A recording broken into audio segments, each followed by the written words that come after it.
Alright. Hello, everyone. Abrupt scene change. I need to see if I can contact Stream Elements and get some help making like a fade out on that. Just gonna skip the intro for today and jump right into it. Hello, everyone. Welcome back to another episode of Mukluk Streams. I'm your charming, self-proclaimed yet still humble host, Mukluk. Got a very exciting evening for you guys. Well, I'm excited. I hope you guys are also excited. We have got a broadcast from the Guild Wars 2 team that they accidentally muted half the broadcast. I'm not joking. So the VOD of the broadcast is almost entirely quiet except for Roy breathing. That's not a joke. So I am going to have to rewatch the broadcast. I'm gonna have to like watch Lorenity watch the broadcast because the only places it's recorded is like Lorenity talking over it, or Teapot talking over it, or Emmy talking over it, and stuff like that. Because they had an audio mishap, and I get it, but it's just like really unfortunate that happened on like a professional stream. So yeah, so the first part of tonight's stream, I'm gonna wait a little bit, let everybody file in, get in their seats, all that good stuff, and then we are going to be watching that broadcast and then going over like the upcoming patch notes, and I'll do that in, you know, quick read form so that I can later crop that out and do like a YouTube video for the YouTube news. And then after that, going to be starting Alan Wake 2. Which we have been waiting on for years, but not as many years as some people have been waiting on it, because the game Alan Wake 1 had already been out for many years when I got into it. I have played Alan Wake 1 and its DLCs, for those who don't know, and then also the game Control, which, if you've never played Alan Wake, you might not even know that Control is part of the Alan Wake story, but it is, and it was awesome. It was arguably the most fun one, but the Alan Wake story was pretty awesome, but the Control gameplay was incredible. But yeah, going to be diving into Alan Wake 2 tonight. Hopefully my system can run it. I think I should be okay, but I may have to turn down the default settings because it has got some... It's one of those things that you look at the insane requirements and you're like, did they do any optimization at all? The requirements for it are insane. But yeah, it's been 87 years, yeah, something like that. Shugo on YouTube says they did the stream on the End of Dragons meta. They did the stream on the End of Dragons meta. Wait, what? They did a stream. Okay, so hold on a sec. Let me pull it up here. All right, so here's their broadcast. All right, listen. Volume maximum. I was planning on waiting until the end to ask Taylor to talk, but we can start now.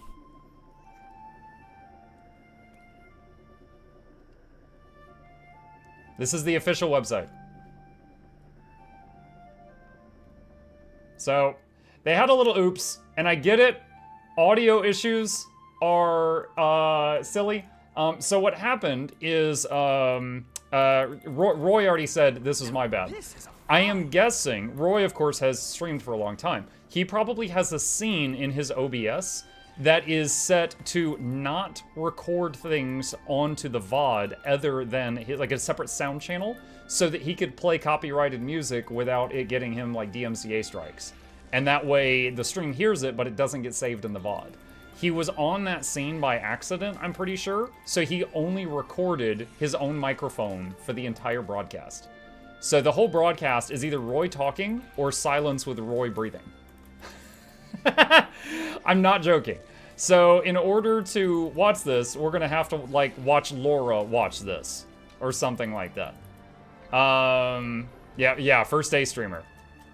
So like it's silly, you know. It was just literally he hit one wrong button at the beginning of the stream, but unfortunately that means there is literally on no official Guild Wars 2 channels a recording of it. So it's because I was watching, I was like, do I have this muted? Why isn't this working? Then I heard Roy talk and I'm like, wait, no, it's not muted. Why can't I hear the others? And I'm looking at the chat from the VOD and I'm like, no one else is saying anything. They would be bullying them if this was happening during the VOD. How did this happen? And then I linked it to Noxxi. I was like, do you hear this the way I hear this? She's like, what the heck? Yes. And then I went to the ANET partners. I'm like, Roy, what happened? He's like, oh my God. And he was like, yeah, that's me. Whoops. Mega Noob here. Is this a home instance you're farming? Yes, I do this every day. All these nodes respawn every day. Big money. It's like 10 to 11 gold worth of stuff. You just pick it up off the ground each day. What happened? Muck happened, yes. Make them restream. No, we joked about that. We're like, all right, redo the whole stream. Just start the whole thing over. So usually I think they would put this stuff on YouTube. I think I'm guessing they didn't do another recording of it. So I'm guessing it's not going to end up on YouTube or anything. But yeah, for anyone tuning in right now, I'm just gonna do my normal intro, my normal like routine. Usually takes like 5 to 10 minutes, and then after that, that should be enough time that we can get started. Thanks to your guides, I decided to get Aurora as I do Season 3's story. Today I should hit the milestone of getting the sentient seed to begin the real grind. Nice, McJig. I hope it goes as painlessly as possible for you. Thank you for the sub. I appreciate the support. Lordberry says record scratch freeze frame. Yup. That's me. Bet you're wondering how I got in this situation. I checked YouTube, no video there yet. Yep, I have it open too. I've been refreshing.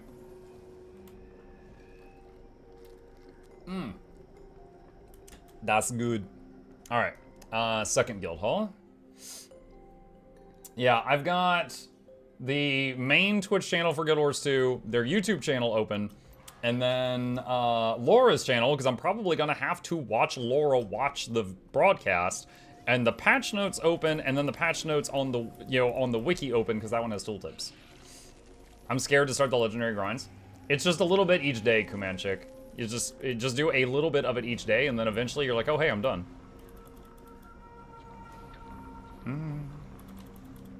Twitch VOD isn't there. The Twitch VOD? No, the Twitch VOD is there, but the Twitch VOD's the one with the sound issue. The Twitch VOD's the one where you just hear Roy breathing the whole time. Say, like, this guy's talking, you can't hear him.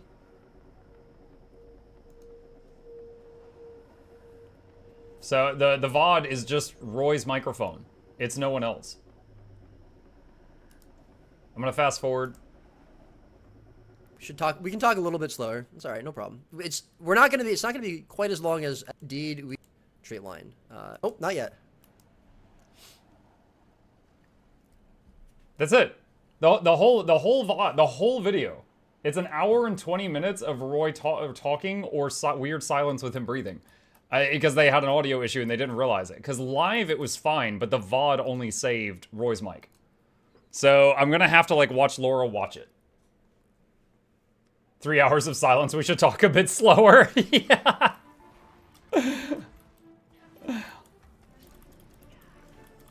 Yeah, we're being silent too fast for the viewers. Reminds me like when someone messages you and you're like, yeah, where are you? And you're like, I'm waiting for the bus. And they're like, okay, well hurry up. But it's like, waits faster. All right. Oh. Praise Joko. All right, last guild hall coming up. I predict another Necro nerf, but this time those 50% of everything. I've already had a few things about this patch messaged to me, and some of them are pretty crazy. Like, in a good way. So, I'm looking forward to seeing all the notes in order. What happened? Why you ended stream? This morning, Michael? So, Michael on YouTube said, what happened? Why you ended stream? My power went out. This morning, my power went out, and I switched over to, emergency power supply. And so my overhead lights went out and I was just boom, and I was in the dark and all you could see was like my teeth and my eyes. And I was like, guys, if that power doesn't come back on in a minute or two, I'm gonna have to do a proper shutdown. And it didn't, so I was like, all right, guys, I'll be back tonight. And the power was out for a couple of hours. Yeah, so I guess you missed that part. Okay, guild hall's done. Darker to See Than I sounds perfect for a spooky month. We were playing a spooky game. We had started playing Guilt. It wasn't that spooky, but it was meant to be like a spooky game. We're playing a game called Guilt, G-Y-L-T. Very similar to like Little Nightmares. Can I join one of your guilds? Yeah, if you do exclamation guild, there's a bunch of instructions will pop up. Just follow those. But yeah, I wasn't intending to end this stream. I ended up ending the stream this morning like 30 minutes early. Because of that. Yeah, my wife and I just went to go run errands, so I had to like detach the garage door and open it by hand because of the power. Muck lives in Venezuela, confirmed. I live in Georgia, the state, not the country. I haven't been secretive about that. I mean, you can do exclamation, what is it, exclamation mail and get my my PO box. So you can easily find an address that's within an hour of me if you want to. Did you say when we were getting the new weapon for each class? I think we're getting them like 3 months from now, but we get to test them on November 28th. There's going to be a like week or weekend where we get to try them out and you know, do some testing. Now this is a find.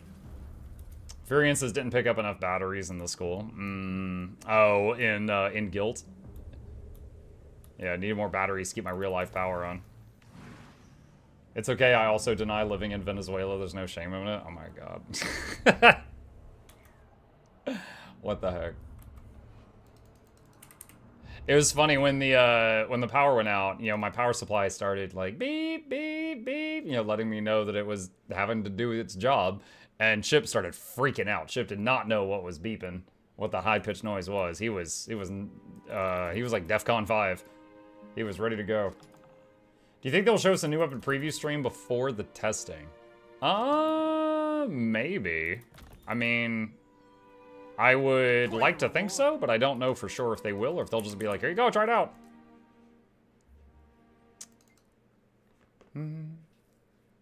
You live in Georgia and your wife is Russian? Are you sure it's this state? Yes. My wife's family were refugees from what was it? They were from, well, it's now Belarus, but that's where they were from. Like this, they were refugees from the Soviet Union. They fled that. And they ended up living in New York for a long time but she was like little. She was like a little kid at the time. But her mom and her older sister and her fled. And then way later at some point, they moved from New York down to Georgia. And then as adults, I met her. And then, you know, we got together. So I met her down here. The key made him vulnerable to a deep corruption, and it's wound its tendrils around him. Getting the daily stuff from here, so I don't have to do the meta if I don't wanna.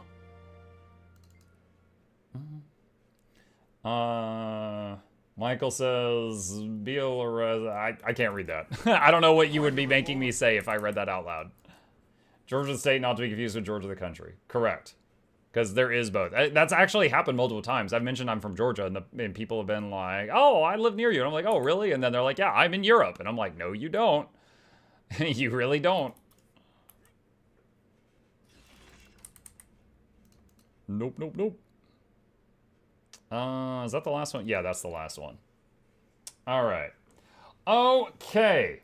All right. So, for those who don't know, let's get started. I think that's been long enough. All right. So, first of all, for those who don't know, I stream every single day now on Twitch and YouTube. We're on day 1,981, I think, on Twitch, and like day 4 on YouTube. But every day going forward, I'll be on both. And you can trust that because I've been live every day for 5 years. I'm very consistent. If you're watching on YouTube, hello, new audience. Welcome. Be sure to hit the like button. I've been told by other people that if you hit the like button, it makes the algorithm love this stream more. I do appreciate that.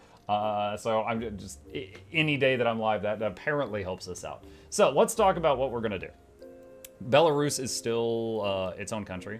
Yeah, but I think when they fled it, Belarus wasn't a thing yet. Like, I think the area they fled became Belarus. I may have that backwards. I've never been in Europe. I don't know. But I may have this straight backwards. Anyway, you're getting me mixed up here. So, for those that might be tuning in late, today, Guild Wars 2 had a stream where they discussed the November 28th balance preview. However, my plan was to watch it today during my stream. However, this happened.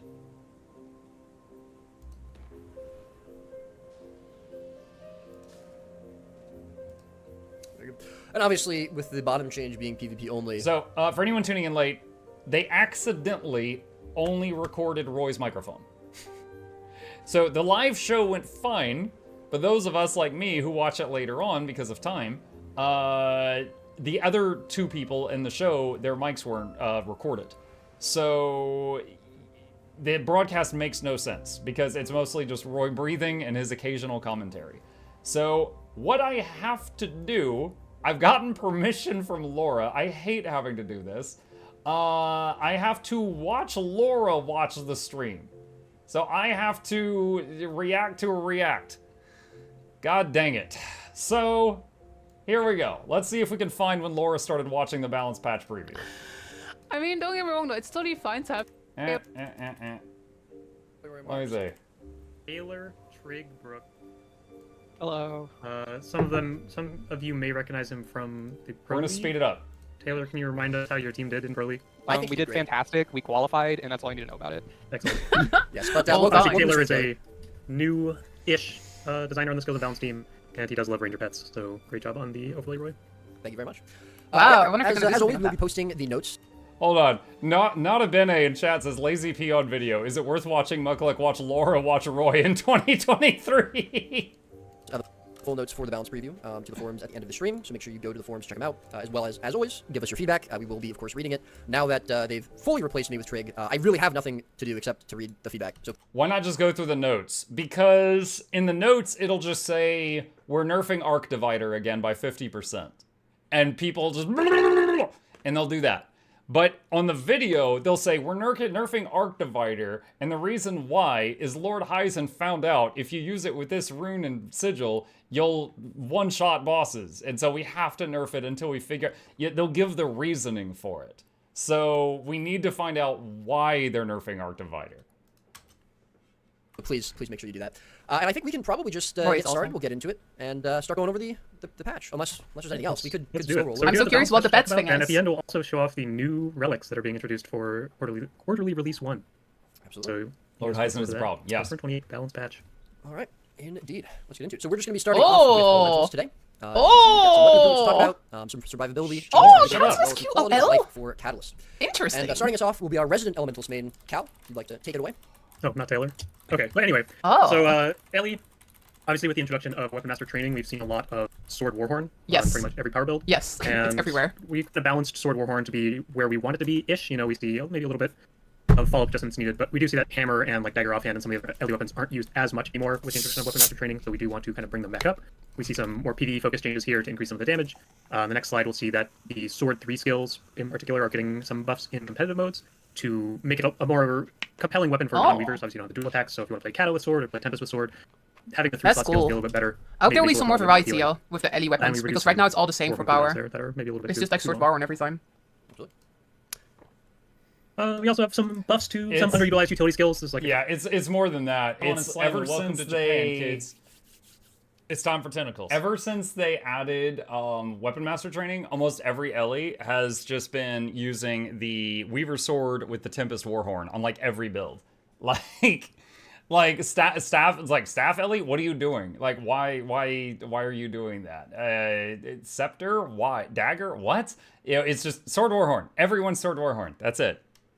common theme that we'll see across every profession that we pretty much see every patch that some of Whoa. these skills don't get used as much. Tornado. Sometimes it's a cooldown reduction, so obviously elemental power and 150 to 60. a couple of stun breaks Maybe that it'll aren't actually be quite good now. as Like nobody used uses as Tornado in the PvP. more potent That's stun cool. breaks, so just reducing the cooldown make them a bit more available, maybe a bit more likely to see play on certain builds. Yeah, Tornado, we usually only see that in PvP, to like knock people off points and stuff. Monk defaults to listening to everything at 1.5. No, I usually listen to it's on 2.0. I'm slowing things down for you guys. And most Tornado importantly, meta. we made a change to Whirlpool, underwater changes. Very exciting. Underwater? But mostly because we are also updating Tornado to have a much lower cooldown. in Underwater? PvE. This is pretty in line with a lot of changes we've been making recently to make some of the longer cooldown elite skills just more appealing in PvE. And Tornado really shows up as like, you know, maybe if you really want some more break bar, you can slot Tornado on your bar, and with a 60-second cooldown instead of 150 seconds, maybe it's just something to consider a bit more frequently. Interesting. Now we'll go to the next slide for real. For real. Please continue. And Taylor, you should probably say some stuff. That's the Yes. reason you're here, so that I don't have to talk for an hour. I was So planning on for waiting until the- the end to ask Taylor to talk, but we can start now. For the elite specs for Ellie, I was so confused when I first started watching the ArenaNet VOD, and Roy's like, I was going to wait till the end to ask Taylor to talk. Ha ha ha. And then it just went back to complete silence for another hour. going with the theme of taking underutilized things, buffing it up. For Weaver, we took a look at some things that help get some more sustain in its kit. So aquatic stance, buffing that up, as well as adding new functionality to grant some Whoa. endurance to use it, and then woven stride, That's adding functionality cool. to give some Condi cleanse to Weaver builds that want to take that trait. And then for Catalyst, it's a big thing here, some QOL for empowered empowerment, where it's always going to give 50% more effectiveness on your empowerment, even if you don't have 10 stacks. So if you can't hit that 10 stacks really consistently, the trait's still going to do something. I don't play Catalyst, so I have no idea how good that is. Absolutely. Yeah, That we're is just trying cool. to kind Makes of bridge it the like gap a way little bit, less reduce the easy variance to of like that fall trait. off. That should make it way more consistent to That'll play. actually wrap it up for Elementalist. Okay, we better slow. Engineer, rifle and pistol updates, support improvements, and alchemy improvements. Pretty small, No, but like sure, fun. we have Just like some nice. gear sections later. All right, before we even get into this, here's what I'm hoping to see. Scrapper support. What is QOL? It means quality of life. It means making it feel better to play is the hope. QOL is quality of life. So I'm hoping to see support Scrapper We have not seen support scrappers in play in a little while, and the reason is it is very difficult to play right now. Like, the function gyro is a fantastic tool. Medkit is very powerful no matter who's using it. Like, even support Mechanist uses the medkit. But the problem is support scrapper, to generate might, needs to use blast gyro and then rotate through doing combos with shield skills, weapon swap to medkit, medkit blast skills, weapon swap to elixir gun blast skills, and you gotta just like juggle 4 weapons within like a 2 to 3 second period to do a bunch of blasts in the fire field of the blast gyro before the blast gyro goes off. It's very finger entangling. And then you need to carry around a thumper turret and burn your shield skills on cooldown, not save them for when you need them, in order to keep protection up. And then you've got like, the new Scourge just keeps protection up just by hitting F4 every time the button lights up. That's it. That's all they have to do. And then if you want to also be able to cleanse your party when they need it, you need to have the elixir gun. And then if you want to also give your group stability when they need it, you have to have defense gyro or bulwark gyro. But that's for utilities.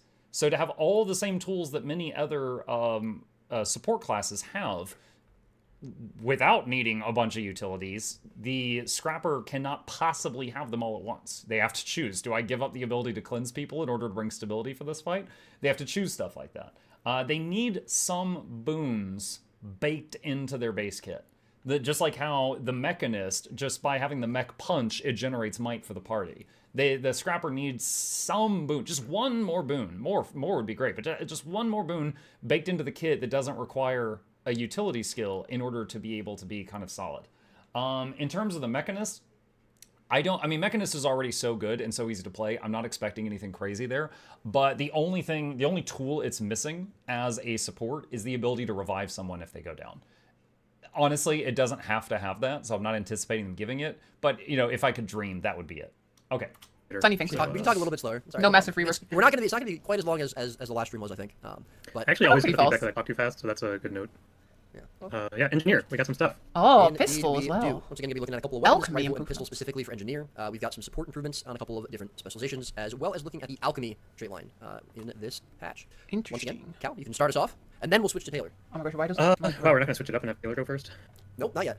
Okay. So, kicking things off, we have some rifle. Okay, so real quick. So engineer, I'm much more fluent with than I am with Catalyst. So let me take a look here.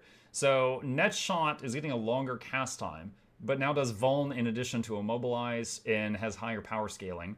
Jump shot now gives you a half a second evade frame at the beginning. It's useful for PvP, maybe some use for and it's at the start of the animation too. That's cool. Static shot, reduce the casting time by half, reduce the cooldown by 2 seconds. Static shot is like the little bouncing electric attack that gives people confusion for a few seconds. Blowtorch, increase minimum power coefficient from 0.33 to 1. That's a huge increase, very surprising. So Blowtorch is more about the massive fire dot it does, not power damage. So they're tripling the power damage, but please know that the power damage of it is infinitesimal. So it's kind of like, okay. Increase max power coefficient when we do 2.0 in PvE only. Glue shot, increase the missile velocity. The skill is now a blast finisher. Laura, move your freaking head. I can't read it. And impact area. Reduce cooldown from 20 seconds to 12 seconds. And PV something. I have no idea. And pistol improvements, big surprise. We'll go over the notes later, so we'll be sure. Oh, it looks like PvE. She moved her head. The big thing with rifle that we wanted to do is add a little bit more defense. It is supposed to be like this more aggressive, like power DPS weapon. You obviously have some CC with net shot or charge shot and some big damage, but it's just a little bit too Oh, you blasty. get the villain now So with we net added, shot? or rather, we're adding a Jill evade Shield jump now shot. evades. Put it into that same Wow, dance, like that's Burning Speed cool. Melee, for example, to be like that iconic. Hey, what's up, Trial? Pretty powerful skill that also does a little bit of evade, so you can use it a little bit more flexibly. And then for pistol, I guess the other thing on rifle is that with the goal of kind of making it a more usable weapon, we did want to make that shot a bit more reactable because it is currently a bit too fast. It's really easy or rather really difficult as being against the rifle to actually dodge that shot. So we slowed it down, made it a bit more reactable, but also made it imply vuln and bumped the damage in PvE to compensate.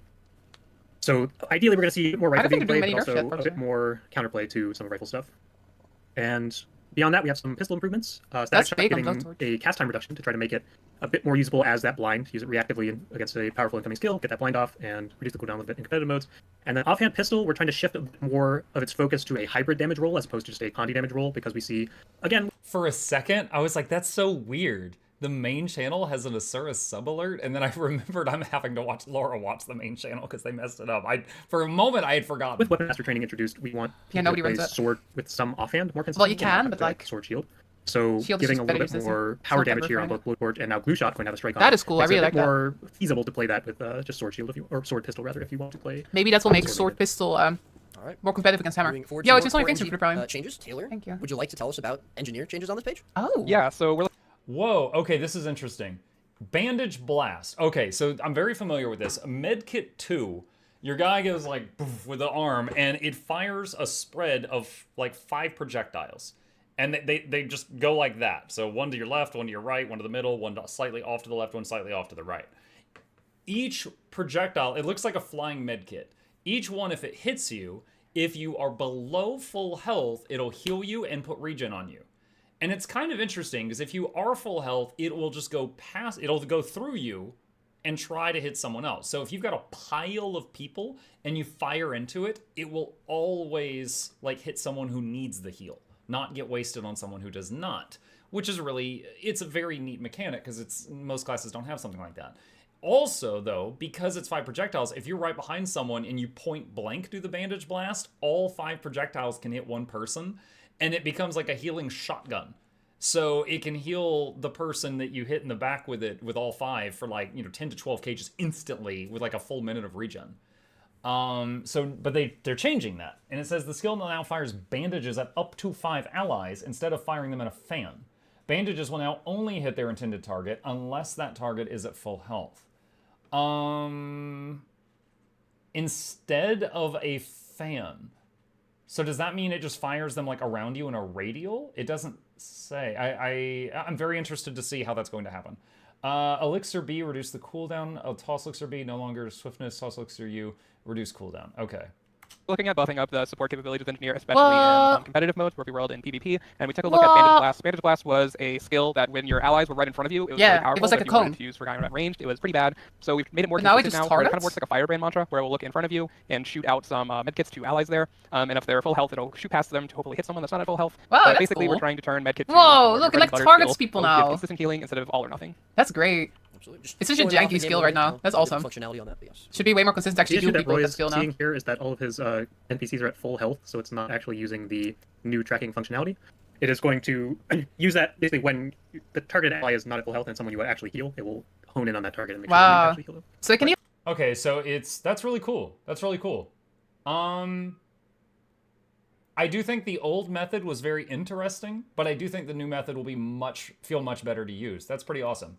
Because it was completely possible. Like, it was kind of like trying to heal Genji in Overwatch, you know, where he's bouncing all over the place and you can't hit him. Like, there'd be times you'd run up to someone and be like, bandage block, and they'd step to the left, and instead of healing them for, like, hitting all 5 hitting them, none would hit them. Because they wouldn't move further into the cone, they would step to the side, and, you know, the whole thing would miss, and they get no healing. And then, of course, they would tell you, you know, the things about your mother because you didn't heal them. So this probably makes it much better. even be like, When oh, that targeting person's someone full. at It doesn't health, target that obviously, they're person. not going to get I should value target from someone Bandage else. Blast, so it is not going to track that target. That's very cool. I like that. Yep. And additionally, with Bandage Blast, we're looking at some elixirs. We'll go with the alchemy changes that we have to show later. Tosby is losing a chance to give swiftness, which is a buff because it I've turns never out all used the other elixir B changes in my are entire better life. than swiftness, Never. so you have more of a chance to get those boons. Never. A couple more core changes here. If you want to keep talking about those, Taylor. This Soothing Detonation, higher healing coefficient PvP, health insurance, higher healing in PvP, invigorating speed will now trigger on super speed, transmute will now trigger after healing skill instead upon reaching a threshold of conditions, emergency elixir now trigger after using elite skill instead of being struck while below the health threshold. Ooh, I feel like that's a downgrade. So emergency elixir was a like save your life trait that would kick in when you got low health, but now it's going to just trigger when you use your elite skill, possibly when you're full health. So I feel like that's a downgrade on emergency elixir.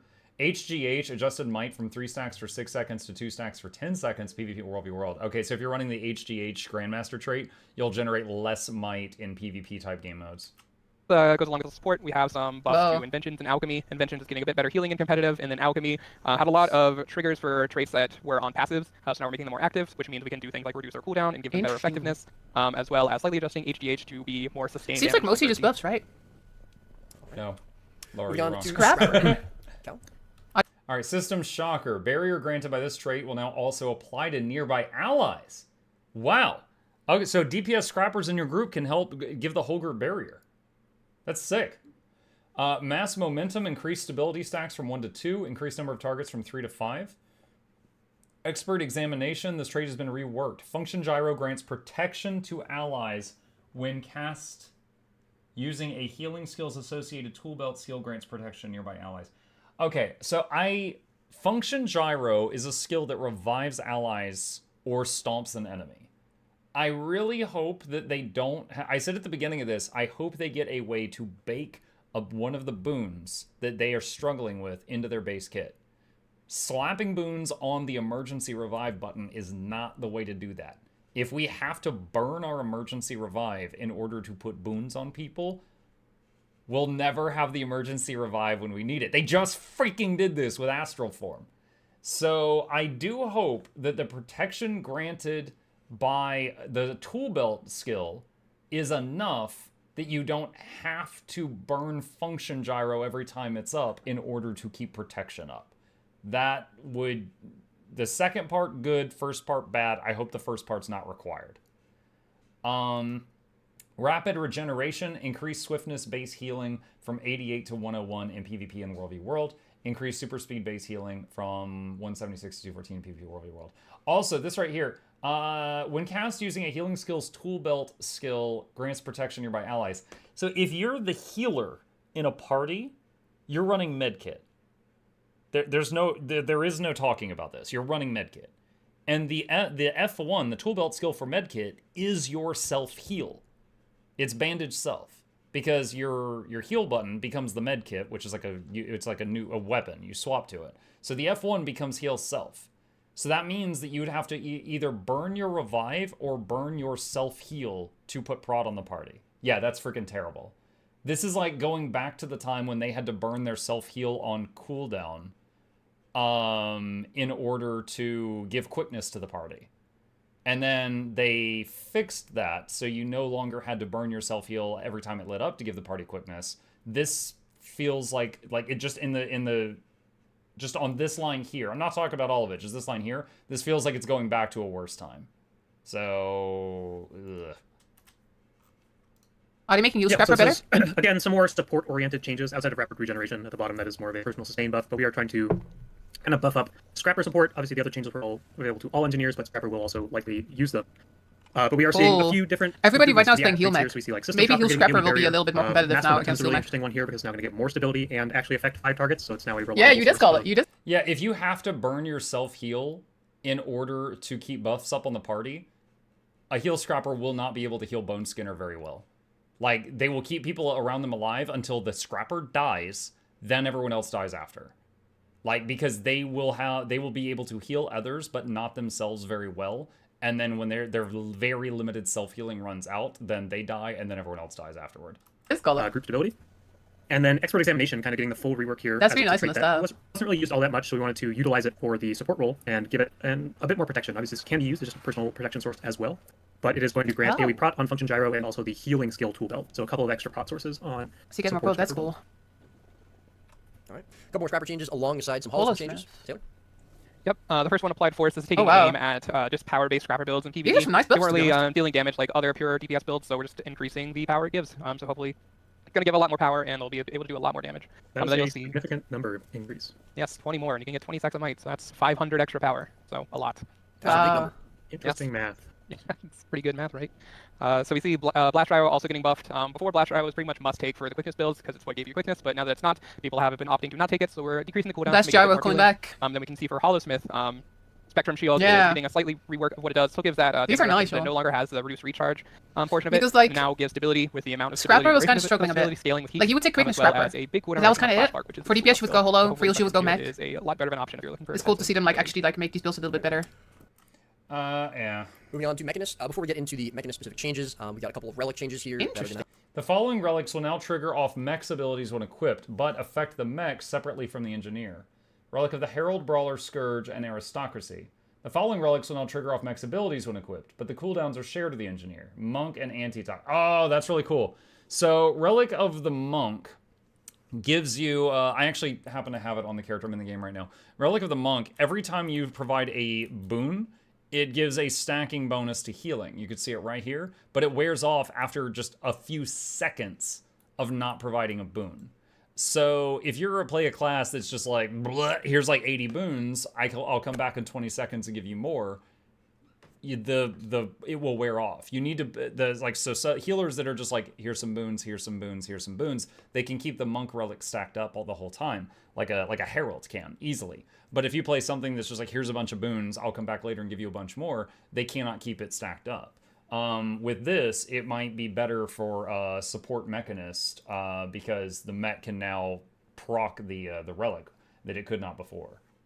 Improve the quality of life for the Mechanist. Cal, if you want to talk about those? Aristocracy now triggers these are on all the just mech's relics abilities. that didn't really work with the mech, and as we've seen in the past, we do kind of treat the mech as an extension of the Mechanist. So now all these relics are going to work kind of as you'd expect them. When the mech That's cool. meets the trigger condition, I guess they that kind of will forgot reward about this you as before. the user of the relic. That's All right. cool. And here up first, Mechanical Genius, not something that we see too often on these in the stream. Taylor? Yeah, Taylor, please. Yeah, current implementation was not very friendly to people, especially when your mech can run around all over the place. Yes. So we're adding a small grace period where you still have the buff and give you a chance to, get yourself to line with your mech before losing it. There's now a grace period where the buff will continue to be active even after the mech moves out of range of the engineer. So Mechanical Genius is a buff that makes your mech have its full stats if it's within a certain distance of you, but if it moves out of that distance and then you accidentally use F1, F2, or F3, the cooldown is drastically increased. Rectifier Signet, reduce the base heal. Oh my god, they've nerfed that so many times. So that's the healing Signet that just does a small heal every second, but then you could activate it for a large heal. So they've had to nerf that one many times. Superconducting Signet, reduce the burning duration from 3 seconds to 1 second. I am not at all surprised by this. The Superconducting Signet is such a powerful tool. For those who don't play mech, it is the button that they click it, and the mech emits like this green lightning all around it on the ground, and it was usually running at you, and you're getting tons of conditions on you. But the conditions were really strange, and what I mean by that is like if you step in a ranger snake trap, it'll do like 10,000 damage over 16 seconds. So it's doing less than 1,000 damage per second, but it's really annoying if you don't cleanse it. The mech's conditions did 10,000 damage over like 4 seconds. So you had to cleanse fast, or just you took the whole thing. Like the whole amount of damage would hit you really quickly. So I'm not surprised at all to see this get toned down a little bit. It was crazy. And as well, Mechanical Genius just needs to go, Nogdog says. I kind of agree. It feels really bad to use. I would not hate not saying that. Rob on YouTube says, I think the meta changes so that comps need... I think if the meta changes so that comps need 1 more support and 1 less DPS, that's not a bad thing. I also think that would not be a bad thing. I don't really see that change happening unless there's something drastic further in the video. we see that we have some Mechanist nerfs for PvP. Mech was an overperforming build in certain MMR bands, so we are reducing its effectiveness. It was just really good. So, yep. I had no clue that it was that good in This is pretty PvP. similar to... Louis, we're watching the balance spoiler preview as for well. the coming Scourge balance will patch. also be getting some reductions in PvP because, along with Mechanist, it's kind of one of the top 2 most dominant specs. I like to change on Mechanical Genius. That's cool. Very good. Mostly And good that so will far. wrap things up for the Hammer! Guardian. You called, you did. Guardian Hammer updates, survivability improvements, and Firebrand PvP improvements. Just We call got some it. hammer You just call updates. it. We did have some hammer changes Hammer last patch. We're going to updates. be continuing that trend a little bit here. It needs some more buffs. Survivability It's fun to improvements, use, but it just needs to get better. As well as looking at Firebrand and PvP. I really for the want first time. Hammer Guardians to be Never more happened thing. before. Never happened before. All right, so Cal, why don't you tell us a little bit about what's going on with Hammer? Yeah, Oh, so these are some hammer, big we buffs, obviously actually. have some more cast time reductions. This is something that we started That's doing in the nice. previous patch as well. So Symbol of Protection, reduce casting time by 200 milliseconds. Zealot's Embrace, reduce cast time slightly. Increase the additional hit barrier by triple. Increase power coefficient by 0.75. Banish, the skill now recharges Mighty Blow when it strikes an enemy. Can now hit up to 3 targets instead of 1. Strength in Numbers, the trait has been reworked and renamed Redemption. Cast Lesser Litany of Wrath when you use Virtue Skill 3. Lesser Litany of Wrath lasts 3 seconds. Might of the Protector, increase might duration from 6 to 9 in PvP and War v World. Well, but still feels maybe a little clunky to use, so It we does. want to make it feel a little bit more fluid, reducing the casting time on the auto attack, 3rd hit, and also on Zealot's Embrace. The auto attack actually goes really fast now. It's really fun to watch with quickness. Oh, really? It's like- that. Can't be too fast. But beyond that, the cool change here is that Banish is now going to recharge Mighty Blow. This is like we've kind of seen similar reset mechanics on other weapons in the past, and they've always been generally really fun. So yeah, it's always fun. Like if you use this, then it resets that. To fun little make combos. Banish recharge Mighty Blow. So now you can, jump in with Mighty Blow, maybe with JI, and then follow it's with free Banish, targets will now, so recharge you Mighty can Blow, AoE. and Mighty Blow now will teleport to that Banish target as a flash batch. Yeah, you can So bulk definitely 3 people at some once. Fun bursty combos for. It's like Hammer on Mario. You're right. Banish It's can manage similar. targets because that's pretty good, I guess. We also have a nice little buff to Strength in Numbers, or rather Redemption now, reworking that into something a bit more potent as a defensive option, and this is going to now cast lesser Litany of Wrath when using Virtue Skill 3. So the upside here is that this is another meditation trigger for Monk's Focus, and also it's just going to give you a bit more sustain because you are going to have another potential Litany of Wrath trigger, and convert all of your outgoing damage into heal. I don't really know what that trade does, to be honest. I don't know it by heart. With Dragon Hunter. What's going on with Dragon Hunter this patch? Yep, Dragon Hunter is getting some sustain buffs to help its defense. Shield of Courage, reduce cooldown by 5 seconds, I assume all game modes. Piercing Light has been reworked and renames Hunter's Premonition. Gain Aegis when you use a trap. Defender's Dogma, this trait now grants 180 Vitality. Pure Sight, increase minimum damage bonus from 5 to 10% in PvP. With no Rune of the Trapper, not having that stealth we've seen in competitive, Dragon Hunter has pretty much fallen off, and so trying to help it out some more. We see It with doesn't really buff Dogma, any damage, right? 380 Vitality. It's mostly just because like Guardians don't have a lot of health, so helping that out. And then Pure Sight, where increasing. Should make it better in PvP and Wolf's Revolt, but I doubt it will be huge in Maybe PvP. Dragon Hunter builds that want to be in melee more, get that damage out. Hopefully something with Valor, new Valor changes, and all this will help. Dragon Hunter's Maybe honestly more not in the for best Dragon Hunter spot to builds. begin with. We also see Piercing I really Light should is play it being again. reworked. Apparently it's pretty and good now we with get like Aegis when you use Longbow. Trap Skill, so a more defensive option to I really should try Dragon those Hunter trapper again. builds, like I mentioned. And obviously, with the bottom change being PvP only, but overall, are we kind of just focusing mostly on looking at Dragon Hunter in competitive modes, maybe PvP, with these changes a little bit more? Yeah, this doesn't target PvE that much. Yeah, for sure. These were aimed mostly at PvP.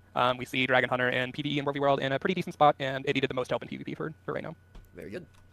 Firebrand, as we mentioned earlier, will be getting some more adjustments in PvP. All right, let's see. Lore Master, decrease page interval from 6 to 5 seconds PvP. Swift Scholar no longer has an internal cooldown. Increase the quickness duration from 1.5 to 2 seconds of PvP in World v World.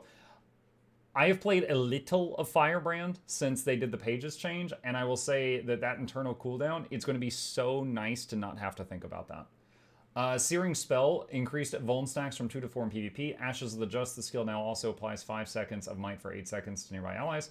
Daring Challenge increase cooldown from 8 to 15 seconds and reduce the page cost. As well. Kyle, Oh, this is talking about all this, so Kyle, if you'd like PvP. to go ahead. Ashes of just now applies Yeah, 5 so seconds for obviously 8 we've kind of seconds. been buffing Firebrand over the last year at this point, and it feels like it's getting pretty close. And I'll probably take some flack from chat and forums for that, but we do feel like Firebrand is pretty solid. And for this patch, we wanted to focus. I think on it did a good job with the few Firebrand reworks, to be honest. Slightly smaller improvements. It's not as in OP the anymore as it impactful, used to see be, if but it's still can, good, you know? Bring Firebrand, push it over the top, and bring it. I gotta admit though, I think I So we see prefer Lore the Master here, Wolf obviously, with the different slight old buff tome to the mechanic. pages that you'll be getting playing with. I think I like that more, but it's still fine. And also buffing up some of the Justice skills to make them more potent on the offensive I mean, side of before things. Firebrand So was we like see the most Searing OP spec in the Spell, game actually a lot easily, of so vulnerability, and also it kinda has to Ashes do of Just something. giving might Just stack for like allies 5 years or is so. potentially, opening up your allies to go really aggressive, which historically Firebrand is okay at, but it's always been a little bit more defensively slanted. So now, especially in competitive, we're going to see hopefully a lot more aggressive possibilities for Firebrand, and also Daring Challenge, getting the page cost reduction that we did previously for the poll CC as well. Yeah, and that's then true. Let's see. Hold on. Whimper says Ashes of the Just change is wonderful for Firebrand and PvE, more might up time. Yeah, it's been a while since I dabbled on my Firebrand, but I do remember I had to use a specific weapon in order to keep might up. Like, they couldn't do it with just their skills. It involved, like, yeah, it's like you use this weapon to keep might up, or this weapon if you got someone else to help you with might, which is not something that most supports have to make that choice for.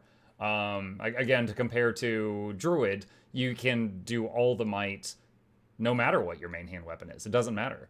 Mechanist, same thing. Now, obviously, every support Mechanist is going to use the mace, but they literally don't need the mace to provide the might. It comes from their traits and stuff like that. But the Firebrand has to do a few more, jump through a few more hoops to keep that might up.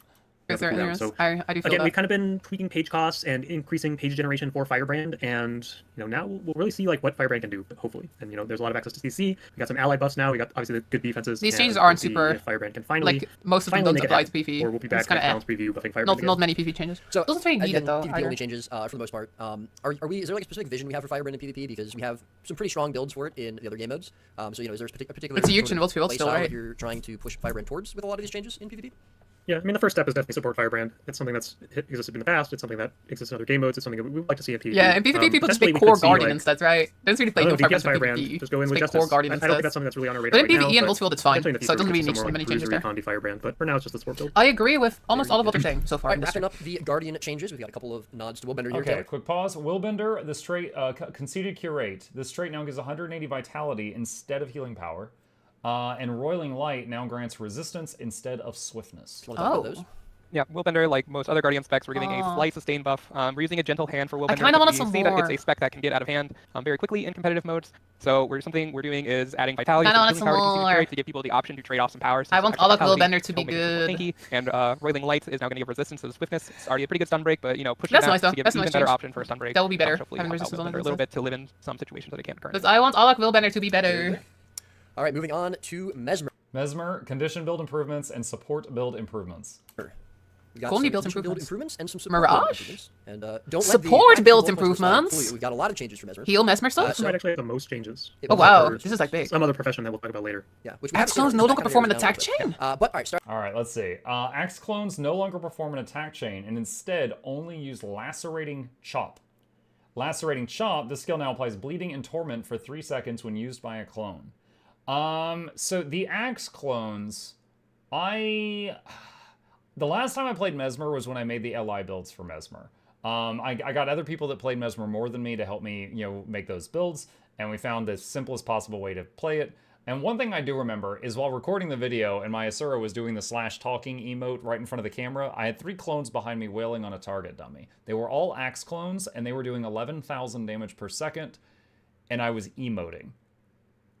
I literally wasn't even attacking. I was just standing there doing /talk, doing 11k DPS. And that's something that really stuck with me.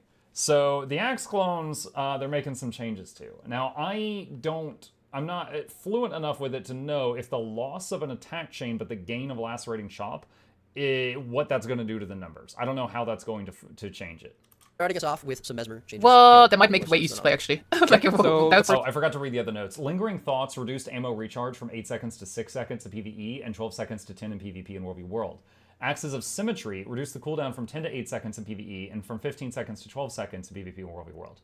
The Prestige reduced the cooldown from 30 to 20 seconds in PvE. I'm glad they're not doing that in PvP. That would be insane. Phantasmal Mage reduced the cooldown from 30 to 20 seconds in PvE, and something behind Laura's head. We'll read that when we get to the notes. First part of condition Mesmer adjustments are we're looking at the weapons it can use. The biggest thing here is Axe. So previously, Axe clones, a lot of their damage was backloaded into the third part of the auto, but due to that and them being clones, it was really hard for players to get this damage off. Yeah, and that's kind of now annoying. we're making it so Axe clones are like Scepter clones, where they only do the first part of the auto over and over again, so you don't have to worry about clone management. We're trying to do damage as condition Mesmer. I'll get buffed and up, though. similarly, we're rolling in CDRs for the Axe skills, so if you want to play Axe when you're not a Mirage. And then we're also rolling in Torch CDRs from the trade as well. Is really quickly, is Axe something that we're seeing performing well in Mirage still, or is it concerned there, or is it really just like off Mirage builds that we're trying to pump up Axe a little bit after the weapon master proficiency?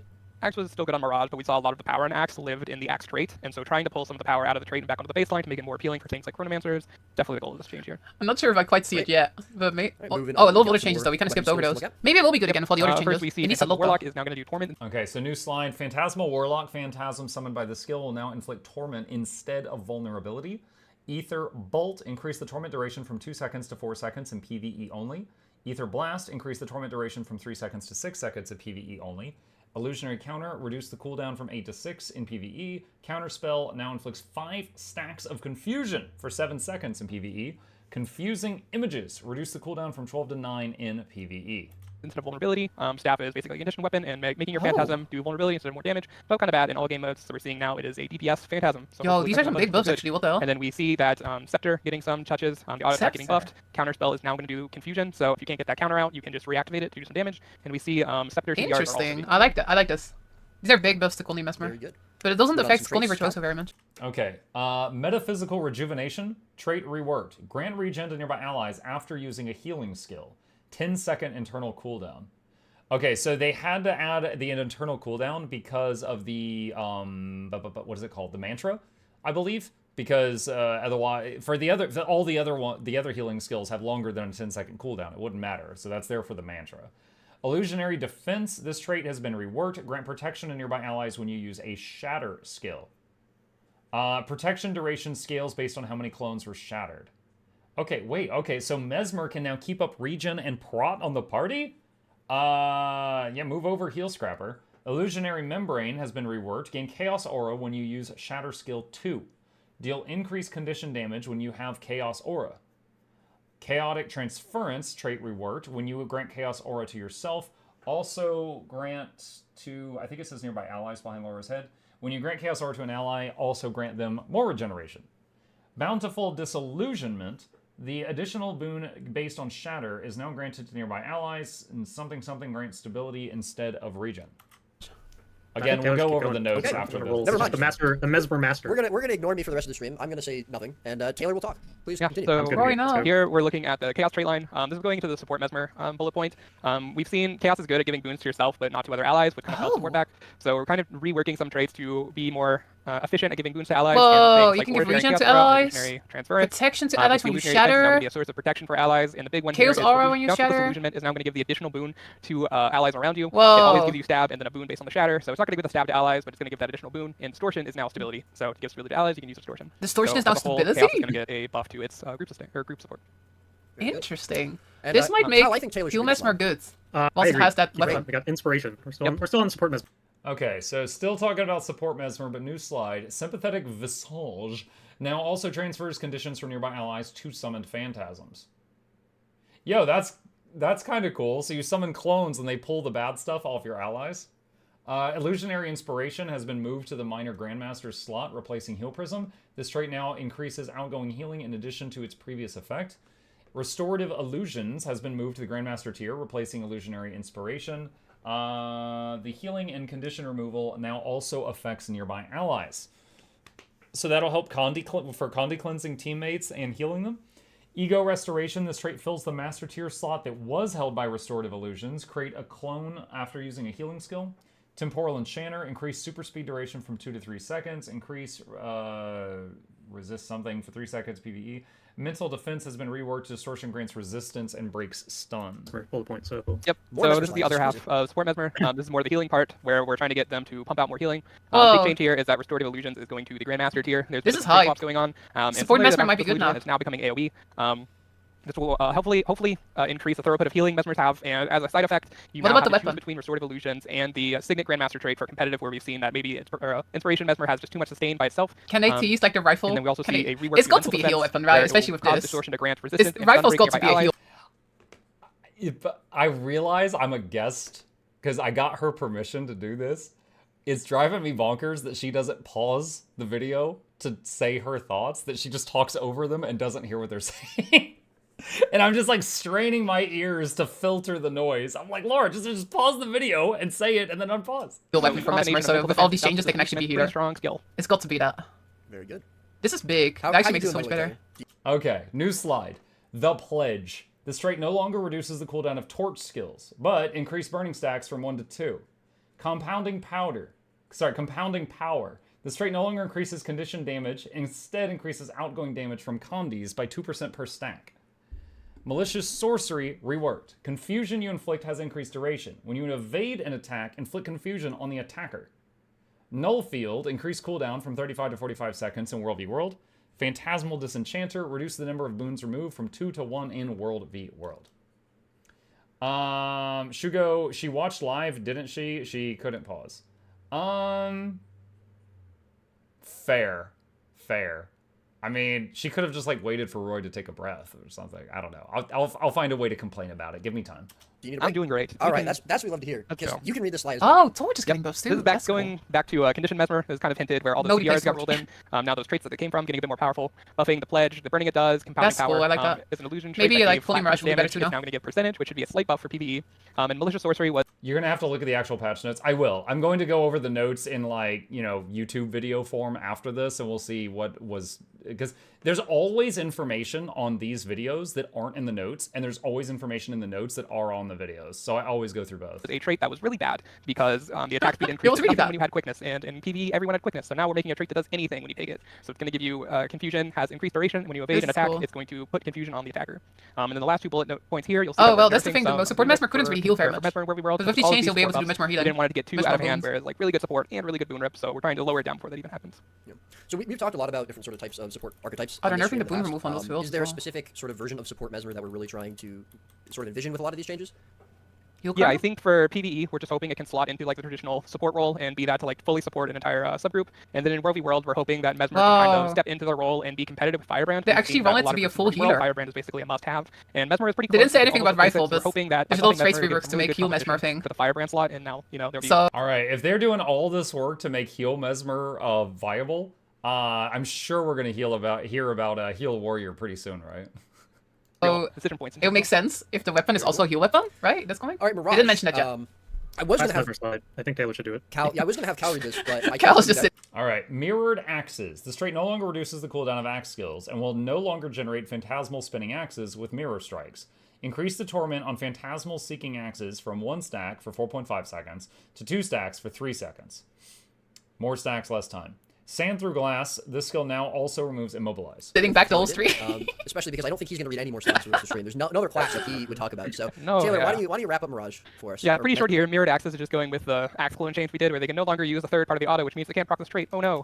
Which means that the third part of the auto is just no longer going to be part of the trait, and we're buffing up the axes that the 2 and the 3 and ambush can produce. So hopefully this trait stays. This at should even make with the Golden damage Mirage trade-off, so much and then easier we to see play. Sand through glass Because is you don't a have to defensive worry skill. about This is when more you for shatter competitive. anymore as Now much. remove immobilize. Mirages can no longer dodge while they're immobed. It's terrible. What are they going to do? Now they can use this skill to get out of the immobilize. Wow, that's great. I like this change. Thank you so much. All right, good job with the Mesmer stuff. Should probably I love drink that. some water. Drink some Hydration. We'll slow it down in a second. We should He needs to hydrate. get his It's important water actually bottle. that we all hydrate at least. There's a quota we have to hit on the stream. I've been They do. hydrating. So. I've been I'm counting. great, but I also haven't really been talking very much. There we go. Good job, Taylor. Love to see it. Love to see it. All right, Necromancer. Now we're going to be talking about Curses. one's favorite green class. So for Reaper Necromancer, we've got a survivability. first Was update. Reaper struggling with First update survivability? for Reaper, and similar to some other classes. Maybe that in, we've like, got already, we've PvP got or some shit? I don't know. Improvements for some skills that weren't really seeing a ton of. First health bar. Starting us off, Okay, Taylor, why hold don't on. similar to some other classes. All right, so Necro curses and update, Reaper survivability. Reaper what? Reaper survivability improvements. Are you kidding me? Reaper's fine. Learn to play. Okay, you know what I want to see there? As a healer, it drives me bonkers when I see a low health bar and I'm like, and I go astral and I slam my biggest heal down, putting it and my astral form on cooldown and draining my druid fluids. And it's a Reaper in Shroud, and he's immune to heals. Now, he's in no danger. His survivability's fine. But maybe just let me heal them while they're in Shroud, because, oh my god, that is so annoying. Whoop, wrong button. Classes Maybe that in, we've like, got already. We've PvP got or some shit? I don't know. Improvements for some skills that weren't really seeing a ton of. First health bar. Starting us off, Taylor, why don't you read this first slide for us? Yep, will do. All right, hold on, Taylor. Let me read it. Terror. This trait has been moved to Grandmaster. Increase the base damage from 444 to 555 and increase the scaling from 0.4 to 0.55. Do you need something? Okay, then I'm going to keep talking. Parasitic Contagion. This trait has been moved to the Master tier. Master of Corruption. This trait now applies Vuln instead of Blindness when using Consume conditions. Soul Comprehension now grants Life Force upon entering Shroud based on the number of Death's Carapace stacks on the Necromancer. So that's a buff to Death Magic. Deadly Strength. This trait now also grants condition damage per stack of Death's Carapace. Parasitic Contagion moved to Master. Terror moved to Grandmaster. Huh. Just making So Taylor the do big thing here everything. is we're doing kind of a trade shuffle for curses. I think the Master tier in curses in competitive might be the most competitive tier in the game. So we're moving Terror to the Grandmaster as well. What is Grandmaster tier? Okay, so for people that don't know, if you're looking at traits, so this right here is the first tier. I think that's, what is that, Adept? And then this is the Master tier, and then this is the Grandmaster tier. So what they're saying is they took a trait from this column and a trait from this column on Necro, and they swapped them. Way to buff it. You know, it's getting some slight values, but now it won't have to compete with Path of Corruption and Master of Corruption. And so builds, especially builds like Core Necro, which we seem to be very good in PvP, will feel better about having this, as well as ways to get better corruption. And Parasitic Contagion is going down to the Master tier to take its place. And then we have a slight tweak to Master of Corruption, where Maybe Consume someday, conditions will maybe now just someday. give you more vulnerability instead of blindness. Blindness was just very inconvenient and Also, see you lowered how guys. much people like this trait, so hopefully Master of Corruption, a bit more competitive. And we also see some slight tweaks to Death Magic. There's a Parasitic minor Contagion tier that's now going to give moves. you some more Life Force based on your Death Therapist stacks. So you have an avenue to get Life Force outside of the Soul Reaping trait line. And Deathly Strength is now going to give you a bit of condition damage as well as power to make it more appealing for condition damage builds. This is actually pretty big. Very cool. Got some utility skill buffs here as well, or changes, I should say. Taylor? Some utility skills. Okay, so utility new skills. slide says Necromancer Well of Blood, increase the pulse base healing from 280 to 496 in PvP and World v World. That is substantial. That is almost double. But of course, Well of Blood, you have to stand in it for the pulse healing. So, I mean, it kind of should be high reward if you have to stand still in PvP and World v World. Life Transfer, this skill now also inflicts bleeding on hit. Signet of Vampirism, increase the base active healing from 4,900 to 5,700. Increase the base active lifesteal from 470 to 600. Plague Signet, reduce the cooldown from 35 to 25 seconds in PvP and World v World. reduce the number of conditions transferred from 4 to 3 in PvP and World v World. Gabriel on YouTube has asked if there is a link where we could read these patch notes. There sure is. I'll link that in both chats. But there's always stuff in these videos that's not in the notes. That's why I'm going to do both. All right. I'm actually going to say, I was scrolling ahead in the PowerPoint. Well of Power, reduce the cooldown by 5 seconds PvP. Next, so we should probably It's get like Taylor Bill from Signals of Vampirism. I have a plan. Life transfer. Please read this slide. Okay. Mostly Okay, speaking, yeah, was we'll do. So we see with Well of Blood and Signet of Vampirism, they're just underused heals that we can buff up and make them better used. So we're doing that. In Life Transfer, it was the 4th skill on Core Necro Shroud. Currently, it's basically just power damage, but now we're adding some bleeding on hit. So if you're conditioned, I don't think I have used that skill in like a And then decade. we see Plague Signet getting Core a big Necro reduction, Shroud. slightly reducing the number of I haven't played that in conditions transferred, so forever. better Sunbreak, and similarly, People Well played of in Power PvP going though, down, right? So get better Sunbreak off. I haven't really played much PvP. All right. As I'm sure everyone's realized by now, we did not. Reaper, Scourge, and Harbinger. Augury of Death. Increase the lifesteal base damage from 138 to 172. Increase lifesteal power coefficient from 0.01 to 0.01 to 25. Increase lifesteal base healing from 125 to 156. Increase lifesteal healing coefficient from 0.02 to 0.025. Okay, so very tiny buffs to Augury all around. Blighter's Boon. This right now always heals and grants life force, regardless of if the Necromancer is in Shroud. Reduced base healing from 197 to 85. So that's like cut in half. Feed from Corruption, reduced base barrier from 1,000 to 750, and healing coefficient from 0.5 to 0.25. Demonic Lore, reduced torment damage bonus from 33% to 20% in PvP. Elixir of Bliss, reduce the cooldown from 32 seconds to 25 seconds. Not rehearsed nearly enough. But before we run this bit into the ground, Cal, why don't you wrap up Necro with the elite specialist? I mean, Why are it's they always rehearsed, making? but the thing is that our actual final live stream is never the same as rehearsals. Like, there's no actual formula for I read this slide, Taylor reads that slide. We just wing it every time. So as you can That's see, the best way to do it. I will point out. I like it's that they do it like that. Stopped listening to me. It But feels more comfy. Yes, that is the issue, really. It feels I should have total not, control. you know, it doesn't feel corporate. Yeah, I mean, you I are like basically extremes a running lot. the stream, It's great so how to do it, in that's my pretty opinion. reasonable. But yeah, so what do we have on this slide? Skip ahead a little bit. There are some Scourge nerfs. We talked about that earlier, just reducing its effectiveness in PvP a little bit. The big change for Reaper here is going to be a change to Blighter's Boon. We've kind of retooled it so that instead of having like the half and half functionality where if you're not in Shroud, you get one half. If you are in Shroud, you get the other half. Now it's just going to give you both healing and life force every time you trigger it, which is potentially very powerful to the point that we've kind of preemptively So it's like reduced QOL, healing value a little kinda. bit, so that doesn't blow up too hard. We'll be keeping a pretty Like, close they eye have on it, nerfed and it. we could potentially buff it back up if it is underperforming at the new value. So but they we think didn't that like just having massively the make it functionality OP, they always just getting kind of made both it is easier to really use. good because you can get potentially a lot more healing and life force and all the things you want. Maybe Most of play this is more again skills PvP like, related though. Blood is power maybe in PvP, maybe not, but it's always an option because it's going to give you a bunch of might stacks, which is now going to give you a bunch of life force and also a bunch of healing.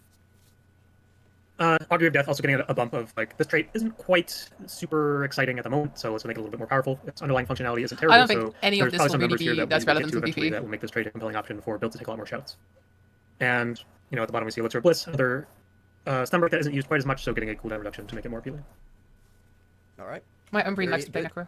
Nicely done, Cal. Ranger. Oh my gosh, finally, going to talk about a real class. Let's see, pet improvements. What? More pet improvements?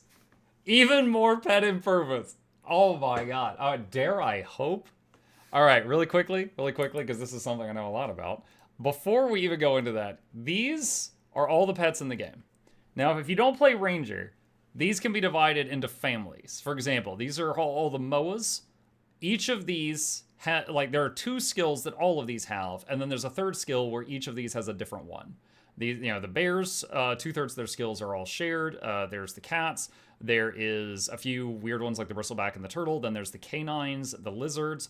The devourers, I haven't seen a player use a devourer since like 1972. Okay, they are not good at anything. The whole family of devourers, they're just not great at things. The birds are glass, but they're not really great. They are made to be. Their stats are like that of a glass cannon, but they constantly there's this animation they do to pulse swiftness where they fly in a circle and screech. And so it's like their animations are so long when they buff swiftness on people that they spend a lot of time not ever attacking. But they're good for Soul Beast and PvP because you merge with them and you get a lot of mobility. Phoenix, no real uses in the game. Jacaranda, exceptional in certain areas. Spiders, like the entire spider family is kind of like the Devourer family. They're just weird and clunky right now and not really useful. Boars, some of the boars are okay. But like the Wallow, I don't know of any builds that use the Wallow. The boar itself is good for condition damage builds in PvE if you're a merged Soul Beast. Rockazel and Electric Wyvern have uses. The Ether Hunter is got a bad bug on it. The Ether Hunter, whenever you swap to it from another pet, it's stunned for 3 seconds. It doesn't say it's stunned, but it will not respond to any commands. It will not attack or do anything for 3 seconds. So it's really in a weird spot right now until that gets fixed. And then there's a few other weird ones, like the Hyena. Its F2 ability summons a second Hyena. You get 2 pets, but combined, they do about 100 DPS. 100 DPS. Hyena hasn't been touched since the game launched. And then you got things like the White Tiger that has an ability, I think, called like Phase Pounce, where it ports to the enemy and then ports back, which sounds kind of interesting in theory, but the way it works in PvE is it'll port in, hit, port back, and then walk back forward and then attack. So it actually does less damage than every other cat because it constantly ports itself backwards and then has to walk back in to fight. So interesting ability, but in function, it like messes itself up. And if you want to have Aegis on a druid, you would need to bring White Tiger or Stone Spirit. So some of them just have these really weird mechanics that haven't ever been fixed. So I am looking forward to what the heck they are about to do. Now, also there's pathing, but to fix pathing would have to be visiting the NPC paths for every map. Like, you ever like be in PvP and there's a pet attacking you, just jump on a box, and then the pet just like looks up at you and go, like, that's the pathing. But I'll be surprised if they did anything about that. Okay. Pets improvements. Taylor's favorite green more class. pets We're improvements. talking about Ranger. Even more pets We improvements. got a lot of pet improvements. Wow. You guys. And in fact, not only do we have a lot of pet improvements to show here on the stream, but we didn't, in fact, actually put every single change onto the PowerPoints because we probably would have ran out of slides. Really? So, there are going to be a lot of unlisted changes on the Maybe stream. this will make Untamed better because Untamed is kind of the pet spec, right? So if you would like to read every single pet change, make sure you go to the forums and you read that post. We're going to be talking about kind of some of the highlights of these pet changes. We'll go to the forum post after the video. So. Yeah, I think basically touched like almost every pet. I think long overdue, but Resounding Timbre. That's the skill that reduces the cooldown of commands, and they give some boons. Change description to reflect the actual functionality. Oh, it's just a text change. Power coefficient of basic attacks for many families have been increased in PvE. All pet basic attacks are now affected by quickness. Holy crap. I think it was the cat family, for some reason, has been unaffected by quickness for like 5 years. Pet skills that affect allies do not count themselves in their target cap. That's awesome. So if you're using a tiger to put fury on the group, if you're like a middling level druid, you don't have a lot of concentration, the tiger will now give itself, it's not going to give itself +4 people fury, it's going to give it to 5 people. Polar Bear Icy Roar will now stun. I wonder how long. Quickening Screech, Bird Family. This now removes movement and pairing conditions. That's the skill where the bird flies in a large circle screeching and it stops attacking for that whole time and it gives swiftness. So it's kind of cool that it does that, but also it's not a skill you can use on demand unless you're an Untamed. It just does that. So you basically got a condition removal thing that's on autocast if you're a druid or a soul beast and you can't really control when it happens. Brash Slash. Eagle, this skill, I'm having to try very hard to not say brass tacks. Brash Slash Eagle now replaces Lacerating Slash. Slashes the foe, inflicting weakness. Now that we have a ranger mate here, he can really take the lead on a pet specialist, making all the pets broken. Yeah. So Taylor, why don't you tell us a little bit about some of the ranger pet changes? Yep, so the goal of the pet rework was to make taking the not meta pets feel not bad. So the biggest thing we did was look at a lot of the power coefficients of the basic attacks on the families and made them a lot closer to what the feline family is. So if you want to flex a pet for utility, it won't do like half the damage of a lynx, so you won't feel as bad. And so all most pet of the things that are listed here are just going to be like cooldown reductions. And I'm looking forward to this because I will happily do another video where I test like every pet on a dummy for like a minute and see like what the new damages are going to be. And slight number tweaks, so they're not really exciting. We put most of the exciting ones on here. So we'll see things like Icy Roar, the Polar Bear F2 will now stun. Barebow will the get better. Screech on birds will now remove movement and pairing conditions, like we see Windborne Speed on Ellie do. Eagle has its own F2 now and no longer shares it with Hawk. What's the name of that skill? And it's Brash Slash. Ooh, Something nice. fitting for an eagle. I like that. It's a good word. Yep. And on the next slide, we'll see continuation. Hyena is getting a bit of a change. It's getting a reclassification. They have like changed so many of. Oh, remember just a minute ago I said Hyena plus its summoned Hyena does like 100 DPS and has for 10 years? This pet no longer has reduced stats. Like, hold on, let me see if it shows it in game. All right, so here's a cat, 1500 power, hyena, 974. And then, let's see, 0 ferocity, 1500 precision. And then back to cat, usually has 2200 precision. So, yeah. Let's see. Hyena Howl of the Pack. This is what summons a second hyena. Reduces the cooldown from 45 seconds to 30. Increase the number of allies from 1 to 2. It's going to summon 2 hyenas? Summoned allies will now follow the player. Okay, so currently, if your hyena summons a second hyena, the hyena just stays in that area. It can run around a little bit, but it will not follow you. So this will have 3 hyenas, and they could follow you. But they will not use any special skills. They're just going to auto-attack. Juvenile Crichton Drakehound. This pet has been reclassified as a versatile pet. Drake breath attacks are now wider. Juvenile White Moa has been reclassified as support. Icy Screech of White Moa will no longer chill enemies and will now grant Frost Aura to allies. What is the cast time of... I'm wondering if they changed it. Hold on a second. White Moa cast time is 1 second. That's not too bad.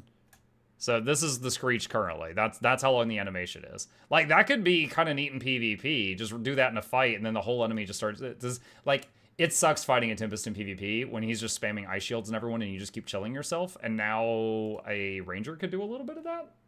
That sounds fun.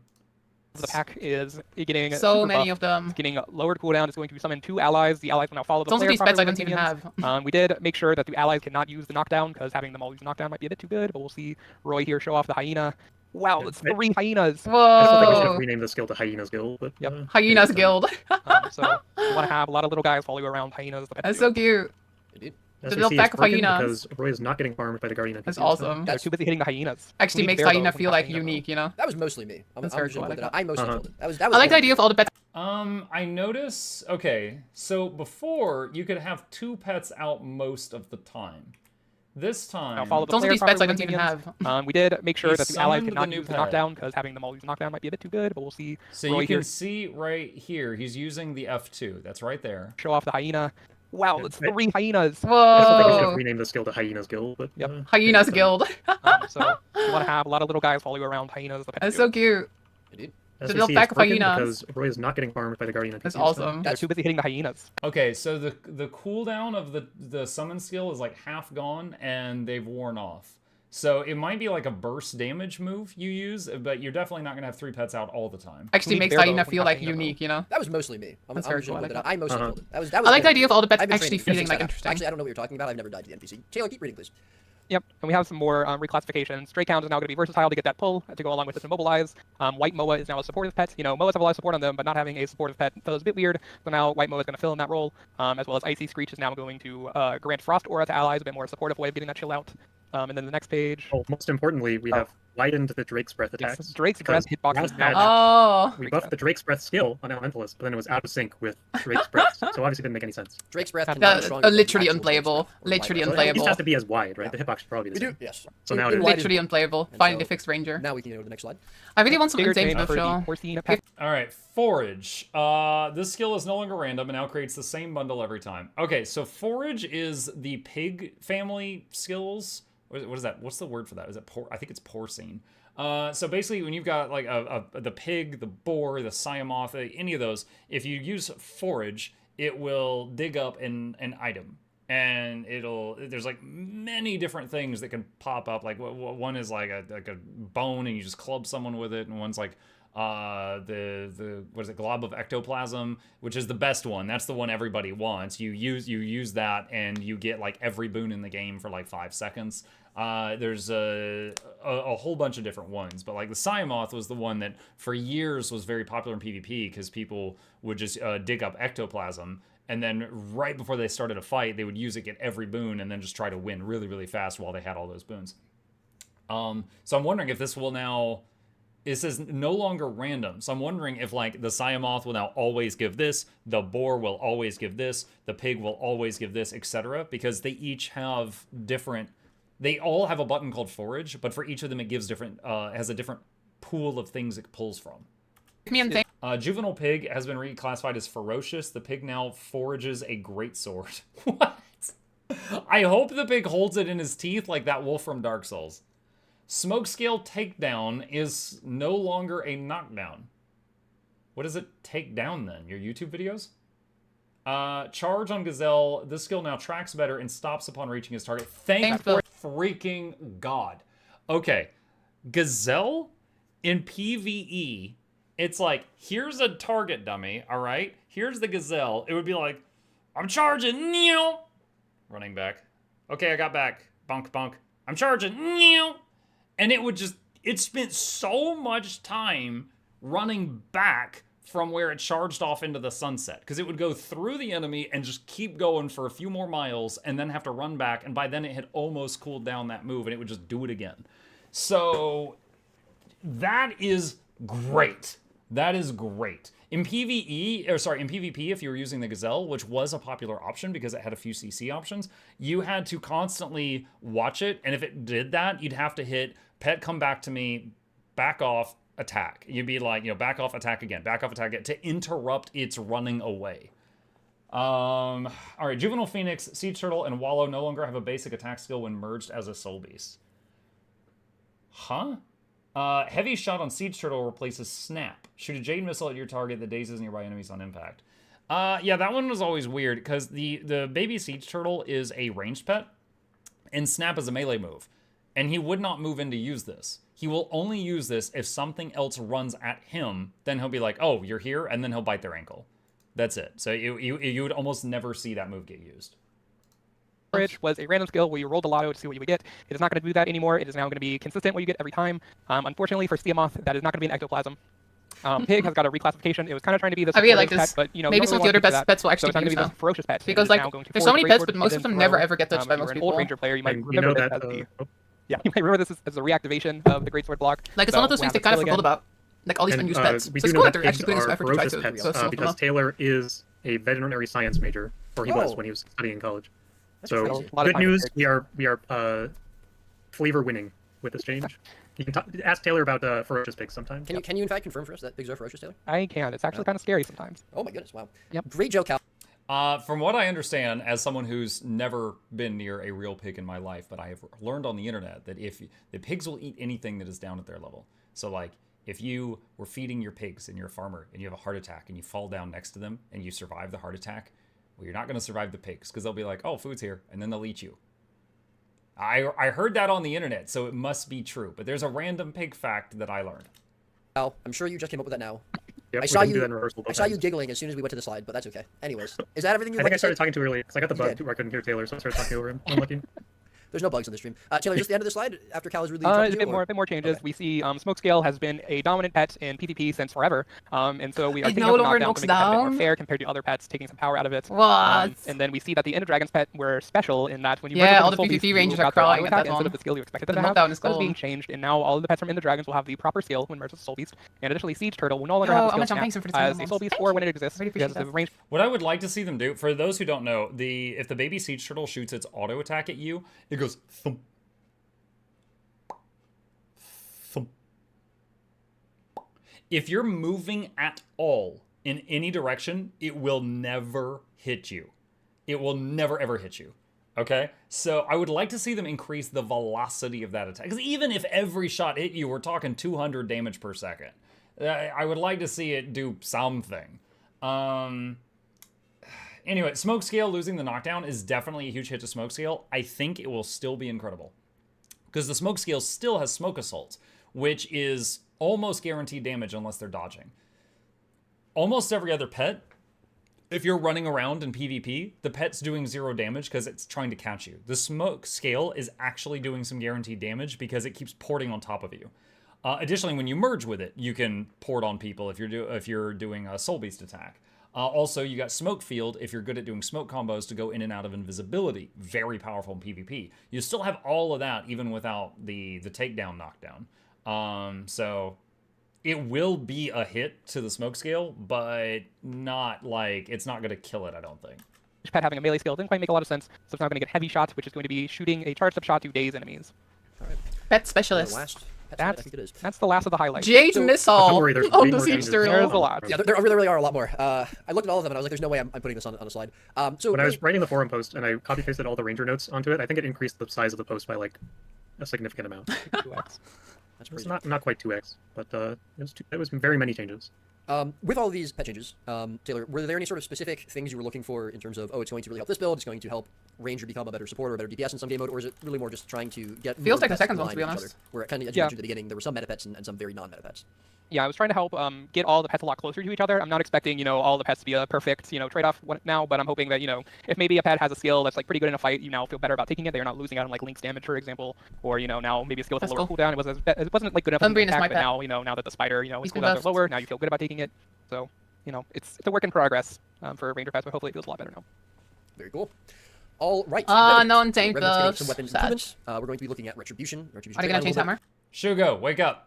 All right, Revenant. Weapon improvements, Retribution update, Vindicator energy meld update. And we got a very exciting energy meld Energy meld change update. for the Wow. Vindicator profession. Energy meld is so Alpha, boring. talk Maybe about they'll make it hammer, interesting. weapon to It's talk like the most boring All right, toss I was talking mechanic. about hammers. That's what I just said. Oh, it is hammer. Hammer Bolt. Increase power coefficient from 1.15 to 1.35 in PvE only. Coalescence of Ruin. Adjusted damage areas to start at the player's location instead of being offset. Increase the power coefficient from 1.75 to 2.0 PvE only. Reduce the cooldown from 10 seconds to 7 seconds in PvP only. Phase Smash. Increase the power coefficient from 2.0 to 2.2 in PvE only. Field of the Mist. This skill now grants Aegis to the user on activation and will now fire a projectile at up to 5 enemies around the target. That's cool. The projectile destruction will now spawn immediately. Sorry, the projectile destruction wall will now spawn immediately. Drop the Hammer. Increase power coefficient from 2.3 to 2.7 in PvE. Increase cooldown by something in PvE and PvP. Can't tell what. Yeah. I was just, Oh, we confirming called it. your The buffing hammer. So we have the Yo, Revenant hammer, that's the- big, actually. Couple changes here. So one of the Energy primary meld is the identities for F2 where you hammer just get is energy. A little bit more You get, defensive, like- more of that like bruiser roll. Because we have the evade You press a on little skill bit. 3. We have the projectile destruction wall on skill 4, and we have some CC on skill 5 as Press well. F1. That's We good. did do Skill some there. general That's damage improvements for PvE to try to bring it a bit more, not quite in line with something like Sword or Greatsword, but it should be a more competitive option if you want like that range damage dealing weapon.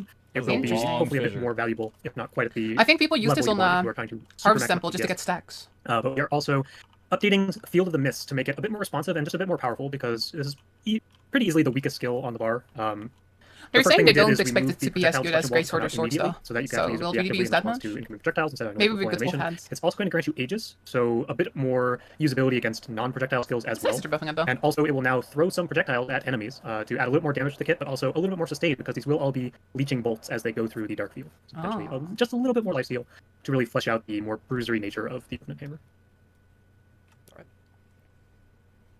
And moving on. All right, new slide.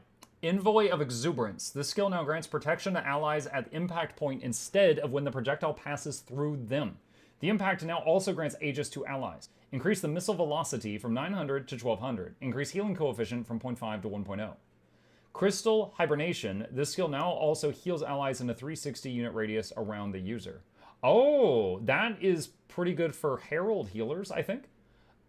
Shatter Shot now pierces. Bloodbane Path now pierces. 7 Shot now pierces. So buffs to Revenant Shortbow. We got some shield and shortbow improvements. Shortbow is basically getting the piercing built in Uh, baseline from the Renegade trait. This is something Protection and that Aegis? kind of held the weapon back a little bit with the introduction of Weapon Master training, where the piercing aspect is just so important to this weapon, and it's just kind of obviously it's unavailable to non-Renegade Wait, players. what's So now what we pull skills that? at Is that baseline. Random fun little tale for you guys. You know, my time in this game as a content creator has been about the last 5 years. And early, I would say about 2 years into it, there was a period of time where, like, just hearing 7 Shot gives me PTSD. And there was a period of time where Revenants found a build where they could run around in PvP, and if they got close to you and hit you with 7 Shot, it was like a shotgun blast. You just died almost instantly. And this was when most people were not one-shotting each other. And it was, they were, part of the build was the Celestial Amulet. So because of them, primarily, they just are like, oh, we know how to fix this. And they just removed Celestial stats from PvP. And they're still not there to this day. So anytime I hear 7 Shot, I remember getting 1 shot so hard that they removed a stat combination from PvP. on the shield? And it will also give a bit more flexibility in that master tier trait slot of Renegade, which we'll get to a little bit later. But now it should just be a lot more usable for Let's if go you want to play on Herald, play on Vindicator, or maybe on Core Revenant. You want to bust out the short bow. You will now have that piercing functionality. We've also made a couple of improvements to the shield offhand, especially to make it more of a supporty weapon. With it's on the shields. Crystal Hibernation, which That's is on shield. That's cool. now pulse healing AoE. In addition That's to awesome. yourself, you will now heal nearby. Yeah, I think Envoy, please correct me if I'm wrong. I think Envoy is shield 4 and Crystal Hibernation is shield 5. Envoy is like one of your first emergency heals. Like if someone takes a dip in health and you're like firing a heal at them. And then Hibernation is usually just you blocking for yourself, but now it also is going to help others. Allies. And the Envoy of Exuberance change, just a nice little usability improvement, where the protection is just going to come out at the end location rather than having to like skill shot it through your allies to actually give them protection. It'll just be, That's really nice. It'll work I like pretty, I guess, sensibly with a lot of our other skills in the game. And we bumped up the healing. Those are both just a really little bit. good for support. That's Maybe cool. It's doubled. That's pretty good. But yeah, just buffing up the supportive Just a aspects. little bit. We doubled it. We 100% increase. Inspiring Reinforcement. Increase the duration of the initial stability from 1 second to 1.5 in PvP. Increase duration of Pulsing Stab from 1 to 1.25 in PvP. Spiritual Resolution trait now triggers when invoking a legend instead of elite skill use. Set in Stone replaces Eye for an Eye. Gain protection when you use Profession Skill 2. Contained Temper, the trait has been reworked. Gain energy when you Stun Break. Taylor, if you want to talk about this one? PvP Yep, this one, Inspiring Reinforcements, we reduced the duration of the stability on the skill a while ago, but we saw that the interval between the ticks was like a millisecond difference, so there were times where you could get CC'd while you were standing on your roads. Looks more like so we protection as well. very slightly Set in bumped up the stone. duration of that stability so that you were now fully covered while you're standing on your roads. As well, we see some slight tweaks to the Retribution trait line to give some traits better uses. That was a trait line that really wasn't used anywhere, so hopefully, get used more. As well, Contained Temper has been slightly reworked.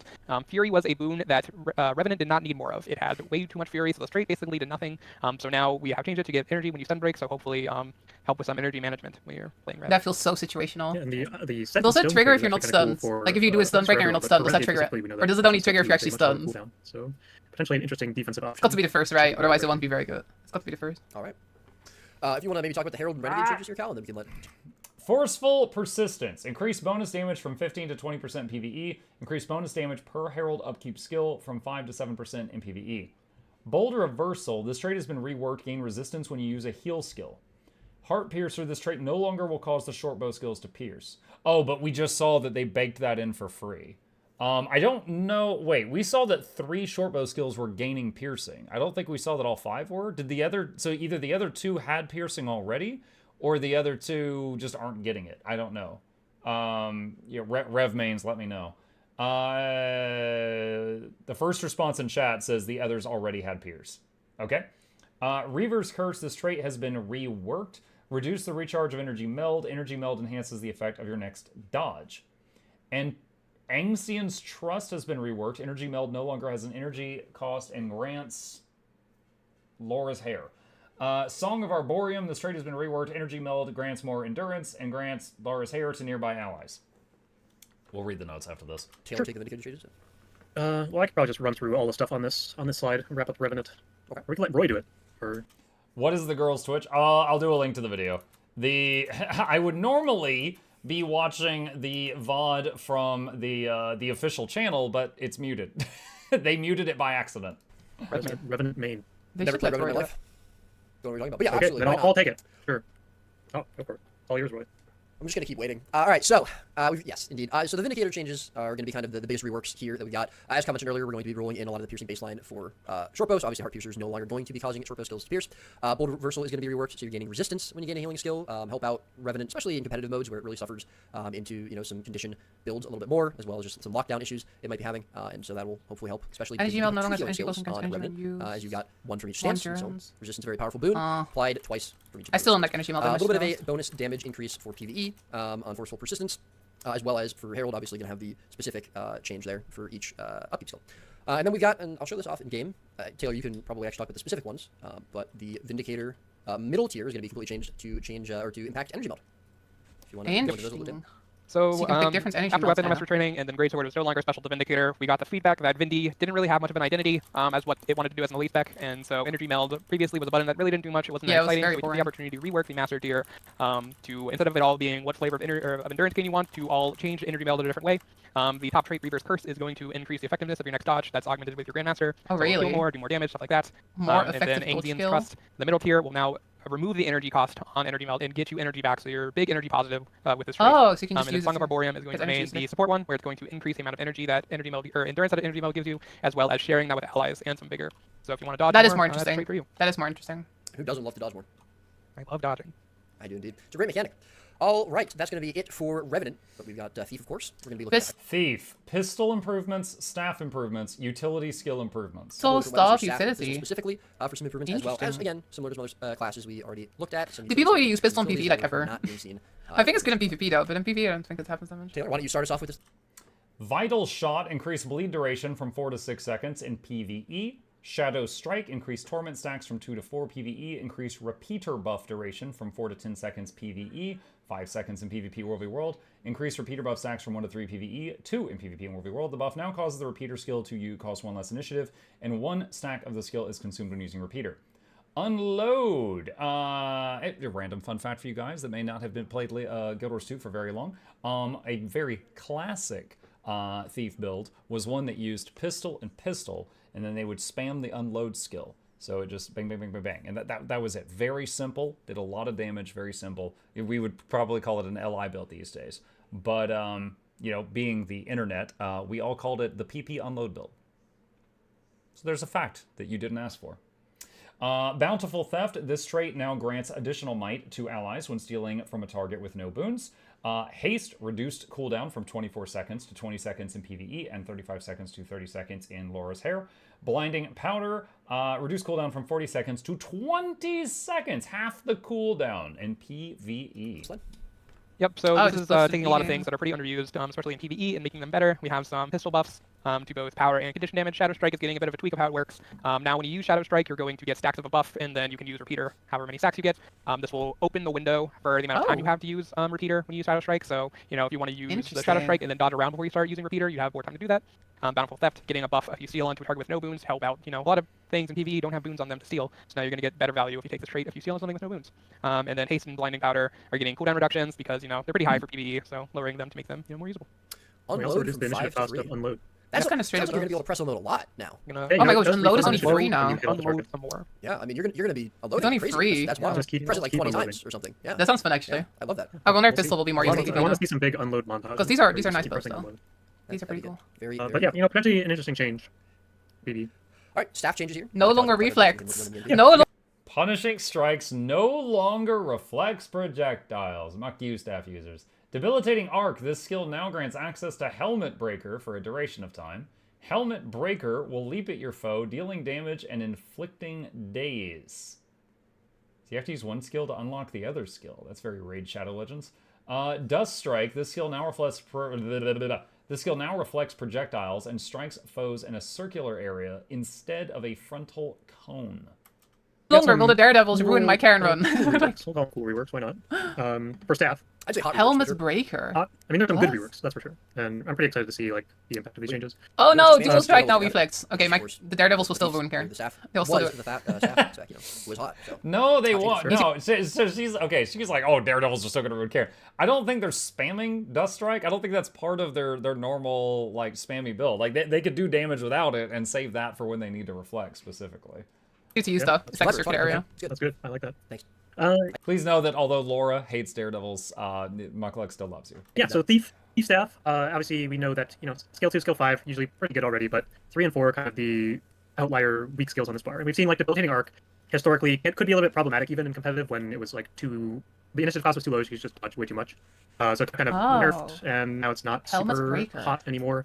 But now it's going to have a flip over skill, so when you debilitating Arc, you'll gain access to Helmet Breaker. Well, and you this can is go going back. to allow you to re-engage, jump in at your target. That is and cool. That seems fun to also use. click days. And Day 1, someone you know is going to use Helmet Breaker on Mersot Overseer and die a horrible death. It's going to be just like, it's going to be the Chronomancers all over again. the icon is not quite in yet, but there will be a separate icon for that skill. Dust Strike also getting a nice little rework here, moving the projectile reflection from the. I don't know more Daredevil. Daredevil always seems so fun, but then I never play it. It was I played it a good, long but it was time still ago. hard to utilize. It was a little unwieldy, Exactly, side of it. funky to make sure you're getting your third hit of the auto chain at the moment that you need projectile hate. So as we're reworking Dust Strike, just moving the projectile destruction or projectile reflection onto that skill, and also giving it a nice circular hitbox as opposed to the frontal cone, should just make it a bit more usable, a bit more powerful. Maybe jump in with Vault and then Dust Strike, potentially a quick little powerful burst combo. Look, I did it. That also reflects tiles. Wow, you did it. That's some. Robert insane Roy is the character name. All right, very, very cool. Yeah. Impact so Strike now. Impact Strike now evades. Increased cooldown from 25 to 30 seconds in PvP and 1v World. Well of Gloom, that's Spectre, increased pulse base healing from 336 to 520 in PvP 1v World, much higher base. Well of Silence reduced the cooldown from 35 seconds to 30 in PvP and 1v World. Evades. I'll keep talking. Well, Gotta get a few consecutive slides in every once in a while. But Impact Strike, this is kind of a big change. We are putting an evade on the first skill in the chain, which is Impact Strike, and then the other skills will evade. But this is just trying to make it a bit more of a valuable utility option. It's something that doesn't really get played too much, if at all. And we see that we've kind of tried reducing the cooldown a lot, and it hasn't really quite gotten there. We don't necessarily want to Buffing reduce up the the cooldown wells again, so in we're giving it a PvP little more wells. secondary value with the initial evade on Impact Strike. honestly, like, It potentially makes it a bit more. I guess it's a bit like more real life in competitive, PvP already. And we did bump the cooldown. That's a little really, competitive I guess you to don't see kind much of support hedge Spectre against in those modes. That's the cool. evade being a little bit too strong. Zerk Spectre, but this is something maybe. we'll be, again, as usual, It's a keeping an pretty eye on big it, buff, and to be we can always honest. cool down back down. 360, in a later 520. patch. That's a big And we've buff. also buffed up a couple of I guess in Spectre PvP it's pretty wells good already. to the supportive wells, especially. Like we get a bit more Heals healing on here the on the pulses and lower cooldown on Well of Silence. Maybe makes these a bit more appealing to support Spectre builds in competitive modes. How are we seeing support Spectre sort of being played right now? As you mentioned, these are mostly the supportive wells, so we'll be buffing them, obviously, again, trying to encourage. Roy asking the hard-hitting building, playing questions. Yeah, I mean we had the bigger overhaul previously, where we kind of made all the important skills on like Scepter and the trait in the Shroud that made the skills kind of splash and made it more of a reliable 5-target healer. And still not quite where we want it to be at, I think, in terms of the support side of things. So we are seeing a couple buffs here, and we're still kind of looking into if there are other avenues that we need to do like more significant changes for support Spectre, because we do realistically want support Spectre to be a viable build. Absolutely. I was so sad for support Spectres when they took away your guys' ability to revive people. Like, I do think the cooldown was way too short, but when they just 100% took it away, I was like, oh, well, there goes any interest I had in playing it. You'll love to hear it. All right, Warrior, and I think this might be our final class. Mace improvement. Okay, Warrior slide. Mace improvements, arms updates. They're updating your arms. PvE Berserker quality of life. To be looking at. It's the last profession, but as we said earlier, we do have some relics. And we actually have some Right, relic you're gonna balance talk as about the well. new Some relics. There will be some adjustments to existing relics. Interesting. So yeah, with Warrior, we're going to be looking at Mace. Maybe more relics will We're be gonna good. improve that weapon a little bit. Mace We're looking at some improvements. for the arms trait line. Berserker QL. Yo, somebody Bottom totally called it, right didn't for they? Berserker Somebody was like talking about the Berserk Tim, modes. why don't you start Yo, us off? Wolfman, thanks for the first email. This is going with looking at things that are lesser Thank you, used, thank making you. them better. Crushing Below. Increase the power coefficient from 1.5 to 2.25 in PvE and from 1.5 to 1.75 in PvP and 1v World. Increase might stacks from 3 to 5. Reduce the cooldown from 15 seconds to 12 seconds. Archer Spade, am I watching Muck Watch Lore Watch Roy and CMC? Yes, Archer, the reason for that is pinned at the top of the chat. There is a real reason. Tremor, reduce the cooldown to 18 seconds in all game modes, but increase the power coefficient from 0.8 to 1.25 in PvE. Doyak Signet, increase the base healing from 1600 to 2800. Signet of Stam, this skill now grants 10 endurance per condition it removes. Battle Standard, change the description on the underwater version of the skill to reflect its actual Laura's hair. We'll read that later. First one being offhand base, still haven't caught on, so we're decreasing cooldowns, increasing stats on it. Holy shit, Doyak Sickness heals for twice as much now. Tremor's Watch great, your too. language. Yep. Wow. I like Crushing Blow. It does a lot of damage. We do a lot of damage now. Yeah. And a low cooldown. These are pretty big So builds. pretty interesting pick if you want like that aggressive CC offhand. Yep. Very specifically, that is. that a is- montage combo. Some people. I do say You know, that back a lot, in actually. 2012, Oh, we boy. played Axe Mace with Greatsword. So Guys, Cal's maybe played this game a somebody- lot, if anyone didn't know. Just so everyone knows. This game Quite been a for a little while, in virus. case nobody knew that. Cal's really old. Wow. true. Wow. Taylor. I'm sorry about Pals that. video. Wow. Then some I'm sorry. defensive I'm signet sorry. buffs. Doliak going to heal more. Stamina going to give some endurance per condition it cleanses. So potentially going to give a ton of endurance if you cleanse a lot of conditions with it. Roasted. And then going on And most importantly, we updated the description of oh Battle yeah, Standard. battle standard, underwater change. It's just the description, but it's good. That is funny and And now we have Do mechs work underwater yet? I haven't checked in a while. I know we celebrated a year of them not working underwater. Did they do it yet? There's a bug, but not really. Okay. the most important change of the patch. You were very excited about this change. That's I'm true. psyched. Oh, here we go. Vengeance. Increased chance to rally from 25% to 100% in PvE.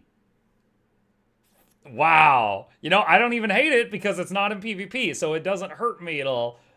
That's going to be fun for warriors. Wow. Opportunist. This trait will now also trigger when disabling an enemy. Reduce cooldown from 10 seconds to 1 second. Reduce the fury duration from 10 seconds to 3 seconds. Furious Burst. This trait no longer grants fury when using a burst skill, instead grants fury when swapping weapons. Reduce the cooldown from 15 seconds to 4. Reduce fury duration from 5 seconds to 2.5.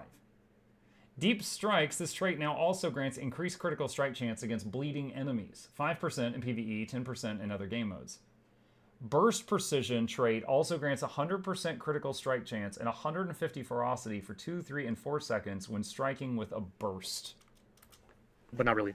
So Vengeance, Hey. this is kind of a nod to a change that we'll get to on a later slide, where we did rework the Vengeance trait in Discipline that gave you a 100% chance to rally when you kill something in Vengeance. What? We didn't really want to remove that functionality entirely, because I'm sure there's plenty of players that enjoyed that, especially in like open world gameplay, rallying off Vengeance, super fun. So let's just make it 100% in PvE, and that's probably really cool. fun. But not in competitive modes, no one played that trait anyway, and...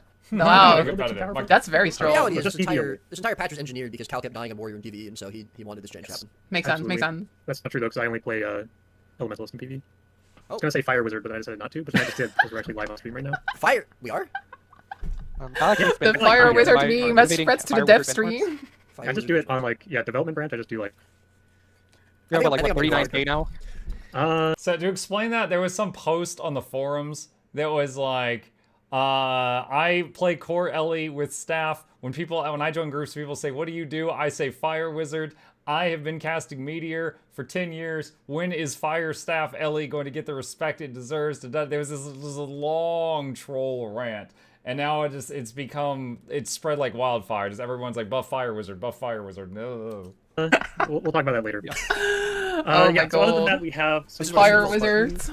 We made it, we were so close. We were made pretty it to the close. last You profession. almost didn't say Fire Wizard on stream. I Now I'm almost saying. made the right decision, but then I made the right decision. Cal loves casting spells. He's on the wizard The now. Fire Arms Wizard. trait line. So this is a trait line that obviously has a few different identities. We have the Condi side and kind of critical hit side, and the critical hit side has never really been that great. So a lot of the changes for this patch are focused around the critical hit side of arms. The big change here is with Burst Precision. This trait super unexciting as a Grandmaster trait before, where it just makes all of your burst skills guaranteed crit. Now it's going to You do can just that, but it's crit also going to make all your skills guaranteed crit for a duration, assuming you hit with your burst skill or use a longbow skill, because longbow is doing its own thing. But as with similar functionalities, you will gain a buff that grants you 100% crit chance for a duration based off adrenaline spent. And that is potentially very, very powerful. Indeed.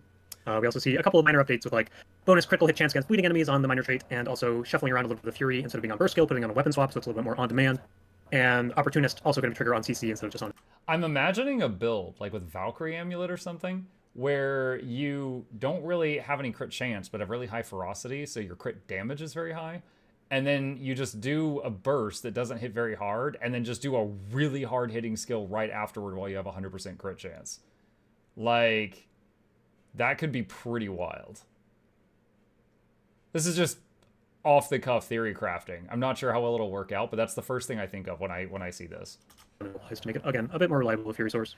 I got to learn First person Berserker change, at some obviously, point. we'll be keeping Berserker a scares me a very little close bit. eye on to say for the Like falling out of the time, but Berserker guaranteed crit and chance stuff. for potentially a long duration is obviously very good. This is a trait line that hasn't seen a lot of play, so we are trying to give a pretty powerful incentive if you do want to play in arms. But if it ends up being a bit too powerful, we can obviously tweak the duration, tweak the ferocity, tweak any number of things on this trait to make it maybe a bit more balanced if it is too powerful. Hi, Boo. Couple more warrior changes here. All right, new slide. Warrior Aggressive Onslaught. This trait now grants 2 stacks of might for 6 seconds. Increased movement speed bonus from 25% to 33. Increased quickness duration from 2 to 3 seconds in PvP and World v World. Soldier's Focus. Increased the heal attribute scaling from 0.8 to 1.0. Increased protection duration from 2.5 to 4 seconds in PvE. And from 2.5 seconds to 3 seconds in PvP and World v World. Vengeful Return. This trait has been reworked and renamed to Stalwart Focus. Increased incoming effectiveness and healing to other allies. Heightened Focus. This trait will now also recharge all burst skills when it triggers. Reduce the cooldown by 1 second, I think. Laura's I up. can run through these as well. Aggressive Onslaught. This is a trait we reworked patches ago now, I think. And still not really picked up. Obviously, the Strength Grandmaster slot is a very competitive slot with Might Makes Right and Berserker's Power. Yo, Yudi, I think for So 8 just trying to make Aggressive months. Onslaught a Thank bit you more so much. competitive, adding some Lemon light as stacks on well. it, buffing up the movement 13 speeds, months, buffing up thank you, quickness. Just, tuning up all the knobs, and we'll see if it makes it a interesting pick for, maybe more CC heavy builds. Maybe you play like Hammer with straight line. You really want to play Stalwart Aggressive Onslaught, who knows? Focus. And also, a couple of support warrior improvements here. We see Soldier's Focus, getting heal scaling increase, protection duration That's increase, cool. and Vengeful Return. Here's Heal the rework, warrior with the for staff? The Vengeance trait is now going to just augment both your incoming and outgoing. We don't know what staff Heal does. warrior with the staff? I hope they Bruisery tease type the new warrior weapons build a bit. as well. I don't think they will, but that'd be also, cool. if you want another healing modifier on your support build, you can take the trait that is now called Stalwart Focus instead. And we've talked we also about. have. Yeah, go for it. I was going to say we've talked about support warrior in the past on the stream. We've sort of mentioned that we consider it a little bit more of an aggressive support compared to maybe Guardian or Elementalist in some cases. Is that still kind of, with these changes, the direction that we kind of want that support spec to be going, or are we sort of shifting that around a little bit? It's very Yeah, I mean, obviously these are both defensive support improvements, but the identity of warrior support is always going to slant a little bit more aggressively, and we still want that to be the case. But there is almost like a like a certain threshold of defensive support that a support needs to bring to be a competitive pick. So we think that bringing up its defensive potency just a bit is definitely warranted. Absolutely, because it's barely a thing right now. There's also heightened focus here at the bottom, getting a slight little adjustment / improvement. Will now also recharge all of your burst skills when it triggers, in addition to getting the quickness and reducing cooldown. So now you can potentially, first hit a burst skill, hit another burst skill right away, assuming you have your adrenaline and any number of exciting combos. Barrier. Possible, surely. Probably not. Okay. Next slide. All right. What a way to transition to Berserker. Yeah. Berserk. Increase the duration from 15 seconds to 20 seconds in PvE only. Reduce the cooldown from 15 seconds to 8 seconds in PvE only. Well, the uptime of Berserk just shot way up. Smash Brawler. This trait no longer extends the duration of Berserk by a flat amount. Instead, causes Primal Burst skills to extend the duration of Berserk by 2 seconds, or 1 in PvP and War v World, when striking an enemy, but only once per skill. So if you do a swing that hits 3 enemies, it's only going to proc once. Decapitate will extend Berserk mode by 1 second in PvE specifically. Heat the Soul. This trait no longer has an internal cooldown. Reduce the quickness duration from 4 seconds to 3 seconds in PvE. Decapitate grants 2 seconds of quickness. Hey! Take it away.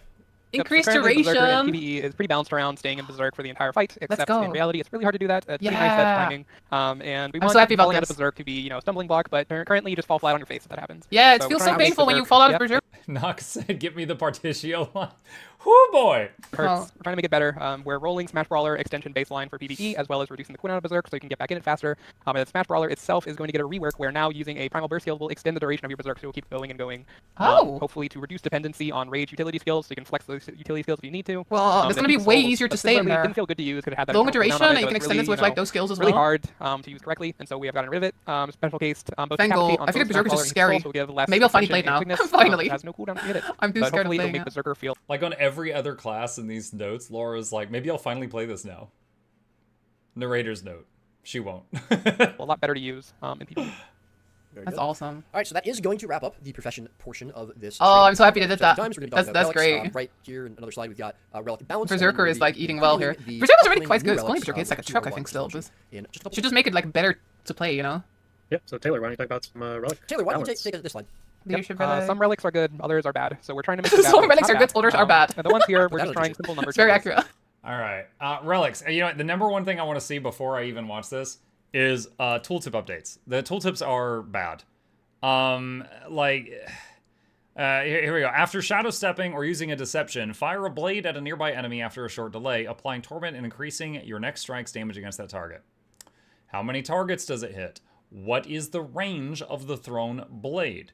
Is it a projectile or not? How many stacks of torment is it? What is the duration of the torment? How much time do I have for this buff that increases my next strike damage? What is the percentage of the strike damage increase? Like, every single relic is missing massive information, and it was, oh my god, it's so bad. So, I mean, the number one thing I want to see is just the tooltips finished. But everything else is just icing on the cake. All right, what does the slide say? Relic of Leadership. Increase the number of conditions converted to boons from 3 to 5 in PvE and 2 to 3 in PvP War v World. Relic of Water. Increase the number of conditions removed from 1 to 2. Relic of the Centaur. Increase stability stacks granted from 1 to 2 in all game modes. Increase the stability duration from 2 seconds to 3 seconds. Relic of Resistance now grants its effect to allies in a 360 range radius. Almost said degree. Would have been the wrong word. Relic of the Herald. This relic now also grants its bonus when applying boons to yourself. Increase regeneration per stack from 15 to 25. This relic no longer has an internal cooldown. That's awesome. Relic of the Monk no longer has an internal cooldown. Fantastic. That's awesome. Ah!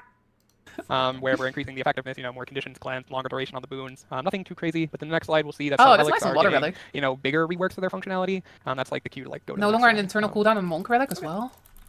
That's gonna be big, Anyways, actually. Relic of Vast is no longer going to have a cooldown when it's used by an elixir skill. So if you want to slam all those elixirs on your bar and use them all at once, you're going to get a lot of Vast stacks. And then Patha is now going to launch its dagger a lot faster and from your ending location. All right, increase space duration of Relic of the Zephyrite from 3 seconds to 4. Relic of Vast no longer has internal cooldown when triggered by an elixir skill. Reduce the stack duration from 30 seconds to 10. Stacks are now expended on any hit and are expended when stacks are negated. Increase poison duration from 3 to 5. I'm just going to read that because I've never done anything with Relic of Vast. Relic of Patha Dagger is now launched from the ending location and fires faster. The damage buff now remains for a duration instead of dissipating after the first hit. Reduce the duration of the damage buff from 10 seconds to 4 seconds. Increase the torment duration from 4 seconds to 6 in PvE. Relic of Ice. This relic now shoots ice at the nearest 5 enemies 3 times. Projectiles now inflict vulnerability and increases chill duration from 1 second to 1.5 seconds. Increase damage coefficient from 0.5 to 1.0 in PvE. As well as the damage buff will now persist for a duration. I've barely ever used any of the next these. hit, so hopefully it's going to be a lot better for power builds as well as more consistent when you use Hey, it. it's a proto And Relic hero. of Ice is now going to shoot a lot faster and at more You people, should play. as well as doing some vulnerability as well as the chill. So hopefully it's going to be pretty good to get that proc off. All right. Very They seem good. really interesting. So first up, Monk, has the patch notes on the wiki come out? Yes. Give me a second. I've got a link for it.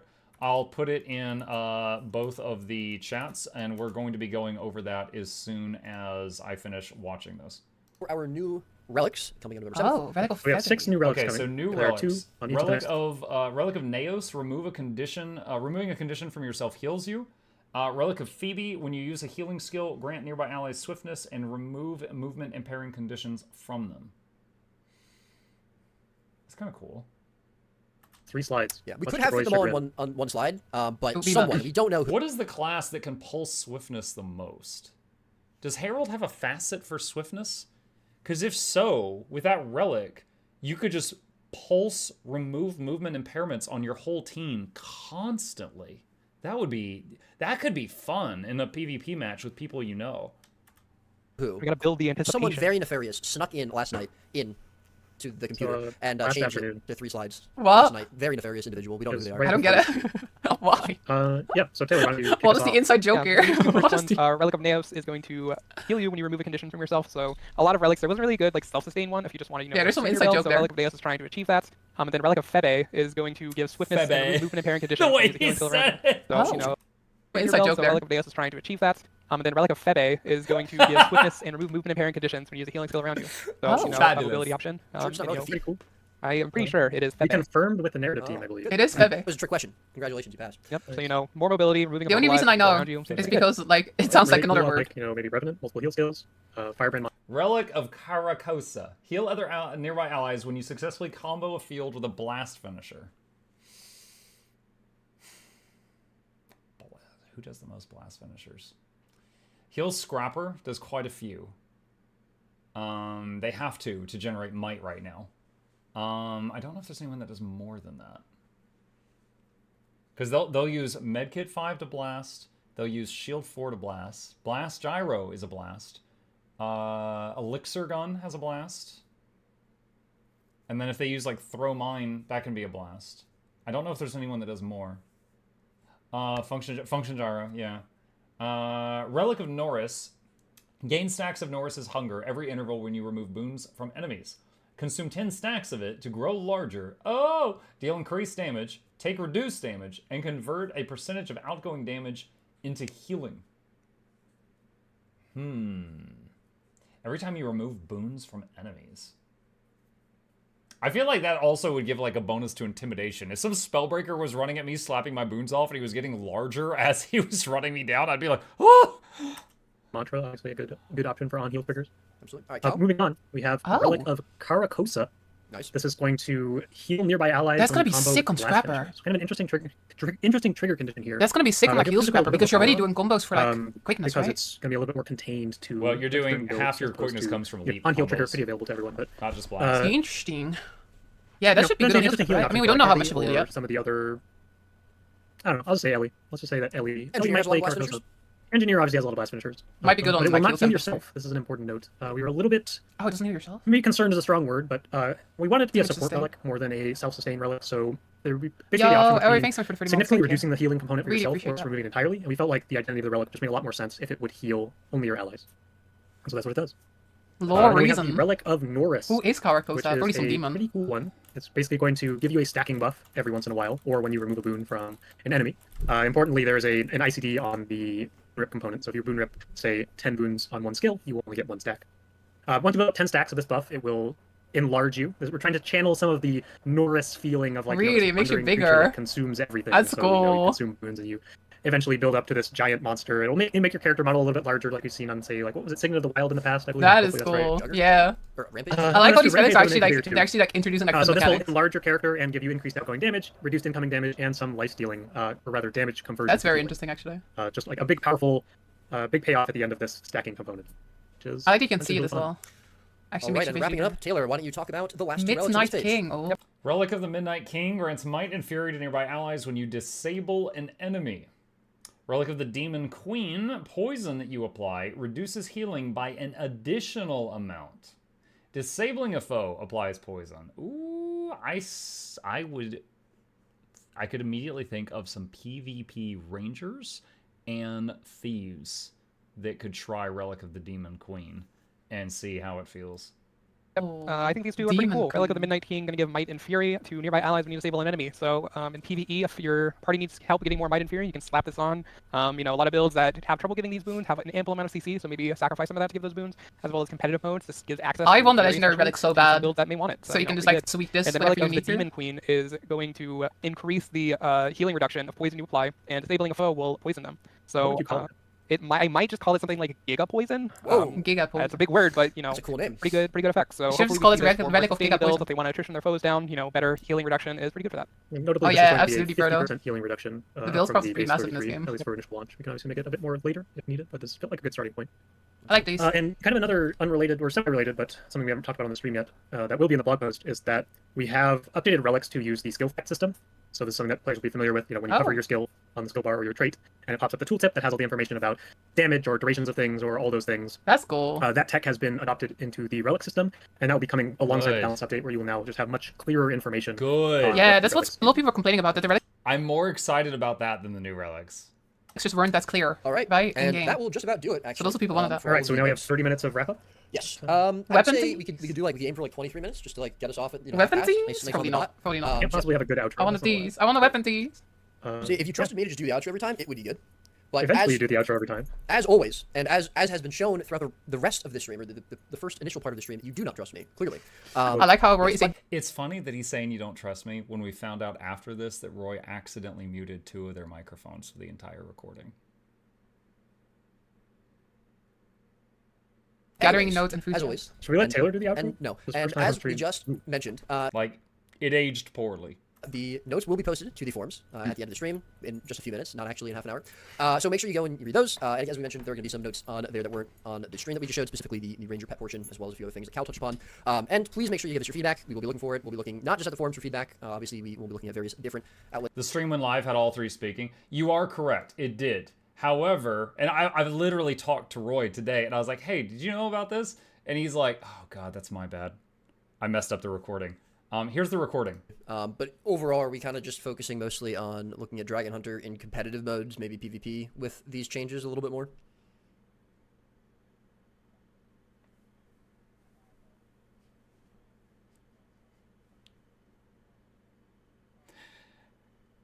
It's an hour and a half of this. Very good. Firebrand, as we mentioned earlier, will be getting some more adjustments. Very good. And it's funny because so many times he's like, there will be no noise, and then Roy will be like, oh yeah, we can talk slower, that's fine. And then there's no noise. Like, it's an hour and a half of that. I'm pretty sure that for the first time in a while, it's not going to go up on YouTube. Because I'll be pleasantly surprised if it goes up on YouTube. I'm pretty sure, I'm going to refresh their main channel. I'm pretty sure they only were making one recording and it got botched. But anyway. What's there for that, but as always, we do request that. Hopefully you enjoyed the stream. They're like a month early. They have a little time Taylor to will see feedback. Taylor will see all your I don't think there'll be that much of feedback, to be honest. Roy will see a lot of feedback. Taylor will I don't actually think there'll be that much. Yeah. I love Taylor sees Reaper. all. I don't think there's He's any also controversial narratives there. He goes hard on the forums. He delves deep. Not just the forums. Some other. I'm also Social always media. there. I think we've got what we need. I think we've got what we need. So let me hang on just a second here. What is it? Alt for this? One second. I want to make sure that this is legible. Okay. All right, that should be good. Okay. Chat, I'm going to go into YouTube mode. I'm trying to condense this as much as possible so that I can make my usual news video for the people that don't know where to get the news and let all the peoples know what's going on. So I'll hover here and then go back to the other thing. All right. Marker. Okay, today is Friday, October 27th, and we got some new Guild Wars 2 news. So for those who do not know, Guild Wars 2 did a video today called the November 28th Balance Preview live stream, where they unloaded a bunch of information about some changes coming to the game in the very near future, specifically on November 28th. However, they had a oopsie, and Roy already said that was his bad, he hit a wrong button, and during the recording, they recorded some PvP as well. Roy and nobody else. I think loves talking about this. So it's an hour and a half of Roy talking and then breathing and then talking and then breathing and chuckling, and the other two weren't recorded at all. Now, fortunately, I was able to watch Laura watch them, so I had to listen. I had to react to a reaction of a reaction. So yeah, you could watch me, watch Laura, watch them. It was pretty cringe all around, but in any case, it is done, and we have listened to all of that, and now we're about to go through the notes. Now, we've got the notes here on the forums. We've also got the notes here with tooltips on the wiki. I'm going to read them off the wiki because they've got the tooltips there. It makes them a little easier to understand, and I'll have links for everything down below if you want to reread it on your own time. Okay, starting at the top. General, as part of the balance update, we're tuning up some of the less impactful relics. We're also updating, using this update as an opportunity to update all relics with the fact system used for skilled tooltips. So real quickly, if I go to a random relic in game right now, Relic of Patha, fire bladed a nearby enemy after short delay, applying torment, increasing the next strike's damage against that target. What is the range of the blade? Is it a projectile? What is the duration of torment? What is the damage of torment? How many stacks of torment? How long is the duration of the buff for my next strike buff? All the tooltips of the relics are very poor right now. They do not have enough information, but they are going to be adding that soon. Relevant information such as range, radius, and numerical values will be shown on relics. Relic of Leadership. Increase the number of conditions you convert to boons from 3 to 5 in PvE, 2 to 3 in PvP World v World. Relic of the Water. Increase the number of conditions removed from 1 to 2. Relic of the Centaur. Increase stability stacks granted from 1 to 2 in all game modes, and increase the stability duration from 2 to 3. Relic of Resistance now grants its effect to all allies if they're nearby. Relic of the Herald now also grants its bonus when applying boons to yourself. Increase the concentration per stack from 15 to 25, and it no longer has an internal cooldown, which is going to be great. Relic of the Monk. This relic no longer has an internal cooldown. This is awesome. Before, if you the Relic of the Monk gives you a bonus to healing power based on how much if you've given out boons recently, but there was an internal cooldown. So yeah, it was best if you were playing a class that could like give a boon, give a boon, give a boon, give a boon, and then it would stack up. But if you were just like, blah, here's 20 boons, and then you were not able to give more, it would just get 1 stack and then fall off. So this will solve that issue for some classes. Relic of the Zephyrite, increase the base duration from 3 to 4. Relic of Vass no longer has an internal cooldown when triggered by elixirs. Reduce the stack duration from 30 seconds to 10. Stacks are now expended when striking an enemy and when attacks are negated. Increase the poison duration from 3 seconds to 5 in PvE. Relic of Patha, the dagger is now launched from the ending location and fires faster. The damage increase now remains for a duration instead of ending after the first hit, and reduce the duration of the damage increase from 10 seconds to 4, and increase the torment duration from 4 seconds to 6 in PvE. Relic of Ice now shoots ice at the nearest 5 enemies 3 times. Projectiles now inflict vulnerability, increase the chill duration from 1 second to 1.5, and increase the damage coefficient from 0.5 to 1.0 in PvE only. Alright, Elementalist. The effectiveness of power-based catalyst builds relies on empowered empowerment, which either grants the user the full bonus or none at all. We think that this disparity is too large, so we're updating the trait to always give you a lesser bonus, making it less punishing if you drop below the max number of stacks. Sword skills in the 3rd weapon skill slot are also getting improvements in competitive modes to make the weapon more appealing to players who aren't using the Weaver Elite specialization. Starting from the top, Flame Wheel, increase damage and Condi damage bonus from 10 to 15 in PvE. Crescent Wind, increase the crit strike chance from 10 to 15 in PvE. Ground Pound, reduce the cooldown from 30 to 20 seconds in PvE, and increase the power coefficient from 1.3 to 2.0 in PvE. Ring of Fire, increase power coefficient from 1.2 to 2.0 in PvE. Tidal Surge and Water Globe, reduce the cooldown by 5 seconds everywhere. Cauterizing Strike, increase the power coefficient against burning enemies from 1.6 to 1.8 in PvP and World v World. Aqua Siphon, increase base healing by almost double in PvP and World v World. Quantum Strike, reduce the cooldown from 18 seconds to 16 seconds in PvP World v World. Glyph of Elemental Power, reduce the cooldown from 30 to 25 in, I'm just going to say competitive modes from now on. Arcane Shield, reduce the cooldown to 35 seconds in all game modes. Tornado and Whirlpool, reduce the cooldown from 150 to 60 seconds in PvE. Whirlpool, underwater buffs, holy crap. So Tornado, pretty frequently used in PvE, good for knocking enemies off of nodes and stuff like that, but PvE, it's almost never seen, so this is going to make it maybe more desirable in that game mode. Weaver, Aquatic Stance. This skill now also grants Endurance. Increase the base healing on activation from 2600 to 4k. Increase the base healing when striking an enemy from 573 to 650. Woven Stride. This trait now additionally removes a condition while gaining super speed or swiftness with a 3-second internal cooldown on PvE and a 5-second internal cooldown in PvP and World v World. Hammer, on Catalyst, they've fixed an issue that caused circular projectiles to occasionally lose their ability to strike enemies when you've refreshed their duration. Empowered Empowerment, they mentioned this earlier, this trait will now cause it to always be 50% more effective. Effectiveness at max number of stacks is unchanged. So this means that when you're below max, it will be more powerful than it was. Engineer changes. Rifle and Pistol are both receiving general improvements to make them more compelling, with Pistol filling the role of a hybrid damage offhand weapon to play alongside Sword main hand and Pistol main hand. We've also made some improvements for support-focused Scrapper builds and reworked some of the passive trait triggers in Alchemy for more active gameplay. Alright, so Rifle Net Shot, that's Rifle 3, I believe, increase the casting time from 0.24 to 0.62. This will now inflict vulnerability in addition to immobilize, increase the power coefficient from 0.5 to 1.25 in PvE. Jump Shot now has a half-second evade at the beginning of the animation. So you could use this, in PvE when something, like a big red circle is about to hit. You could use this to not only avoid the big red circle, but also do some damage as you come back down. Static Shot, reduce the casting time from 0.4 to 0.2. Reduce the cooldown from 12 to 10 in competitive. Blowtorch, increase the minimum power coefficient from 0.33 to 1.0 in PvE only, and increase the max power coefficient from 1.0 to 2.0 in PvE only. So Blowtorch it does do some power damage, but its real winner is the condition damage. Like if you are full Condi and you use, I believe it's Pistol 4, Blowtorch, and you are at point blank range, because it does more damage the closer you are, it's over a 20,000 damage burn. But the power damage on it was never much to brag about, so they're increasing that power damage on the Blowtorch, as they said, to work better with like Sword Pistol as well as Pistol. Glue Shot, which is Pistol 5, increase the missile velocity from 900 to 1200. The skill is now a blast finisher and deals strike damage to enemies in the impact area with a power coefficient of 1.5. Reduced the cooldown from 20 seconds to 12 in PvE.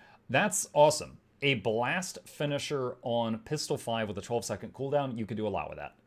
Bandage Blast. So it's about to be changed. Let me tell you what it was. If you didn't play any form of Support Engineer, Bandage Blast was Med Kit 2. Your character would do like this with his arm, and bandages would come out, and they would come out in a 5 projectile spread.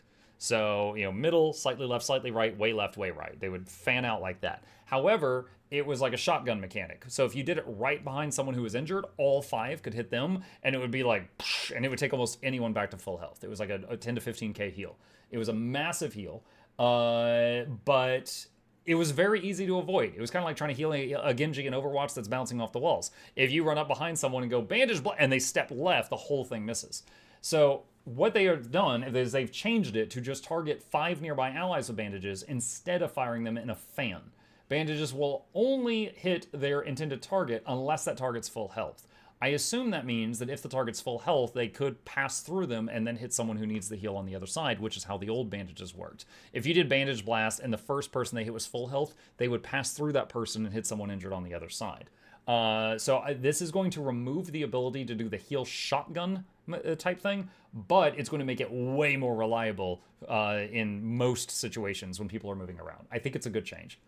Elixir B reduced the cooldown by 5 seconds. Toss Elixir B no longer has a chance to grant swiftness. So that, leaves you with Stability, Fury, Might, or Resolution as the choices. Toss Elixir U reduced the cooldown from 32 to 25 seconds. Soothing Detonation increased the healing coefficient in PvP dramatically. Health Insurance increased outgoing healing bonus from 7 to 10% in PvP. Invigorating Speed will now also activate when gaining super speed. Transmute, this trait will now activate after using a heal skill instead of upon reaching a threshold of conditions. Emergency Elixir. This trait will now activate after using an elite skill instead of when being struck below a health threshold. I really don't like this one. So Emergency Elixir is drink Elixir E when you are below 33% health, and then it would give you a barrier and protection. It's called Emergency Elixir. It's supposed to activate in emergencies, but they're making it just trigger when you use your elite skill. So you use your elite, and then if this is not on cooldown, you get a barrier and a few seconds of protection. I find this one odd. Most of this stuff is great. This one I think is weird. HGH is a Grandmaster trait that adds a bit of might to all your elixir stuff. Adjusted the might from 3 stacks for 6 seconds to 2 stacks for 10 seconds in PvP and World v World. Scrapper. System Shocker. The barrier granted by this trait is now also applied to nearby allies. This is awesome. Disabling a foe grants you barrier. Your function gyro dazes foes when cast. So anytime that you hit someone with any sort of disable in apparently any game mode, you give barrier to your whole party. I think that's great. That's a neat change. And it's not something you're going to be able to keep up 24/7, so I don't think it's like OP or anything, but I think that it definitely makes you feel more like a team player. Mass Momentum increased the stability stacks from 1 to 2, and increased the number of targets from 3 to 5. Expert Examination, this trait has been reworked. The function gyro grants protection to allies when summoned. Using a healing skill's associated tool belt skill grants protection to nearby allies. Okay, I really don't like this change, and I'll explain why. I played Heal Scrapper a lot after it got access to quickness, and then Heal Mechanist after that. I played Heal Scrapper for a solid between 6 months to a year as my main character. It was a lot of fun. It's in a rough place right now. The healing is still fine because it's got access to medkit, and all heal engineers, no matter what type they are, use the medkit. It also has function gyro, which is a incredibly good skill. Just, hey, go revive that guy with a 20-second cooldown. That's incredible. It's so good, and it feels good to use it. However, the problem is the boons.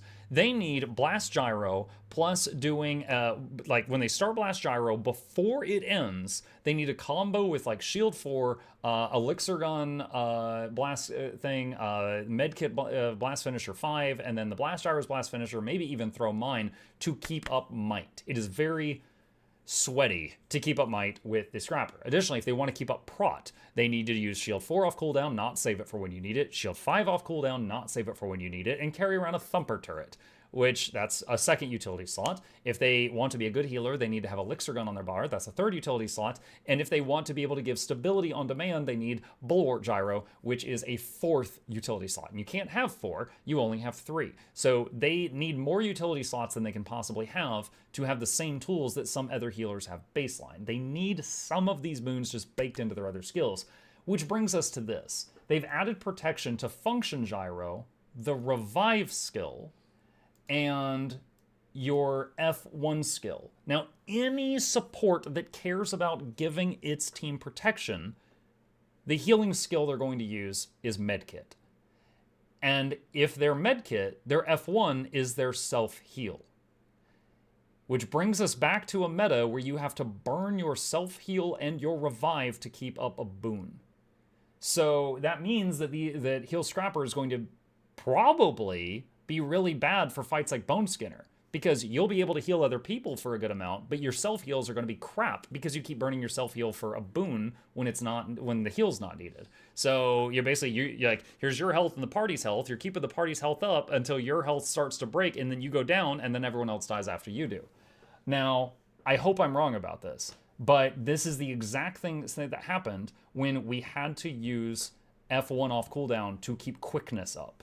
And they've finally gotten us away from that. But now we have to do it for protection.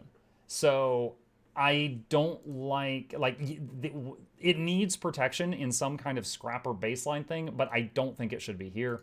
That's my reasoning. All right. Rapid regeneration. Increase the swiftness base healing from 88 to 101 in PvP and World v. World. Increase super speed base healing from 176 to 214 in PvP and World v. World. Applied force, the condition damage penalty from this trait has been removed. Increase the bonus power per stack of might from 20 to 40 in PvE. Blast gyro cooldown reduced by 5 seconds in PvE. Bypass coding reduced the cooldown by 10 seconds from 30 to 20 in PvE. Hollowsmith Spectrum Shield. The skill no longer has a reduced recharge when used above a heat threshold. Now grants stability when used. Reduce the cooldown from 30 to 20 seconds in PvE. Flash Spark reduced the cooldown from 40 to 25 seconds everywhere. Mechanist. Relic changes. When equipped, the following Relic's effects will now activate when the mech's abilities fulfill their requirements, but affect the mech and the engineer separately, which means your mech can now use Relic of the Herald, Brawler, Scourge, or Aristocracy. Additionally, when equipped, the following Relic's effects will now activate when the mech's abilities fulfill the requirements, but cooldowns are shared with the engineer. Relic of the Monk and Relic of Antitoxin. Now, Relic of the Monk, as mentioned earlier, gives you a bonus to heal. I can show it in the game right now. Hold on. So look down here at my buffs. I'm on my Druid right now. I'm going to pulse out some Alacrity, and look right there. You see that? That is Relic of the Monk. Now, I stopped providing buffs, and it's gone. If you're not providing buffs for like 2 or 3 seconds, you'll lose it. So before, on Mechanist, if you weren't counting the mech and you were just counting the boons provided by the mech, he wasn't providing a boon every second or two. He was providing a boon like every 6 seconds. He'd use Mace 2, and that would provide some boons. But he would struggle to keep up Relic of the Monk for the healing bonus. If it's also counting the fact that the mech, every time it punches, it pulses might, and also it's constantly pulsing Alacrity with Barrier Engine, the Mechanist, the support Mechanist will easily be able to appreciate Relic of the Monk at full power. So that's a good change for them. Mechanical Genius. For a short period of time, the effect will remain active even after the mech moves out of range of the engineer. It's a step in the right direction. I wish Mechanical Genius was just gone. It feels bad to use. Like, the fact that when the mech gets more than, a certain range from you, it just, it does this. It just becomes bad. I feel like that design is silly. Like, Ranger Pets don't do that, thank God. So I don't like this trait at all. So, I mean, this is a little better than it was. Rectifier Signet, that's the healing signet, reduce the pulse healing from 142 to 115 in PvP. This is a very powerful signet, especially if you're running, I think it's J-Drive. I might have the name wrong, but it's the trait that makes it to where your signets give the passive effect even when they're on cooldown. Very powerful because it's just every second you're healing. Yeah, and your mech. You and your mech are healing every second in PvP, plus when you use activate it for the big heals. They've had to nerf this many times. It's a very good skill. Superconducting Signet reduced the burning duration from 3 seconds to 1 in PvP. I'm not surprised by this. Superconducting Signet is, for those who don't play mech, it's when the mech runs at you and then it gets like a bunch of green lightning around its feet on the ground, and there's a big circle of pain around it. Now, the reason for it is like too strong. And the reason I say that was not because of the damage, but the time.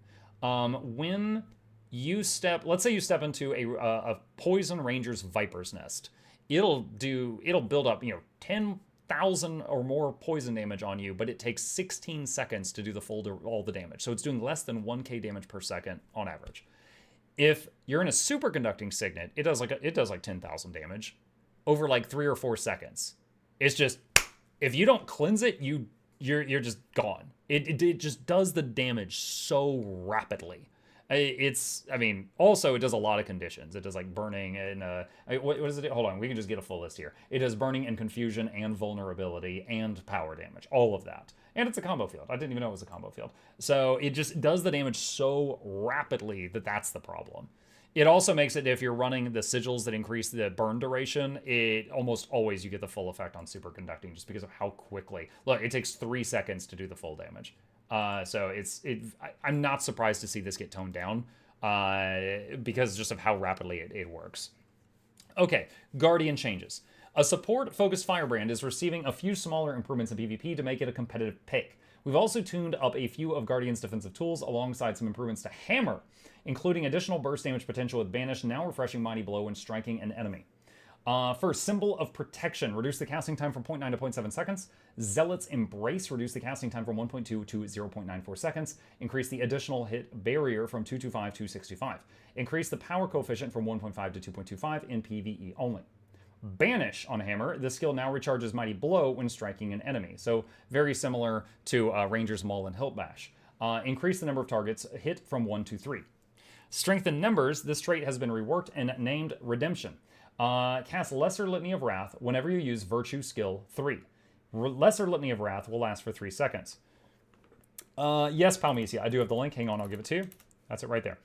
Where was I? Might of the Protector. Increase the might duration from 6 to 9 seconds in competitive. Dragon Hunter changes. Shield of Courage. Reduce the cooldown from 50 to 45 seconds. Piercing Light. This trait has been reworked and renamed Hunter's Premonition. Gain Aegis whenever you use a trap skill. So might be worthwhile to space your traps out and not just hit them all at the same time if you're trying to get the most out of Aegis uses. Defender's Dogma will now also give you 180 Vitality, so a little bit of sustain increase. They did mention in the video they were trying to increase Guardian sustain just a little bit across the board. Pure of Sight. Increase the minimum damage bonus from 5 to 10% in PvP only. Firebrand. Loremaster. Decrease page generation interval from 6 seconds to 5 seconds in PvE. So that's a slight buff to how fast you're getting your pages. Swift Scholar trait no longer has an internal cooldown. Increase the quickness duration from 1.5 seconds to 2 seconds in PvP and World v World. Chapter 1 Searing Spell will now increase Vuln stacks from 2 to 4 in PvP. Ashes of the Just will now also give 5 stacks of might to nearby allies for 8 seconds. That's one thing. Now, I don't main support Firebrand, but I have played it a little bit, and it always felt weird keeping might up as a Firebrand when you compare it to like some of the other, when I play Mechanist or Druid, it's just much more. I mean, it's nowhere near as bad as Scrapper, but it feels clunky on Firebrand compared to those other two. So this, I think, will help them out with that a little bit. Chapter 2 Daring Challenge. Increase the cooldown from 8 seconds to 15 and reduce the page cost from 2 to 1 in PvP. Willbender. Conceited Curate will now give 180 Vitality, again on the topic of the sustain across the board. Roiling Light, the skill now grants resistance instead of swiftness. All right, Mesmer. Our goal for Mesmer in this update is to improve the set of tools available to support Mesmers. We've made larger changes to Chaos and Inspiration specializations to provide better access to certain boons and improved healing capabilities. First, Axe Clones no longer perform an attack chain and instead will only use Lacerating Chop. So I don't know how this is going to change the DPS of the clones. I can tell you from the last time I played my Mesmer was when I made the low intensity builds. And I remember in that video, I had 3 Axe Clones in the background beating on the dummy while I was doing the /talk emote in front of the camera. And the clones were doing 11,000 damage per second, and I was emoting. I was literally not attacking, but I was doing 11,000 damage per second. So Axe Clones are very strong. I don't know how this is going to affect them, but they are getting changed. So they will no longer do attack chains and instead use Lacerating Chop. Lacerating Chop now applies Bleed and Torment for 3 seconds when used by clones. Lingering Thoughts reduce ammo recharge from 8 seconds to 6 in PvE and 12 to 10 in competitive. Axes of Symmetry reduce cooldown from 10 to 8 in PvE and 15 to 12 in competitive. Prestige reduce cooldown from 30 to 20 in PvE. I'm so glad they didn't reduce the cooldown in competitive because that's a very strong skill. Phantasmal Mage reduce the cooldown from 30 to 20 in PvE and from 30 to 25 in World v World. Phantasmal Warlock. This Phantasm summoned by this skill will now inflict Torment instead of vulnerabilities. That'll be a DPS increase because your group's probably already got max vuln. Ether Bolt increase the torment duration from 2 to 4 in PvE. Ether Blast increase torment duration from 3 to 6 in PvE. We're looking at Scepter stuff now, I believe. Illusionary Counter reduce the cooldown from 8 to 6 in PvE. Counter Spell will now inflict 5 stacks of confusion for 7 seconds in PvE. So if you try to do a counter and you mess it up, you do still get something out of it with these confusion stacks. Confusing Images reduces the cooldown from 12 to 9 in PvE. Null Field reduced the cooldown from 35 to 45 in World v World. Phantasmal Disenchanter reduces the number of boons removed from 2 to 1 in World v World, so a little nerf there. Metaphysical Rejuvenation. So we're talking traits now, not skills. Maizen on YouTube says Muck needs a third YouTube channel called Muckluck Reads. Lol. Funny enough, like, these news videos are some of the most successful ones on my channel, aside from the guides. Illusionary Defense has been reworked. It will now grant protection to nearby allies when you shatter. Protection duration scales based on the number of shattered clones. So it gives Mesmers another way to provide protection to their team. Chaotic Transference has been reworked. Whenever you grant a Chaos Aura to yourself, you also give it to nearby allies. When you grant a Chaos Aura to an ally, you also grant them regen. So very cool use of auras. Feels a little Tempest-esque, but not quite the same. Illusionary Membrane has been reworked. You gain Chaos Aura when you shatter skill 2. So, you know, if you have both of these, you gain Chaos, and then the whole team gets Chaos, and then the whole team gets regen. Deal increased Condi damage when you have Chaos Aura. Bountiful Disillusionment. The additional boon based on which shatter skill you use is now also given to all allies. Distortion now grants stability instead of regen.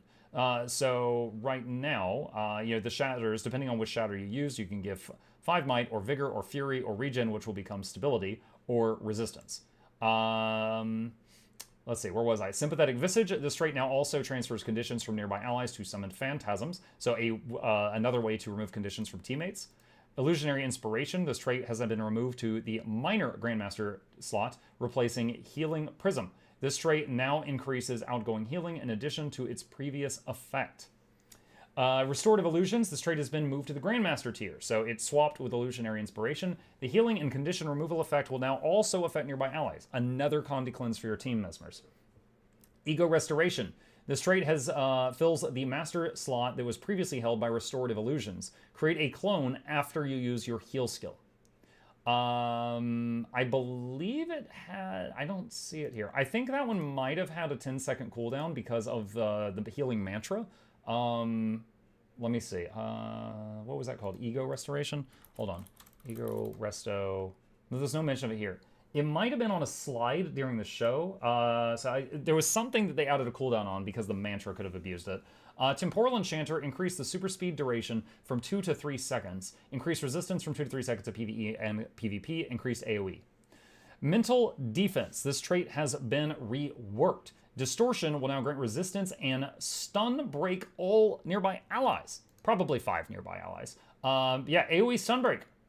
The Pledge. This trait no longer reduces the cooldown of torch skills, but it increases the burning stacks from 1 to 2. Compounding Power. This trait no longer increases Condi damage attribute, and instead increases outgoing damage from conditions by 2 per stack. Malicious Sorcery. This trait has been reworked. Confusion you inflict will have increased duration. When you evade an attack, inflict confusion on the attacker. Mirage Mirrored Axes will no longer reduce the cooldown of axe skills and will no longer generate phantasmal spinning axes with mirror strikes, but it increases the torment inflicted by the phantasmal seeking axes from 1 stack for 4.5 seconds to 2 stacks for 3 seconds. And Sand Through Glass. This skill now removes Immobile Condition. Hang on. Do a CMC impression. All right, Necromancer. We've focused on improving some of the Necromancer's less utilized skills and traits. We've also swapped the position of Terror and Parasitic Contagion traits in the Curse's specialization to allow more trait selection flexibility for fear-focused condition builds. Well of Blood. Increase the pulse healing almost double in competitive modes. Now, keep in mind that to receive that healing, you have to stand in a circle on the ground, which is tricky to do in competitive modes, so I think this is entirely fair. Life Transfer. The skill now inflicts bleeding when striking an enemy. That is, I think, a Core Shroud skill. Which one is it? That's Core Shroud 4. Hey, buddy, what's up? I'm good. Is it bedtime? Yeah. Okay, chat, Jimmy, just a second. I'm going to tell the boy goodnight. We'll be right back.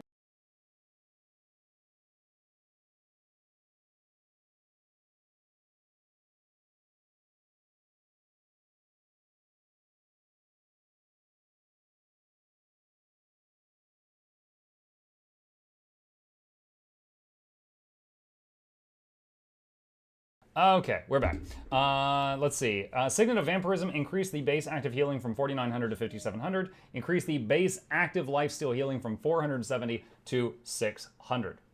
Plague Signet. Reduce the cooldown from 35 to 25 seconds in PvP and World v World. Reduce the number of conditions transferred from 4 to 3 in PvP and World v World. So, again, they said during the video they're trying to buff a few skills that they hardly ever see used in PvP and World v World game modes to make them slightly more appealing and see what happens. Well of Power. Reduce the cooldown from 40 seconds to 35 in competitive. Terror. This trait is now the Grandmaster trait. Increase base healing from 444 to 555, and increase the condition damage scaling from 0.4 to 0.55. Parasitic Contagion has moved to Master, so they swapped. Master of Corruption. This trait now applies vulnerability instead of blindness when using consume conditions. Soul Comprehension. This trait now also grants life force upon entering Shroud form based on the number of active Death's Carapace stacks. And Deadly Strength also increases Condi damage per stack of Death's Carapace. Reaper Augury of Death is getting a little bit of love all around. Increase the base lifesteal from 138 to 172. Increase the lifesteal power coefficient from 0.01 to 0.0125. Increase the base lifesteal healing from 125 to 156. And increase the lifesteal healing coefficient from 0.02 to 0.025. Blighter's Boon. This trait now always heals and grants life force regardless of whether the Necro's in Shroud form. So they talked about this one for a bit, and they said they didn't like that you got some value in Shroud and some value in not Shroud. They wanted it to just give you decent value in both states, so now it just does both. Reduce the base healing from 197 to 85 to compensate. Scourge. Feed from Corruption. Reduce the base barrier from 1000 to 750, and the healing coefficient from 0.5 to 0.25 in PvP. So massive healing coefficient nerf to that skill in PvP. Demonic Lore reduces the torment damage bonus from 33% to 20% in PvP only. Harbinger Elixir Bliss reduced the cooldown from 32 to 25 in competitive modes. They said that this Stunbreak skill was not getting used much, so they wanted to make it a little more desirable and see if that made it better. Ranger. So during the show, they said there was so much information on what they did to Ranger pets that they just showed a little tiny bit of it during the show, and they said check the notes. So here we are. We're here to read the notes.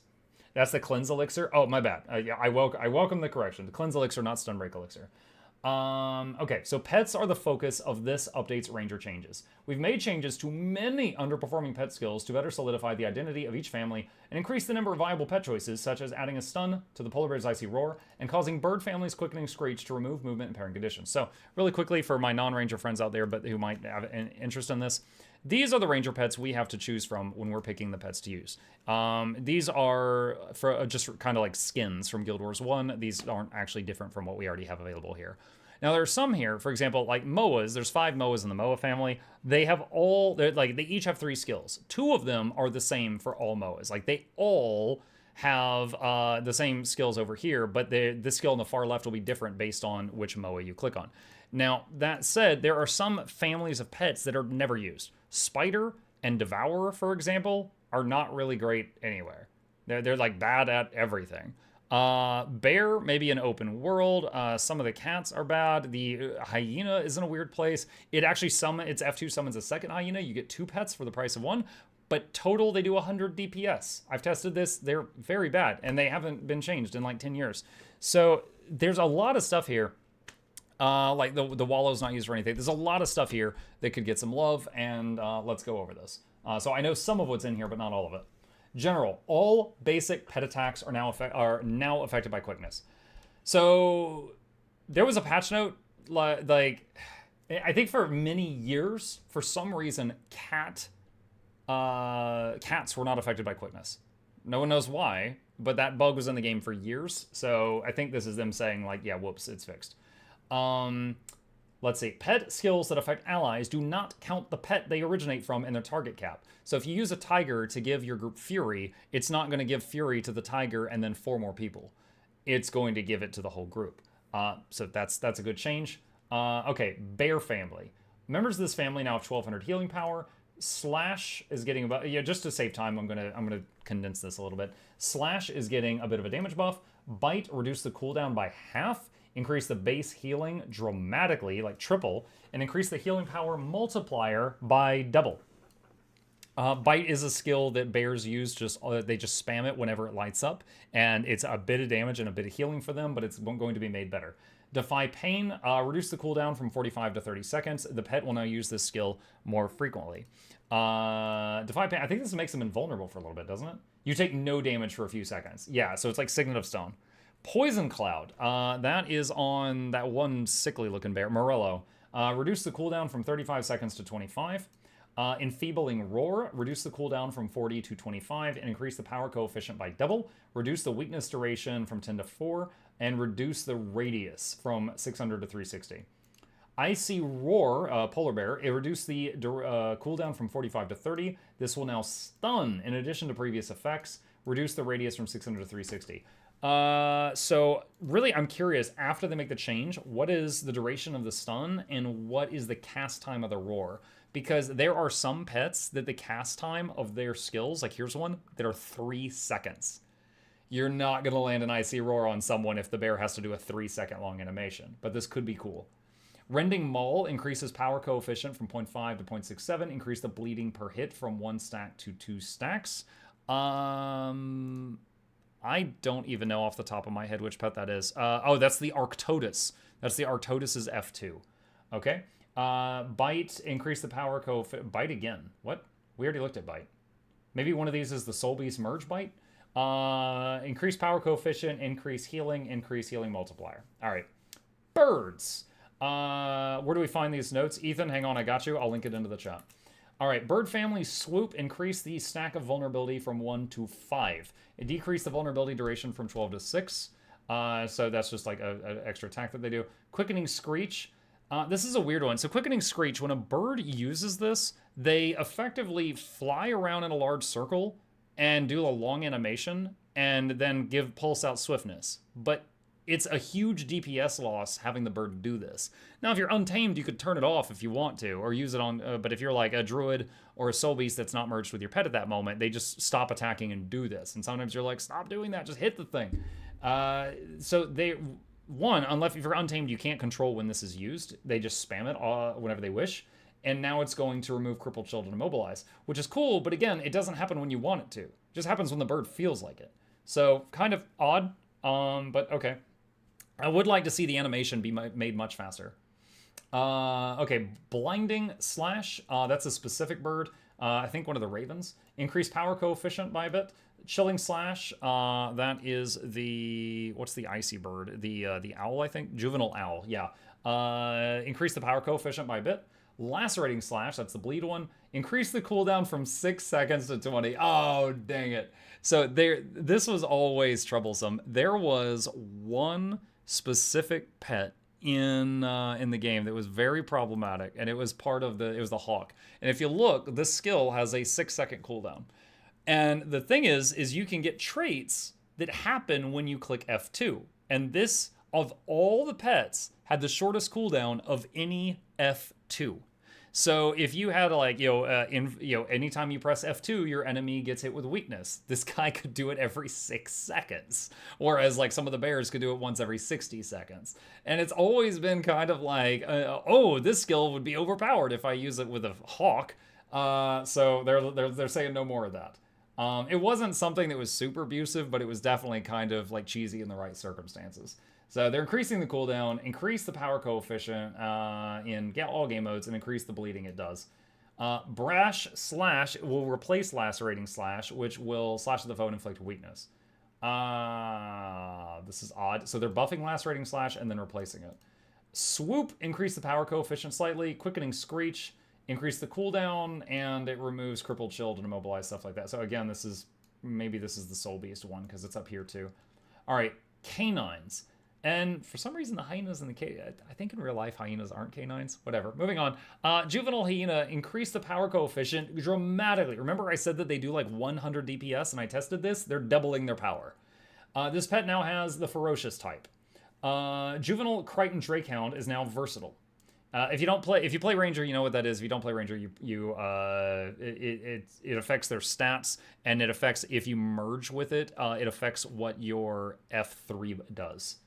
All right, bite damage increased, brutal charge and PvE has reduced the cooldown. That's a damage and a knockdown. Intimidating howl on canines increased the power coefficient. Chilling Howl, reduce the cooldown from 30 to 20 and increase the power coefficient in all game modes. That could be cool in battles in PvP because it basically emits chill for 3 seconds. So just throwing a wave of chill from I think it's the Ice Wolf. What is it? Mine's named Moon. It's the Alpine Wolf. Regenerate, which is of course the Fernhound, reduce the cooldown from 25 to 20, reduce the regen duration from 10 to 6, and increase the base healing from 1,000 to 2,600.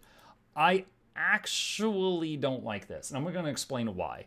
If a young druid is using the Fernhound to help them heal, having it have a 20-second duration means it's going to have a 16-second duration with Alacrity.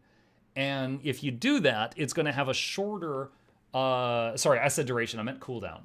With Alacrity, if the Fernhound F2 has a shorter cooldown than Invigorating Bond, it's not going to trigger Protection and Vigor on the party on every use. It'll trigger it on every other use. Because this stupid trait is not affected by Alacrity, but the skills that it buffs are.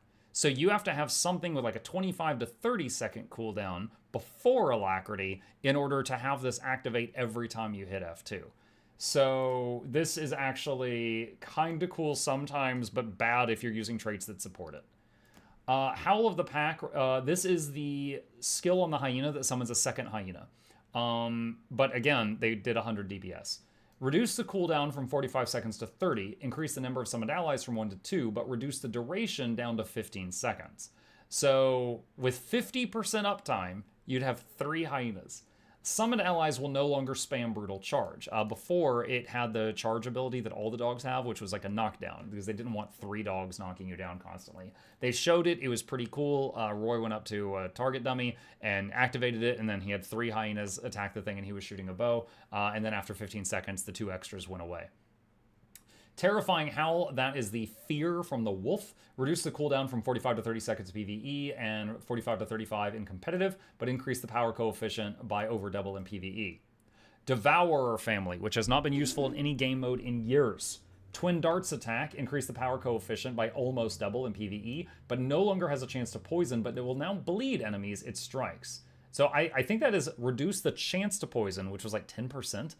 But now it always bleeds. If so, that's awesome. There's not a lot of pets that do a condition on every attack, and this is now one of them. Increased velocity. Devourer Retreat. It's a skill where if something gets in melee range of the Devourer, it dives underground and backs up and comes up like 10 feet away. Reduce cooldown from 20 to 15. The activation time of the skill has been greatly reduced. It had a long animation. The skill will no longer be used at full health. That's kind of cool. Good quality of life there. Poisonous Cloud, reduce the cooldown from 30 to 25, increase the poison duration from 4 to 6, and increase velocity. This is also kind of cool for a combo field, because, you know, anytime you shoot a combo field, no matter how weak it may be, even if it's from a pet, lots of people can just suddenly do a whole bunch of poison combos and stuff, so it's lots of damage unexpectedly. Rending Barbs, reduce the cooldown from 30 to 20, and increase the power coefficient from 0.2 to 0.3, increase the bleeding duration from 5 to 8, and increase the velocity. I need a reminder on this one. What is this? Rapidly launch projectiles that bleed your target 6 times. Gotcha. Okay, so that's from specifically the Lash-Tail Devourer, so just one type of Devourer had that. Poison Barbs, before it would shoot a bunch of poison darts in an arc that would land on the enemy. Reduce the cooldown from 30 to 20, increase the power coefficient a little bit, increase poison stacks by a lot, and poison duration from 2 seconds to 6. It will now pierce, but can only hit a target once. So first it'll hit an enemy, then it can go through and hit other stuff. Drake family. These are like the big lizards. Cloud sends you. Thank you for the tier 1 sub, buddy. Appreciate that. Bite. Increase the power coefficient by almost double, but in PvE only. Now causes the pet to move slightly from its initial position. I'm guessing it's like a step in, because it had a problem where, like, a lot of the pets, if you've got an enemy running and the pet's chasing them, and then the pet pauses to do like an animation, the enemy keeps moving and the pet like almost always misses. So I think this is to maybe give the pet a better chance at biting a moving target. Chomp, increase base healing from 965 to 1200. Similar to the Bear Bite, it's just a hit with like some lifesteal. Increase the healing power from 0.15 to 0.5, so over triple. Increase the number of targets from 3 to 5 if it cleaves. Tail Swipe, reduce the cooldown from 24 seconds to 16 in PvE. Fire Breath, so this is specifically the red lizard, it reduces the cooldown from 30 to 20 PvE and from 30 to 25 in competitive, increased burning duration from 1 to 3 seconds. I don't see it here. They did mention on a slide during the broadcast that the ranger lizards were going to get the cone of their breath widened so it's easier to hit enemies. So that is applicable to this area right here. Insect Swarm, I believe that's from the Marsh Drake. Reduce the cooldown from 30 to 20 in PvE and from 30 to 25 in competitive. Reduce the power coefficient from 0.25 to 0.2 in competitive. And increase the poison duration from 3 to 4 seconds. Insect Swarm is a decent one because it looks like a stream of bugs coming out of the thing's mouth, but it bounces around like a chain lightning. It's not just like a cone. So it's a lot easier for this one and the Lightning Drake's Breath to actually hit targets that are moving around in PvP than it is the ones that just stop into a cone and people have already moved out of it before it even started. Frost Breath, reduce the cooldown from 25 to 20, increase chill duration by a half second. Lightning, and that's probably half second per application because the breath does multiple applications. Lightning Breath, the other one that's good for moving targets. This was the popular Drake for PvP. Reduce the cooldown from 30 to 20 in PvE and 30 to 25 in competitive, but reduce the power coefficient slightly in competitive. Sonic Shriek. Reduce the cooldown from 30 to 25 to 20 in PvE and increase the confusion stacks per hit from 1 to 2. Random fun fact, the Ranger, the only way it can make a chaos field or ethereal field, whatever the proper name is for it, is to be using the lizard that does the Sonic Shriek underwater. It's underwater skill. It's the Reef Drake, makes a chaos field, and then they can do Mesmer combos. Chomp, again, probably for Soul Beast. It's basically the same as the Chomp earlier. More damage, more healing. Tail Swipe, increase the power coefficient from 1.1 to 1.3. I assume all game modes. Tail Swipe was already up here, so I don't know if this is Soul Beast or the normal Tail Swipe. Tail Swipe has been nerfed a couple times because in PvP there was that there was a crazy combo where people could like swap pets, get 40 buffs, have the pet Tail Swipe, boom, it does like 10k. If you've PvP'd in the last couple years, you've probably seen it at some point. So I don't know which one that this is in reference to. All right, Feline Family. So kitty cats. Slash no longer applies vulnerability. I think that's the auto attack on all cats. I'm double checking. Yes, it is. So their auto attack would do vuln. So they would, just by having the cat attacking, they would keep up like at least 5 stacks of vulnerability. So kind of surprised to see that go. Bite, the skill now applies 5 stacks of vuln for 6 seconds. So they've just moved it all to the bite. Maul, increased power coefficient by double. Maul is something that pretty much all the pets have. It's right here, and it's a bit of damage and also bleeding on a 16-second cooldown, and they're increasing the power damage of it by quite a bit. Mighty Roar. Reduce the cooldown from 25 to 20, increase might stacks from 5 to 8 PvE, reduce the radius from 600 to 360, decreased the casting time. All right, this is awesome. So ever since Soto came out, many druids, and there's many ways to play druid, but one of the ways to play druid is very reliant on the jungle stalker because they made it to where they reduced how many might stacks we grant from doing our astral skills. So we had to get that might somewhere else if you want 25 stacks of might. Well, one of the ways to do that is use the jungle stalker because his F2 grants 5 stacks of might to nearby allies. So he could just be responsible for keeping up 5 stacks of might. However, it was annoying because if you look at the cast time, it's 3 freaking seconds. He's like, and then he spent a lot of time not attacking. And it really sucked if the group was moving. Because it's like you're all moving, he would stop and start screaming, and they'd all move out of it before it went off and gave them their boons. And if you also look, he's also responsible because of some traits giving protection, vigor, and 5 stacks of might, so all of that would miss. So it would be very nice if the cooldown of that, or sorry, not cooldown, the casting time of that is reduced to something reasonable. So would love to see it. I'm wondering how much the casting time is going to be reduced. Increase the might stacks from 5 to 8. That means your healer might have to bring less other crap to generate the might. That's good. This here concerns me again for the same reason I said earlier. So Invigorating Bond, 20-second cooldown, not reduced by alacrity. This 25-second cooldown with alacrity, it's still 20 or more. So this will proc Invigorating Bond every single time it's up. If they reduce the cooldown of this, but not this, you will not get as much protection and vigor from your druid. Very annoying. Or you'll have to get it somewhere else. So, would very much like whoop, to... Whoop, 20 months down, almost 2 years muckluck dancing, Hey, muckluck Robot Ninja, dancing. thank you, buddy. So, I'm concerned about that. We'll see what happens. Okay. Rending Pounce reduces the cooldown from 30 to 20, reduce the bleed duration from 10 to 6. A little bit of a, reduce cooldown, but nerf also. Icy Pounce, reduce the cooldown from 30 to 20, no nerf. Furious Pounce, increase the cooldown from 10 to 20. That's the Tiger one. The Tiger one can pounce so often. Increase the power coefficient from 1.0 to 2.0. Now, I'm curious about that. The Tiger one is the newbie druid's method of keeping Fury on their party. Currently, with max concentration, it's 11 seconds of Fury on a 10-second cooldown. So this is going to make it 11 seconds of Fury on a 20-second cooldown. However, to be fair, there are other ways of generating Fury, such as Warhorn 5. So I think that if they're relying on the Tiger to give Fury, they will still have some options. It should still be fine. Stalk, that's the Panther.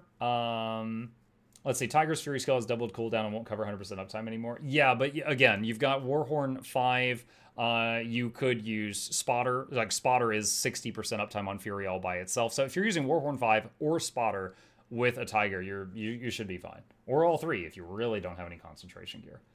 All right, Stalk, that's the Panther. The Panther can stealth. You don't see it used much, but the Panther can stealth like a thief can. Reduce the cooldown from 24 to 20. This now applies stealth rather than the stalking effect. Damage bonuses from this skill now last 6 seconds, even if the pet is revealed. So I believe when it comes out of stealth, it does a damage bonus. So that's what that's talking about.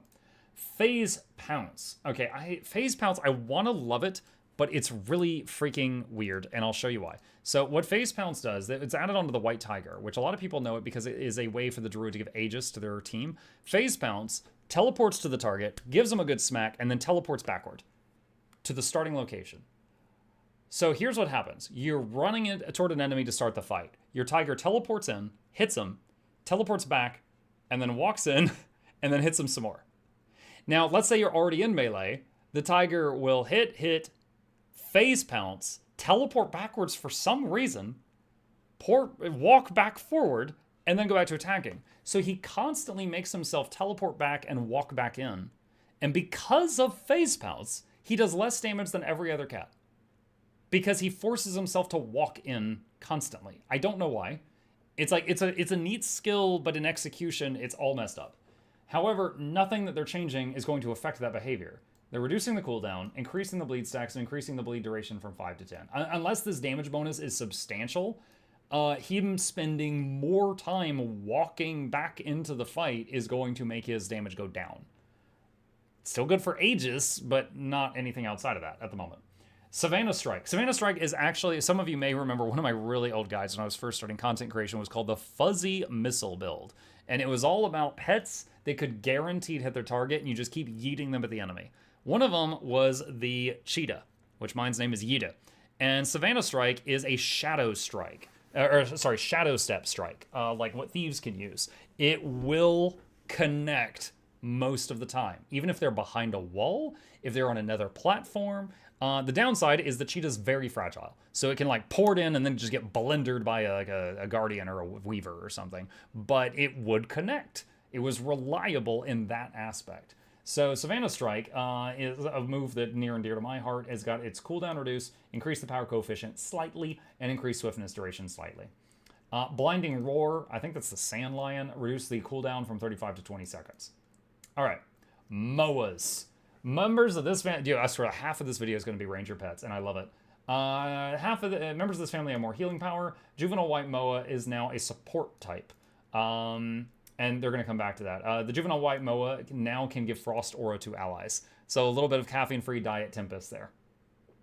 Peck and more power coefficient. Harmonic. I'm going to pause here for a second just to say, they mentioned in the interview, they're trying to make it to where any pets you use, if you're like, oh, I need to immobilize, I'll bring a spider, but man, this is going to suck. A spider does no damage. They don't want you to feel that way.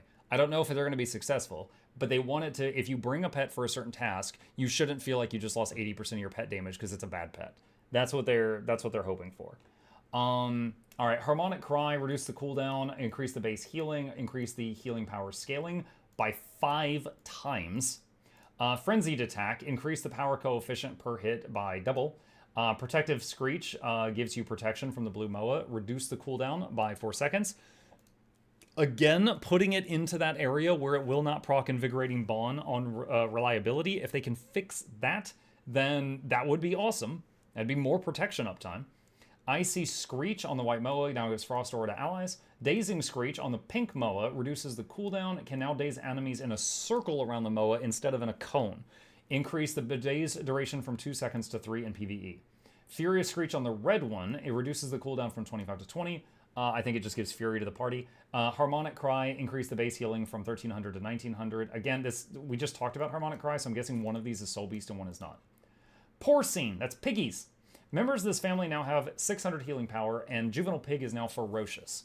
Pigs all have the forage skill where they dig up a random item from the ground. I say random, but each one has a pool of items. Like the Siamoth is the only one that had a chance to dig up a glob of ectoplasm, which is, for many years, it was awesome in PvP. People would just keep doing forage, ecto, and then they would crush it, and then they would get every boon in the game for like 5 seconds, and then they would try to light someone up during that time.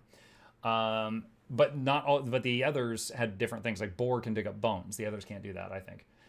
Jab, more damage. Maul, reduce cooldown. Brutal Charge, reduce cooldown in PvE. Forage on Boar always gives a rock. I got a rock. Forage on Warthog always gives a scale. Reduce the cooldown from 30 to 25. Reduce the weakness duration from 10 to 6. Increase the bleeding and poison stacks from 1 to 3. Reduce the poison duration from 20 to 6. And the bleeding duration from 10 to 6. So they're each going to be reliable, but for a different thing. Siamoth always forages feathers. Reduces the cooldown from 30 to 25. I haven't used a foraging pet so long. I think the feathers might blind an enemy. You guys can correct me if I'm wrong. I think it might do a blind. Like you just throw feathers in their face. Forage on Pig will always forage a great sword. I hope it looks like the wolf that holds the great sword in its teeth from Dark Souls. The great sword can be thrown.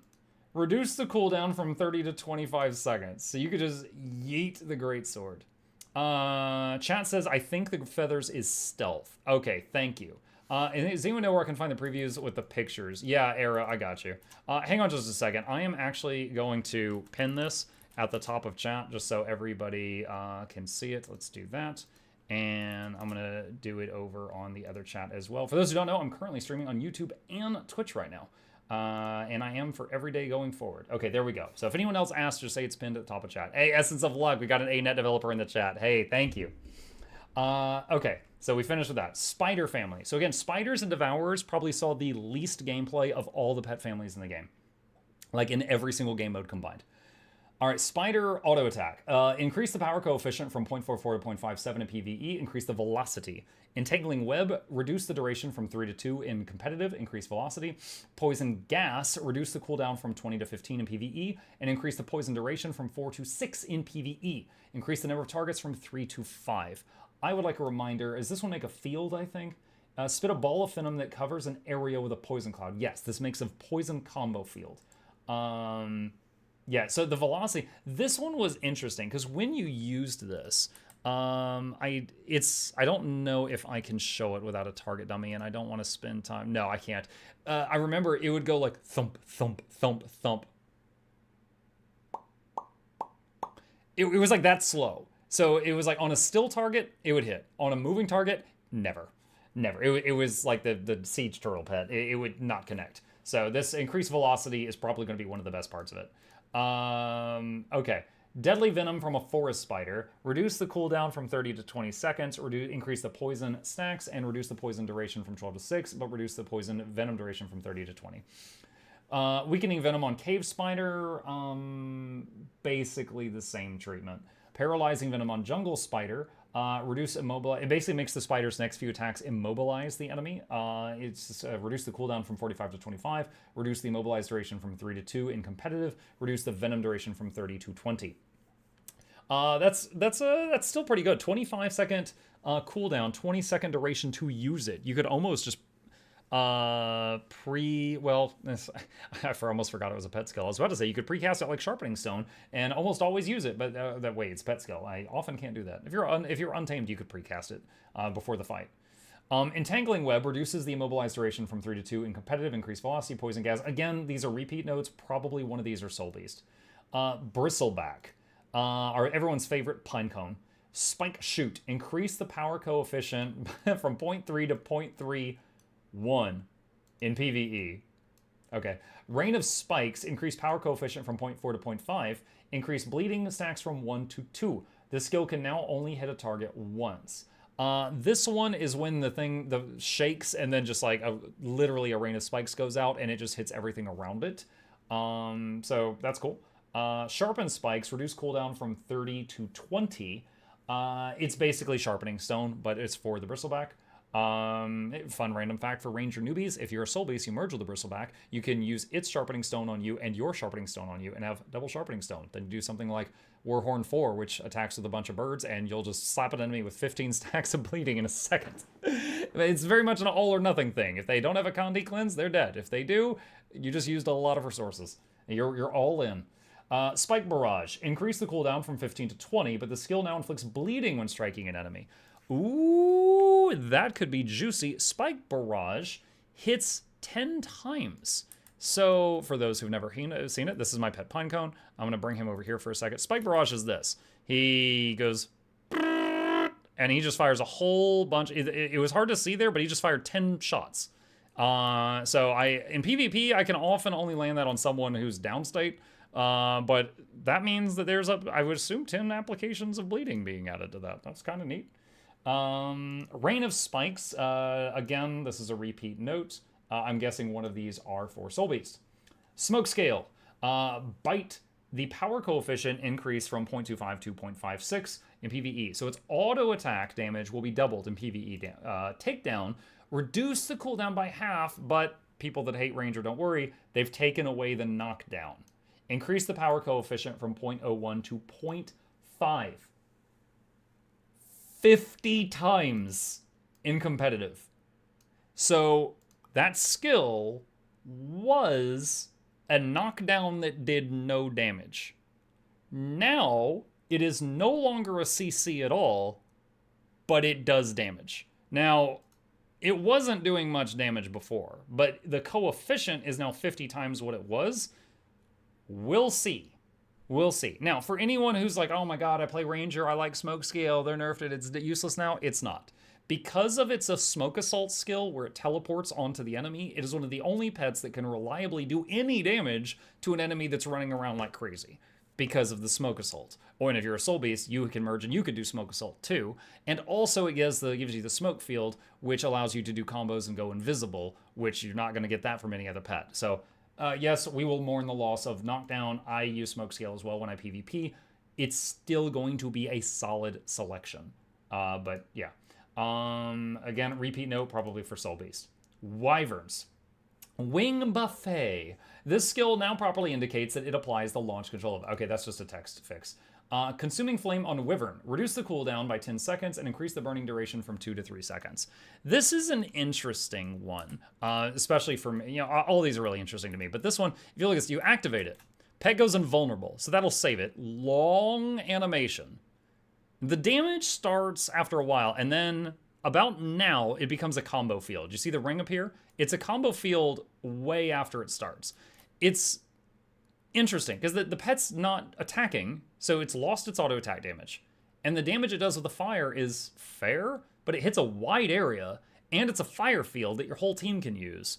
And the pet's invulnerable during that. So if you're in PvE, your pet just lost aggro and the mobs are punching you in the face if you're in open world. But if you're in PvP, you might have saved its life. So there's a lot of factors to think about. It's very unique in that regard. I would have liked to see the animation be faster, but it is what it is. Tail Lash is just a damage skill. Its power coefficient is being increased. Wing Buffet, the skill now properly indicates it applies launch. Okay, again, same thing as there. Fanged Iboga. This is a glass cannon pet that does some of the highest condition. Like, if you just have your pet attacking and you go AFK, none of them do incredible damage. They're not meant to.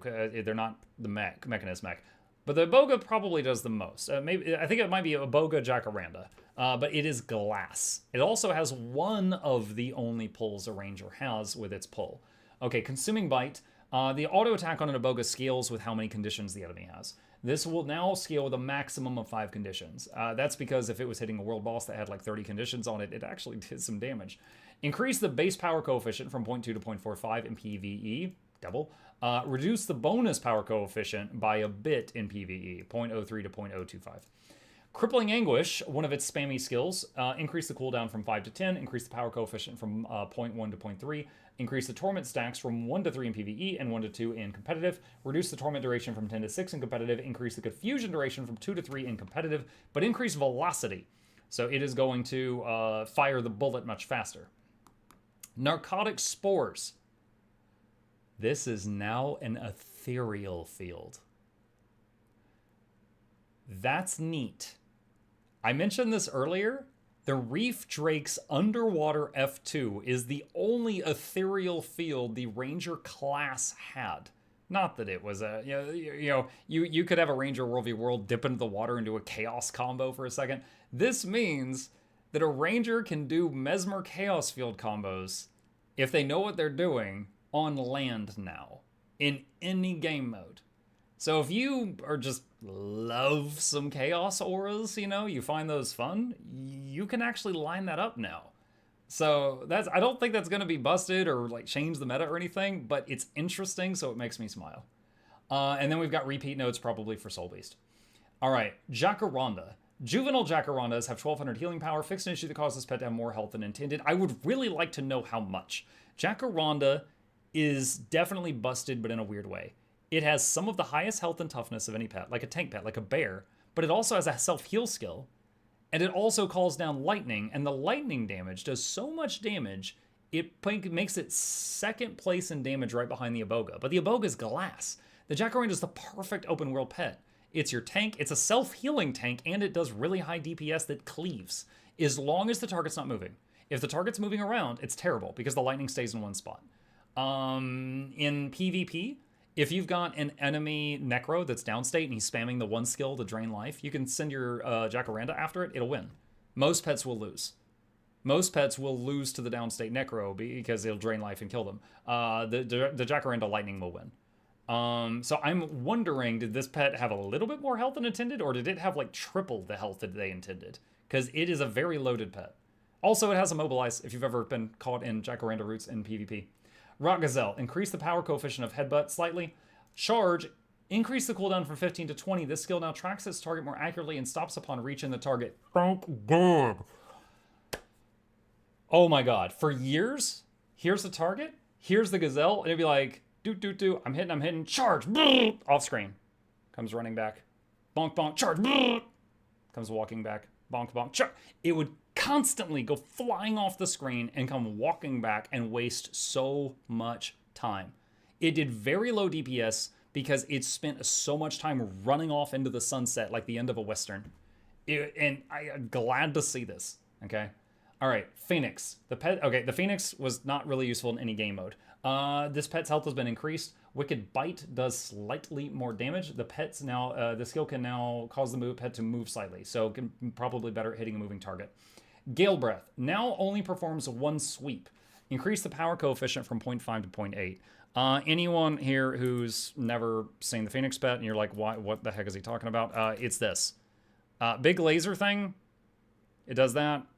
Now this whole time it's not auto-attacking. So you've lost your auto-attack damage and gained this other attack that's doing this. And unless you're right in front of it getting hit with the whole thing, it did very low damage because it would just hit you once and then pass you, and then it's not hitting you at all. So they're making it take less time and do more damage. Something about Soul Beast. Wallow. Again, a pet from End of Dragons that was seeing no play in any game mode. This pet's health has been increased. Vampiric Bite now does a hair more damage at PvE, longer attack range. Undead Plague reduces the cooldown by 10 seconds. Bloodthirsty Charge reduces the cooldown by 5 seconds. And some Soul Beast stuff. Siege Turtle. Jade Cannon increased the rate of fire and projectile speed. Reduce the power coefficient from 0.75 to 0.53 in PvE only. Heavy Shot, the skill replaces Snap. Snap was a turtle bite, but because he was a ranged pet, he would only ever use it if something walked up to him. He would never use it on his own. Shoot a Jade Missile at your target that will daze AoE CC. Slam replaces Jade Cannon when merged. Apparently, it was not intended that if you merge with Phoenix, Wallow, or Siege Turtle, you got their auto attack skill, which was kind of funny with the turtle, because you could basically, you could do like a throw an energy ball thing and be like a human mortar. Not a very effective one. People like to claim it was good in World v World and it looked fun. You didn't really do any damage, but they've taken that away. So now Turtle gives Heavy Shot to Soul Beast, Wallow gets Undead Plague and Maul, and Phoenix gets Dash. Revenant. Oh, we're finally out of Ranger. Okay, Revenant. This build focuses on improving Revenant's shortbow, shield, and hammer weapons. We've made piercing part of the shortbow's base attacks. All shortbow skills pierce now, making it more appealing to non-renegades. The shield changes improve its usability for support builds, while hammer's gotten some improvements to both its damage and defensive capabilities. Hammer Bolt increased power coefficient slightly in PvE. Coalescence of Ruin increased the damage area. Adjusted the damage areas to begin at the player's location instead of being offset from it. Increase the power coefficient from 1.75 to 2.0 in PvE, and increase the cooldown from 10 to 7 in PvP. Phase Smash increased power coefficient slightly in PvE. Field of the Mist now grants Aegis to the Revenant on activation, and will fire a projectile at up to 5 enemies around the target. The projectile destruction wall now activates immediately. So that's a very different. That's quite a bit different in functionality. Drop the Hammer, increase power coefficient from 2.3 to 2.7 in PvE, and increase the knockdown duration from 2 to 3 seconds in PvE and PvP, not World v World. Envoy of Exuberance. This skill now grants, this is Shield 4, I believe. It is a very good skill for if you're a support herald and someone in your group suddenly dips in health. This is one of the first skills you use to try to get their health back up. It is a healing skill and a cooldown. The skill will now grant protection to all allies at impact point instead of when the projectile passes through them. The impact now also grants Aegis to allies. Increase the missile velocity slightly and increase the healing coefficient by double. Crystal Hibernation, your shield 5, which I believe before was just an invuln or block or both. This skill will now also heal allies that are near you. So buffs to support shield users of Rev. Scattershot, Bloodbane Path, 7-shot pierces. These are all just short bow skills. They now have pierce baseline.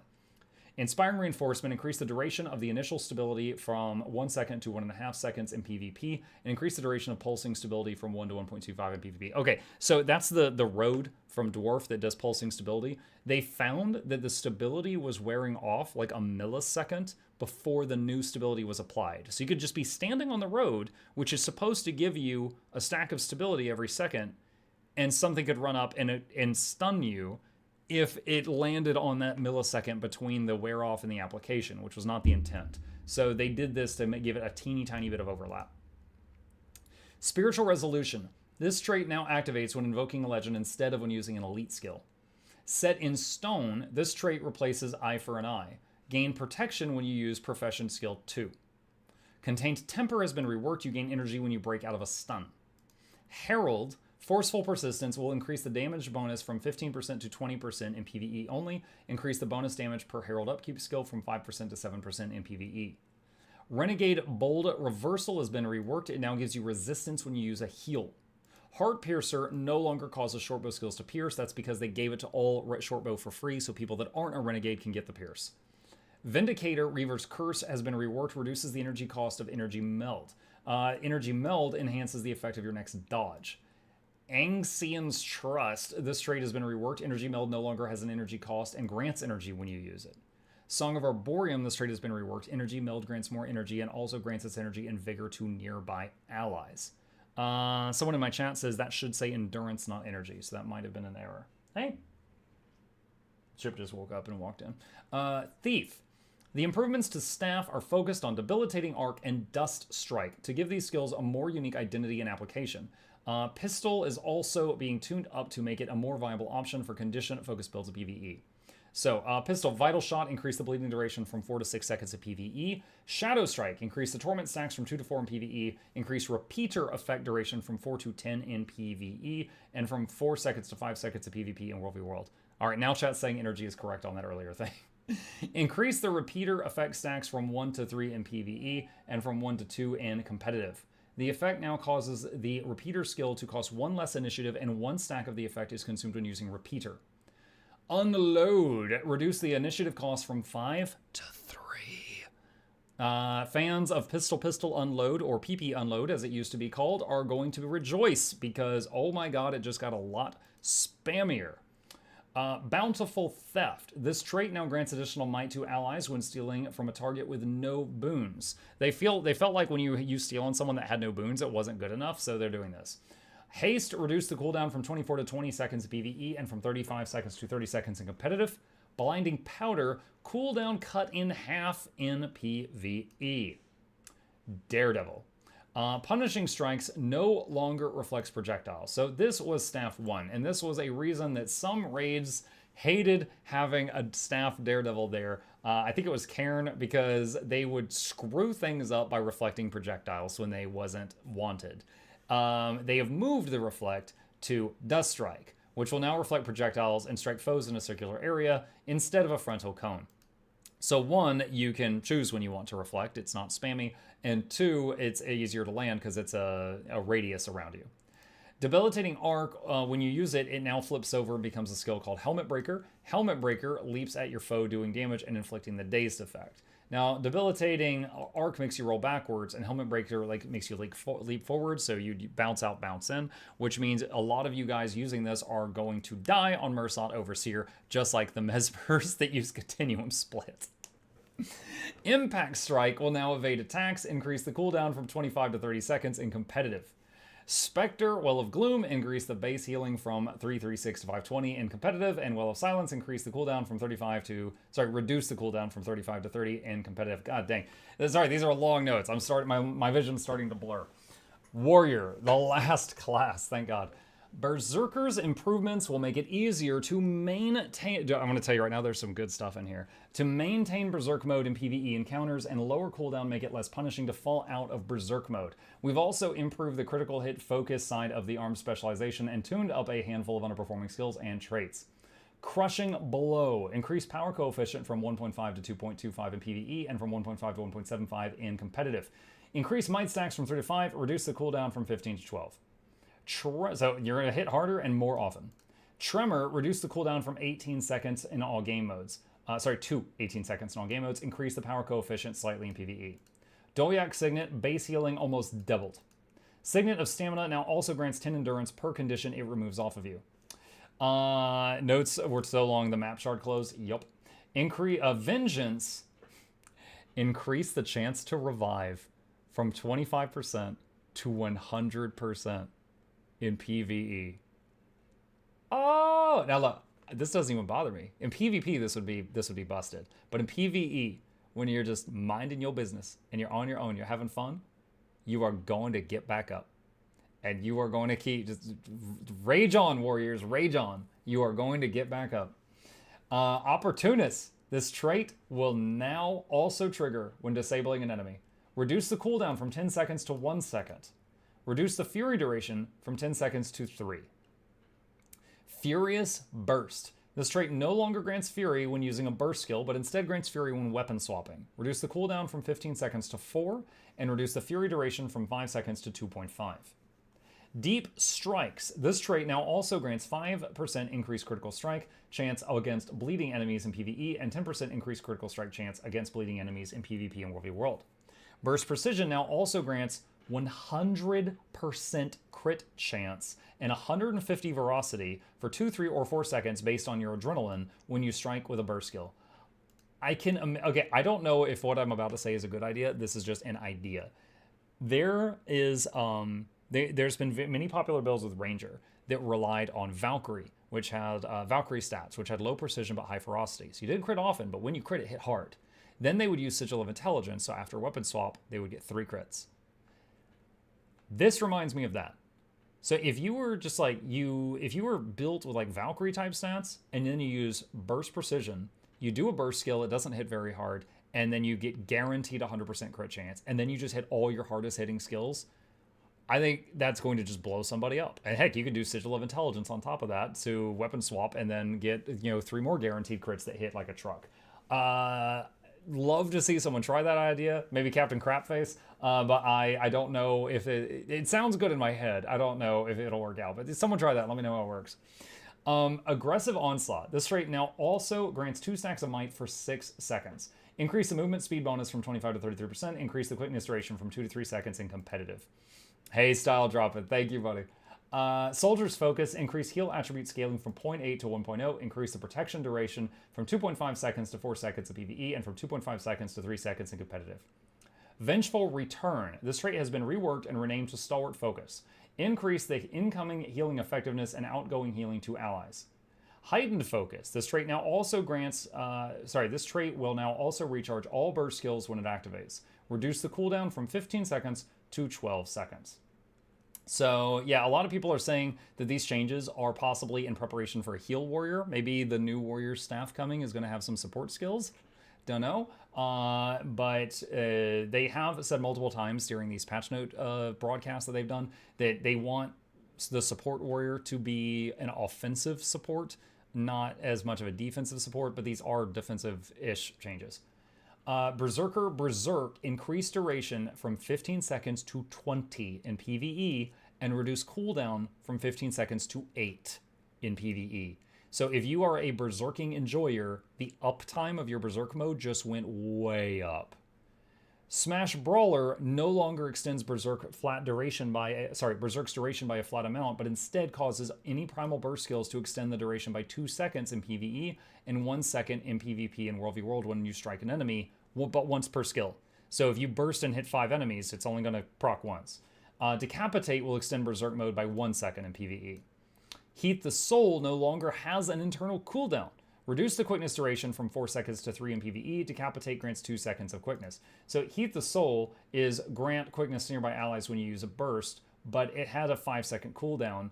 And so it was really clunky to use. It did not feel good to use. I tried it once and I was like, I'm not playing this. And I know some other people try to make it work, but it is awful. So although the quickness duration is going down, the fact that it's losing the internal cooldown is going to make it so much more usable. I'll let warrior mains figure out if this is enough to make them a reliable 100% uptime. I think it will be, but I'll let other people that know it better do the math. But whew, that is it. That's the last thing. So I think there is some stuff getting nerfed, but there's a lot more getting buffed. I think there's some stuff for everybody to look forward to. As a ranger main, I'm very interested to do so much testing with all the new pets, because literally some of these pets have not been like touched in 10 years. There's a lot of crazy stuff. Don't forget Relics. Relics was like the very first thing we did. Relics was way up here at the top. We did go over that.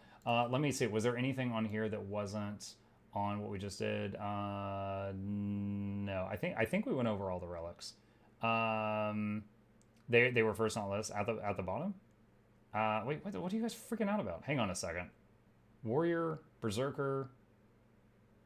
That's it. Berserker's the last note. Hold on a sec. New relic at bottom. Warrior. Bottom of wiki. This is the bottom of the wiki. There's nothing below this. They did show... Okay, hold on a second. Refresh. Okay, I'm refreshing. Hang on. You are correct. Some new relics were added. I had to F5 the page. So they were added later. They weren't added at the same time. Thank you. All right. So there are some new relics that are being added at the same time on top of the relics that were getting patched and changed. New relics include Relic of Naos, which removes a condition from yourself. From yourself heals you? What? Okay, hold on. Let me see if it's phrased differently here. No, it's not. Okay, let's go back to this. Relic of Fabay, and they did say Fabay on the stream. When you use a healing skill, you grant nearby allies swiftness and remove movement impairing conditions from them. Wait, that's not what they said during the broadcast. I swear during the broadcast what they said was when you give an ally swiftness, you would do a movement impairment cleanse. Is this written wrong? Hang on a sec. Let's do... Lurking. I had to watch Laura's thing. Okay, new relics. Here we go. Back up. Because they, okay, here, that's Caracosa. Come on. Relic of Naos, okay. No, that is what it says. The slide, when you use a healing skill, grant nearby allies swiftness and remove a moving pairing condition from them. Okay, I guess I'm remembering wrong. All right, well, we fact-checked myself. All right, when you use a healing skill, grant nearby allies swiftness and remove a movement and pairing condition from them. Relic of Caracosa is heal other allies when you successfully combo field to the blast finisher. It's possible that support Scrapper could get some use out of this because they do a lot of blast finishers. Relic of Norris, grant stacks of Norris's Hunger every interval when you remove boons from enemies. When you consume 10 stacks to grow larger, doing increased damage, taking reduced damage, and converting a percentage of outgoing damage into healing. Imagine how scary that would be, having a Spellbreaker chasing you and slapping your boons off and getting bigger while doing it. I'd be screaming. Relic of the Midnight King. It's sort of scrolled off here. Relic of the... my page is being weird here. Okay. 1 second. Let me just do this, and I'm just going to pull this window out and crop it and bring it over here. Okay, here we go. Relic of the Midnight King, grant might and fury to nearby allies when you disable an enemy, and a Relic of the Demon Queen, poison that you apply reduces healing by an additional amount, and anytime you disable a foe, you apply poison. So I think in PvP, any poison-heavy builds from like Thief or possibly Rangers are going to want to try this out and see how this goes. Okay, I think that's everything. After refreshing the patch notes, that is the last line that I see. I'm actually going to lose my voice. All right, with that is everything we know about what they introduced today. Again, another reminder that these changes. If you have a problem about it, or you foresee a problem, make a post on the forums, and maybe they'll read it. And these go live on November. Is it 28th? I think November 28th, right? Hold on a sec. I'm double checking once again. Yes, these are November 28th changes. So any questions, problems, thoughts, concerns, anything like that, post them down below. And I'll see y'all when I know more. Woo! Oh my God. Okay. My voice is shot. Holy crap.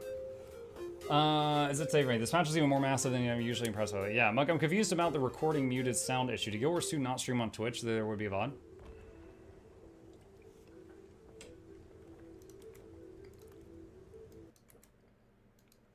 Here's their VOD.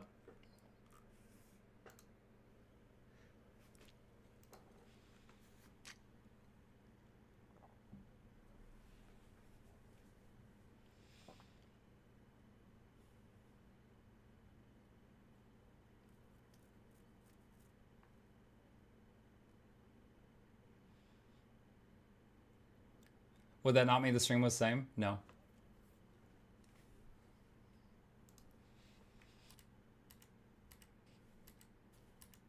Have some pretty strong builds for it in the so other game what mode. happened was I already messaged them through the partner Discord, and I got a response from Roy. It was an accident. It was literally one misclick at the beginning of the stream. So what happened was you can set up to have your audio channels separate. So you've got like if I was doing a collab stream with Flute Girl and I had like Guild Wars 2 noise and then me noise and my mic noise and then Flute Girl's mic, I could remove the Flute Girl audio track so that the VOD didn't have her in it because she, cusses like a sailor. He probably had something like that so that he could listen to music that was like not DMCA safe, and then he wouldn't get in trouble with the VOD. The VOD wouldn't have the music. I think he accidentally used a scene for listening to music like that, and what he did was he made it to where the broadcast was fine, but the VOD only had Roy's microphone. That's it. So the VOD did not have Cal or the other fella whose name escapes me on their voices at all. So it's like Roy says something, and then it's like 10 minutes of him breathing, and then he says something, and then it's like 10 minutes of breathing, and then he takes a drink of water.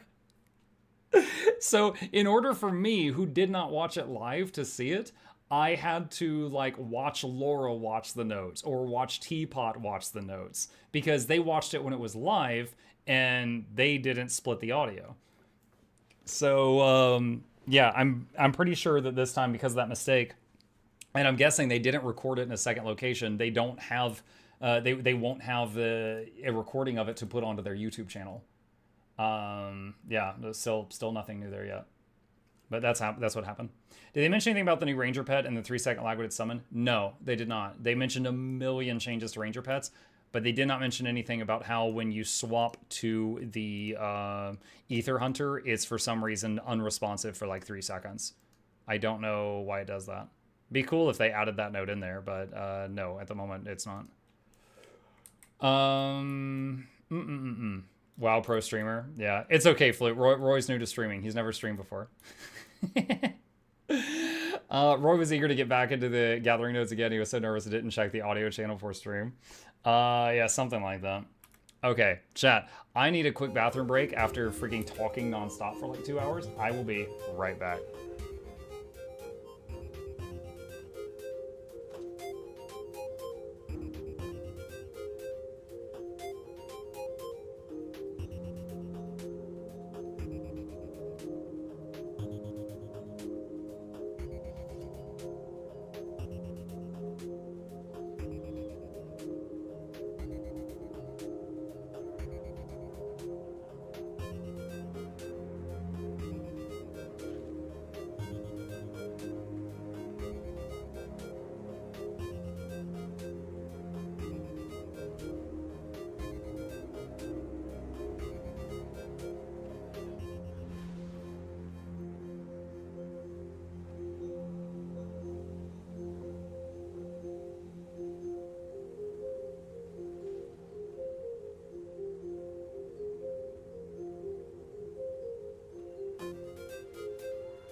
Okay, we are back. Is it time to Alan wake up? Yeah, it is. Impressive reading skills. Oh, thank you. Well, I mean, I try to add on. I try to add on more than just reading. I try to add on any information I know, because otherwise, it's kind of like, what's the point? I try to read it and then also be like, here's a change. Here's why they're making that change. But yeah. All right, chat. It is time for part 2 of tonight's stream. And I have really been looking forward to it. I don't know if some of you have. So I'm going to swamp out of here. And we're going to swamp over to, let me open up Epic, of all things. A game came out today. A little game called Alan Wake 2. Now, Alan Wake 2 is the sequel to Alan Wake, which came out so many years ago, and Control. Now, Alan Wake was a fun game, incredible story. Control was an amazing game that continued the incredible story. And this is the sequel to those. So I'm going to change categories now. It's going to, if you've never been on my channel before, it's going to pop up like, warning, this is a mature game. It's not like, you know, it's not like, you know, Nornhub, but it is a mature rated game. So that's going to put, that warning's going to pop up in just a second. So click through that if you want to hang out with us. All right, and with that, we are going to launch this for the very first time. Epic, yeah, it's an Epic exclusive right now.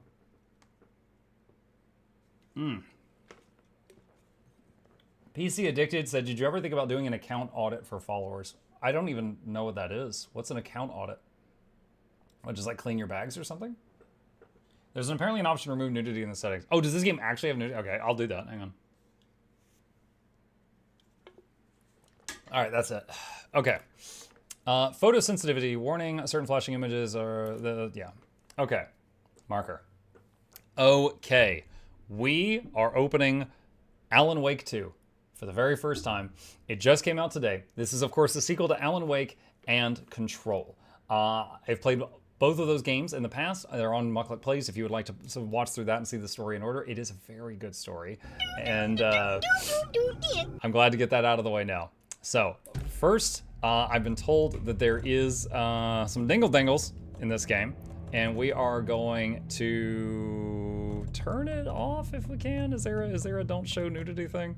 Quick turn, adaptive triggers. Someone said that there was a thing in the settings to turn that off. And graphics. Is there like a dingle dangle slider that we can turn down? Where is that at? Transparency. I wouldn't think. Subtitle. Nudity sensor. Toggle on to disable nudity. There we go. Cool. Oh, it doesn't bother me, chat. I'm an old man, but don't want to get in trouble with anybody. Okay, kill motion blur too. Oh, but we love motion blur. No, that's fine. We can kill that. I'll probably need to turn on VSync. If I have any game, well, hello there. Any game that has a VSync, if I have it turned off, it usually kills my camera's frame rate. It undingles your dangle, undangles your dingle. All right, here we go. New game. We'll do normal mode. When overwhelmed by the enemy, look for a safe haven. Its healing light prevents the enemy from reaching you. Okay. New tip. Dodging away from a taken slasher's charge attack at the last moment will result in the enemy stumbling, momentarily incapacitating it. Back to the beginning. We all come to a story with hopes and expectations, looking for an answer. Sometimes it would be better to live with that hope without ever knowing the full story.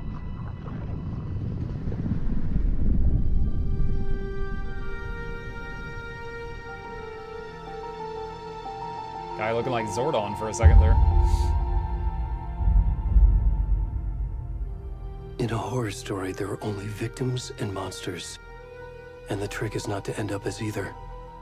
But trapped by the genre, we are all ripped to pieces along the way.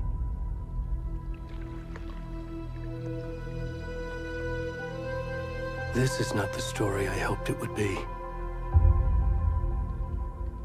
This is not the ending I wanted.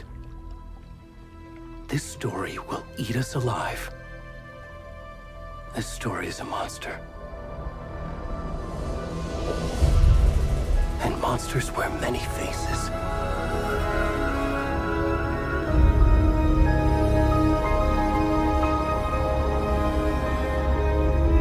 Now, if you haven't played the first games and you intend to watch it, freaking go watch that and then come back to this.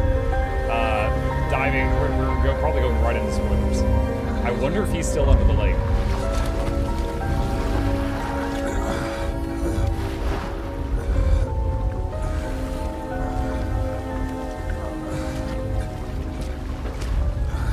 Is that him or someone else?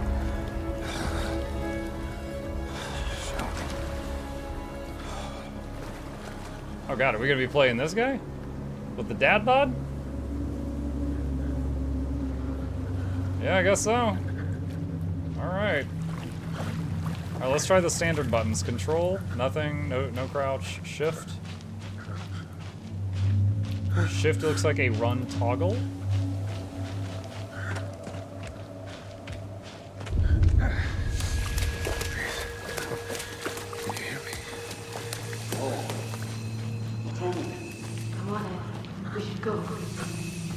No, don't go, help me. I need pants. Oh, where'd he gone?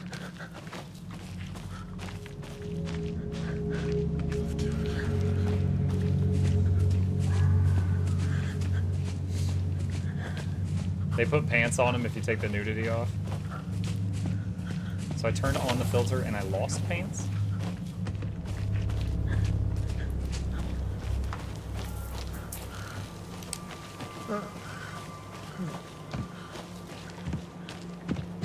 Woohoo! Hi.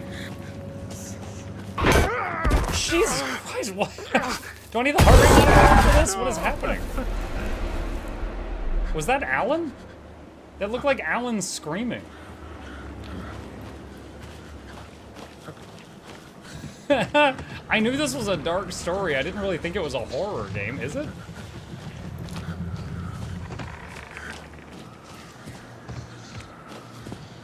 You can sprint? Yeah, I've been sprinting. I know. Thanks.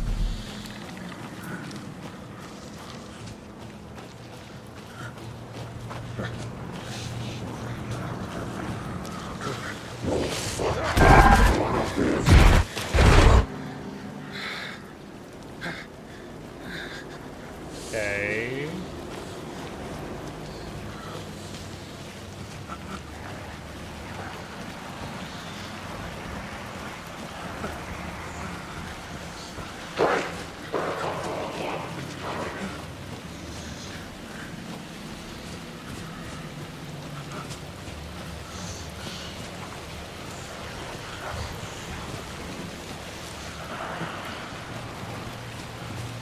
Light over there, but I can't get to it.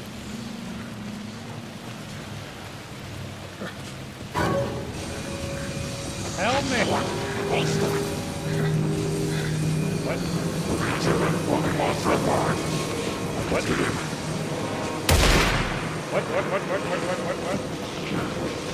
Those seem bad.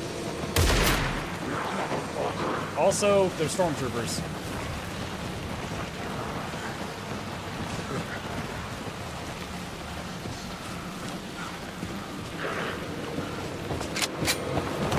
Oh my gosh.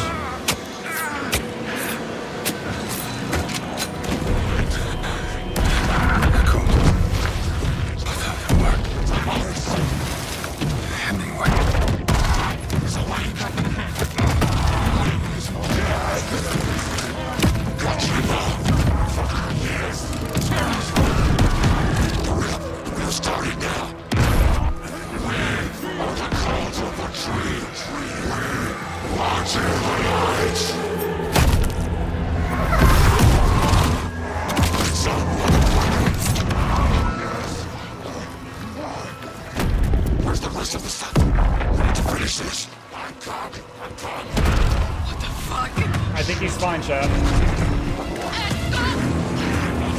He just needs a soda. Hey, look, it's the Reaper. How are you?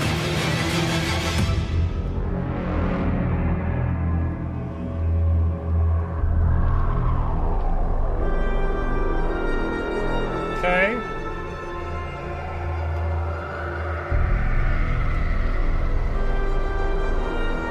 He's napping? Yeah, he's napping. Good start. Intense.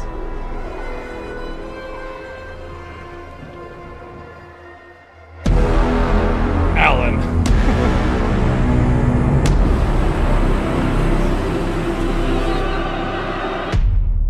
Muck is quiet compared to the game. When we get to a point where I'm not going to interrupt the cinematic, I will mess with the volume. Hey, kiddo. How are you? I'm good, Mom. How are you? This trip might take a little longer than I thought. I'm sorry I've been gone so much lately, Logan. Oh my god, Mom, it's not your fault people get all murdery. What happened? Just work stuff. Right. Well, Dad and I are just watching the latest episode of Night Springs here. Mom, it's so good. No spoilers. I'll let you get back to the No show. spoilers, You were chat. supposed to wait and watch with me. I love you both. This is what happens when you go on work trips, Mom. Love you too. And say hi to Casey. Tell him to stop brooding so much. Logan? I will. Bye, kiddo. How scary is this game? Not scary at all. It's you know, ponies and roses. Logan thinks you should try cheering up. Snarky kid. Do I know either of Wonder these where characters? she Or gets they that know from? They're perfectly synced.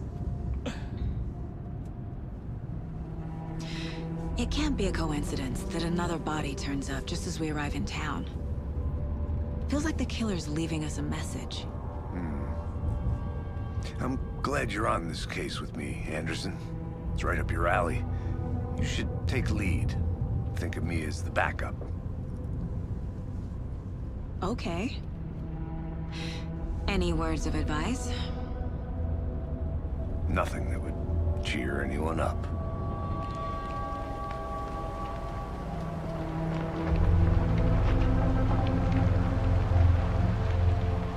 Here we are. Cauldron Lake. Time to get to work. Chat, it's been a long time. The gal that you played in Control, can anyone remind me her name? Like the main character of Control. A deputy was supposed to be here to show Jesse, us to the thank you. crime scene. There's the car, so where's the deputy? Okay. Chat saying it's a little loud right now. Let's turn this down a bit and see what happens. Eaten by a bear? I'll check out that map. Return 1. Invitation.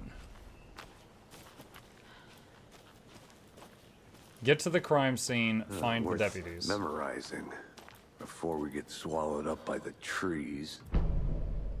The map displays key locations in the area.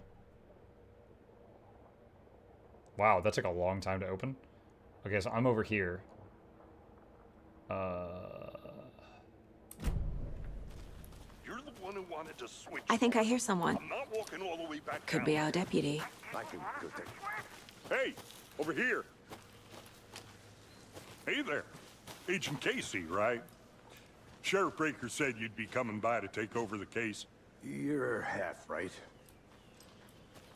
Anderson?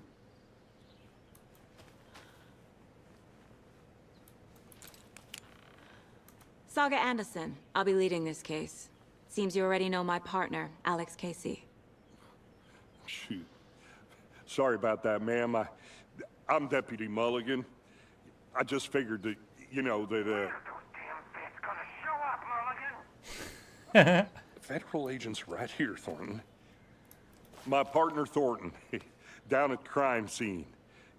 He's not what you call the sharpest axe in the shed. Right here? What do you mean? Are they with you? Oh, shit! They didn't hear me, did they? Were there any witnesses? Yeah, a couple out-of-towners. I wonder what they were doing sneaking around the woods at night. Mention the city folk. It's pretty suspicious. Not that we have anything against city folk, right, Thornton? But don't worry. Sheriff Breaker took them back to town a while ago. What can you tell us about the crime scene? Tell them about the heart. I was getting to that, Thornton. Well, we reckon there are some organs that are currently outside the victim's person when they should be, but you know, inside. I want to see the body. How do we get there? Oh, sure, that's real simple. Just through the hole in the fence, down the hill towards the lake, around the old convenience store. You can't miss it. Everything's been closed since the area was fenced off. The store, the campground, all of it. Hey, Mulligan, tell them I'm here, waiting. I'll show them around. They got it, Thornton.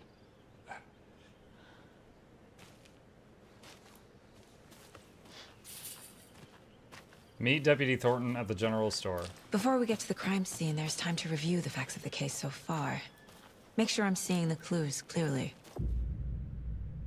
You can access the case board inside the Mind Palace. Oh my god, we have a Mind Palace. The Mind Place. My version Mind of the Mind Place. Palace technique. To sift through clues and work the case. Building the Mind Place again for each case. Using each field office as a model in my head. The facts are on the board. Everything we know about the previous murders. Worth taking another look. The case board is a mental technique that allows Saga to analyze clues and progress the investigation. You can use WASD to move around. You can use mouse wheel to zoom.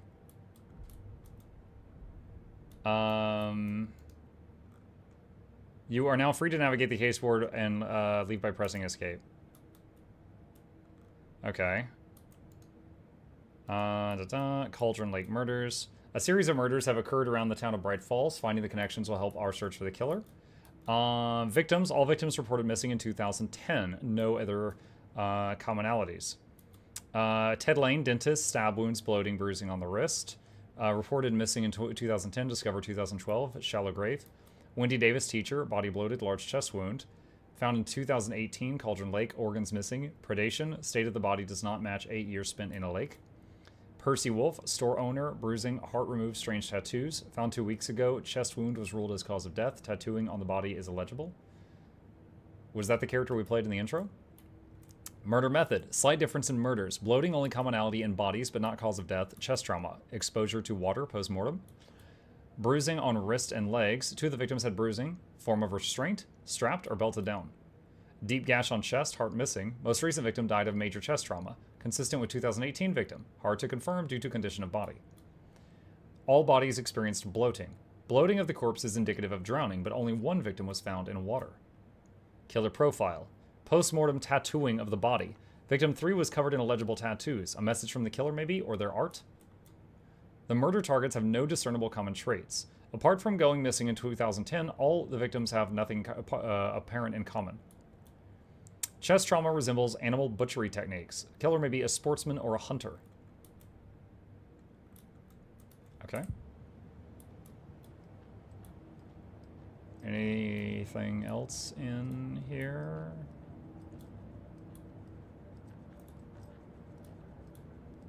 Oh my god, he has a beard now. I see you're already hard at work, Anderson. Close to cracking it? We're just getting started. Visiting the Let's mine head down place the hill does to the crime not pause the game. Oh my gosh.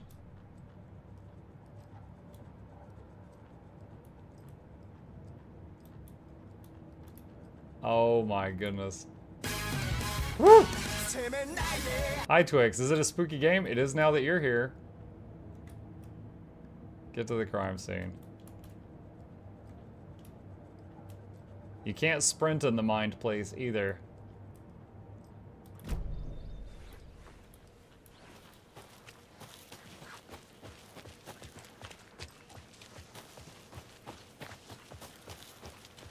Hey, Casey. You putting me in charge. Why now? Look, Anderson, you're a better detective than I am. You've cracked cases that had the rest of us baffled. I don't want to slow you down. Are you thinking of retiring? You know what happens to cops who say this is their last case. Mm-hmm.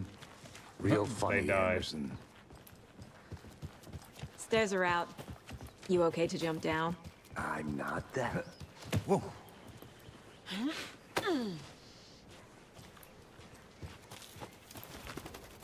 Mirror Peak. The mighty mountain in the distance is no other than Mirror Peak, the iconic landmark overlooking Cauldron Lake. From the right angle, its beauty will be reflected on the calm surface of the lake, mirrored in all its inverted glory.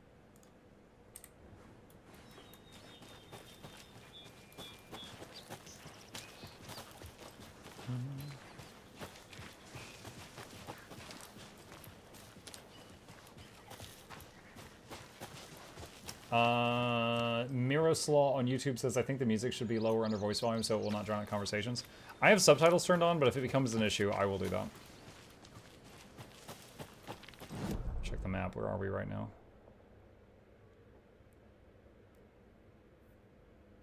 Okay.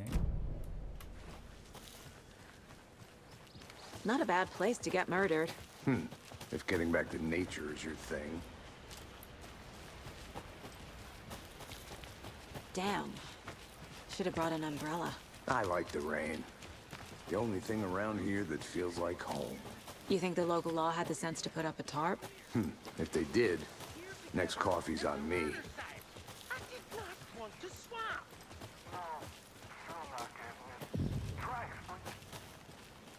Hey! Deputy Thornton, I take it. That's me, at your service, ready to get this case solved. Now the body's behind the store. Come on, I'll show you.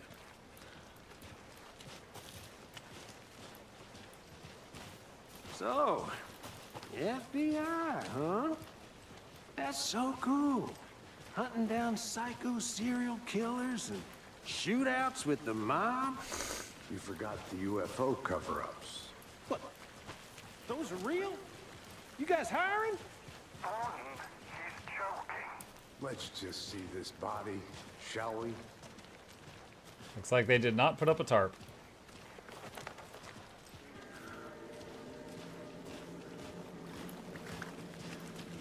Investigate the crime This is the scene scene. of the crime. We found him on the table. And we didn't touch nothing, you know. procedures and stuff. Thanks, Deputy. No Copper. You owe me Procedures and copper. a coffee. Okay. Let's start by examining our guest of honor. Thanks, Neof. Does this fit the MO of the previous murders? How do I examine? Step 1. Examine the corpse. I don't see an interact button. There it is. Body is positioned on the table. Ritualistic. You've unlocked your first key image. You can place it on the caseboard inside the mind place.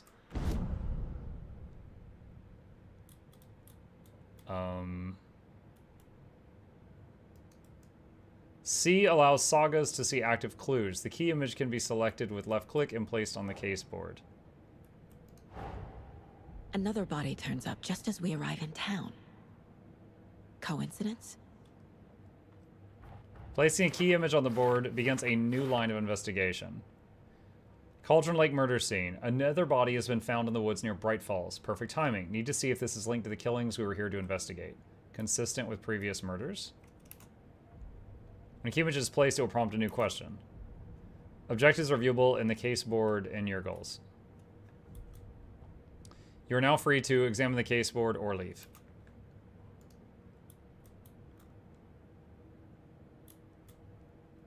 Alright.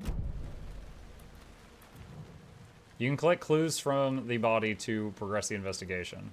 Bruising on the wrist from the cargo straps holding him down. Inside stab wound. Chest cut open. Heart removed. The killer left the heart right next to the body.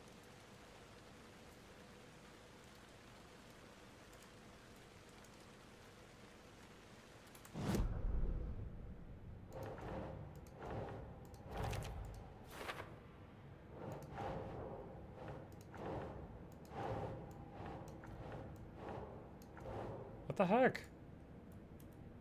What the...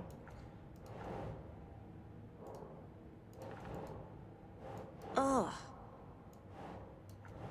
Oh my god, come on!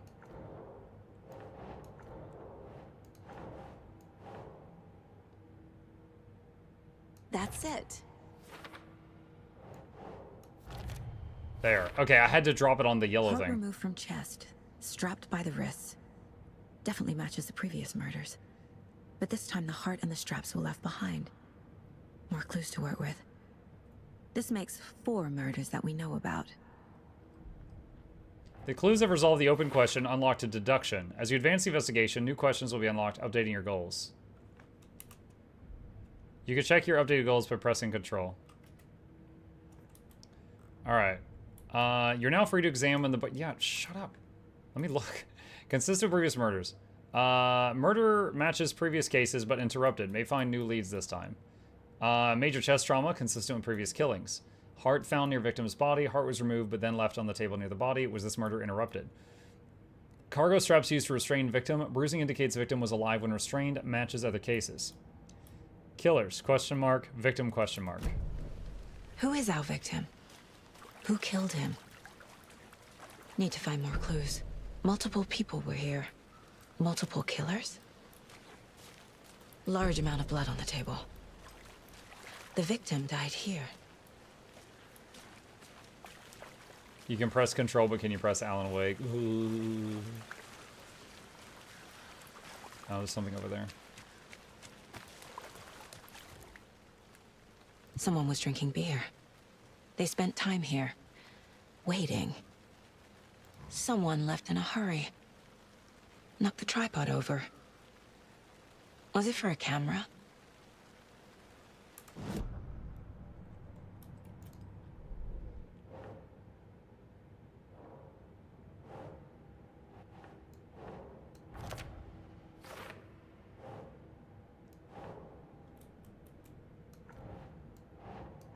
No?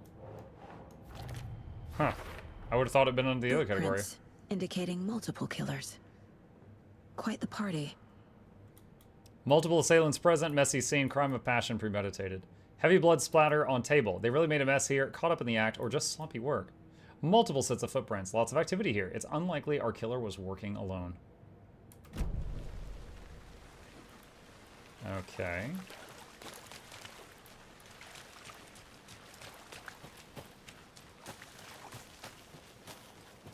Is there anything more over here? Whole... I'm gonna go check something out. Be right back. Got it. A creepy twig sculpture?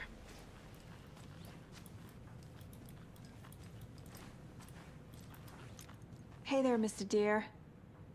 You remind me of a dream I had. What's the symbol next to the deer? It's in a few places in here. There's a lot of that double triangle thing around here. There's another one. And another one. And another one. And another one. Let this be a warning to you, fellow trespassers. They say the lake is a caldera, something formed by an erupting volcano, or the sinkholes it leaves in its wake. What if that's not true? What if it's something else, something less natural and much more man-made? Intentional? I say the lake is not formed. It's designed and it has a purpose. The lake is a hiding place. Beneath the calm surface lies a secret machinery ready to be activated at the press of a button. And the people with the button, they're in that big house by the lake preparing. I know it. First drawing, waterline. Real caldera made from volcano. Lava. Second drawing, waterline. Engineered structure, strange machines. This guy doesn't know how close he is.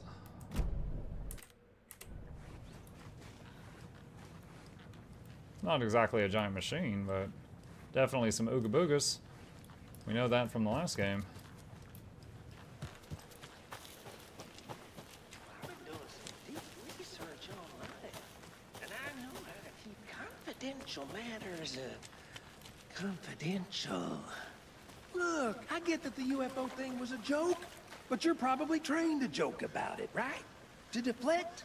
Hide the truth from the average Joe? Anderson. Hey, let's get back to work over here, can we?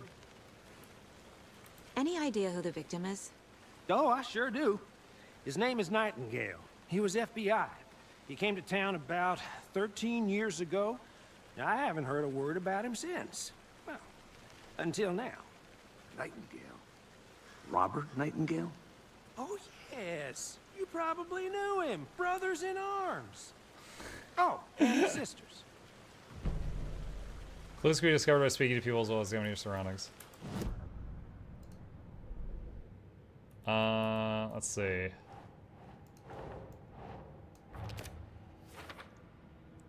Victim is Robert Nightingale. Last seen in Bright Falls 13 years ago. No one's heard from this guy in 13 years. Why surface now? Where's he been?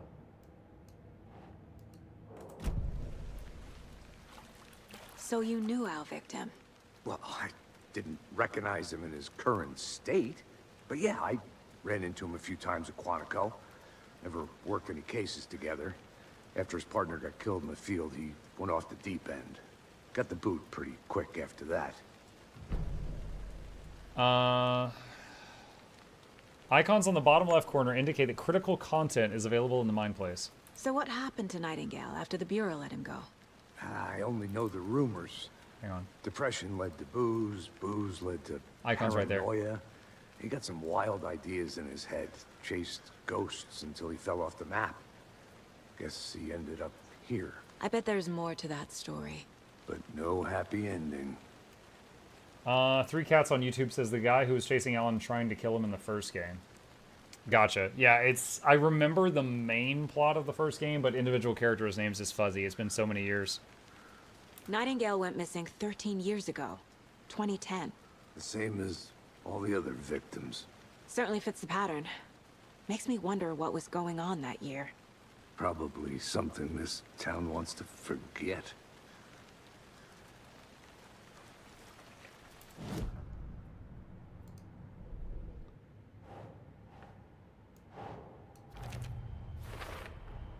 Robert Nightingale, ex-FBI, came to Bright Falls 13 years ago.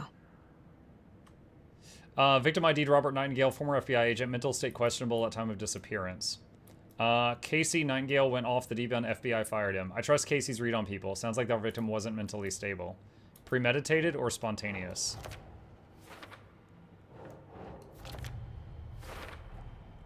They planned for the murder to happen here, passing the time with equipment ready. They were waiting for him. But why Nightingale? He's been missing for 13 years. Why here? Why now? All right. Victim came from blank. Profiling. Get into the subject's head. See what they saw. Feel what they felt. Use whatever I know about them to guide my intuition to a revelation. Piece it together. You can use profiling inside Saga's mind place to get inside the heads of suspects and victims. Well, hold on, I'm not done reading this. All right. Killers waited for victim. They brought equipment. Murder was premeditated, but what was Nightingale doing here? Tripod found near body. Looks new. Brought by killers? Why? Mount a camera? Weird snuff film?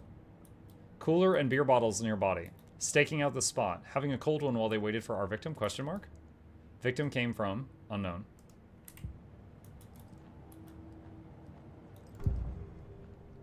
Using her intuition, Saga can uncover new clues by profiling people of interest. Agent Nightingale has been MIA for 13 years. How did he end up here? Up from the lake that's not a lake. It's dark. He was there too. You are not allowed in the lake until he says otherwise. Robert Nightingale came from the lake before his murder. Nightingale was chosen as the victim. Why? Hi, everyone. Hi, Brans. It goes click. Lights are off. But somebody's home. Somebody's home. This wasn't some random act of violence. This was a ritual. And Nightingale a component. They didn't see him as a person.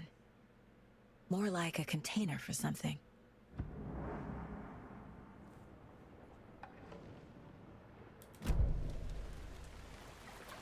Okay. Oh, wait. It says there's still something else critical here. This mug always cheers me up. Not the worst, Mom. Good job. Good job, Mom. Not the worst.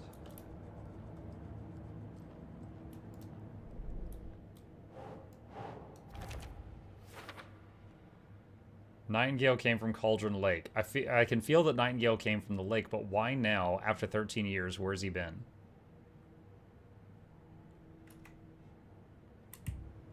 Check the lake shore. The lake is connected to Nightingale somehow. Casey, let's take a look down by the lake. Lead the way. Sounds good. This way, right? Right. Well, okay. Well, I'll just wait here.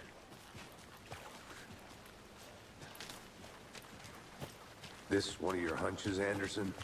Did something happen at the lake? I think Nightingale came up from that direction. From the lake. Probably looking for shelter. Safety. Pants.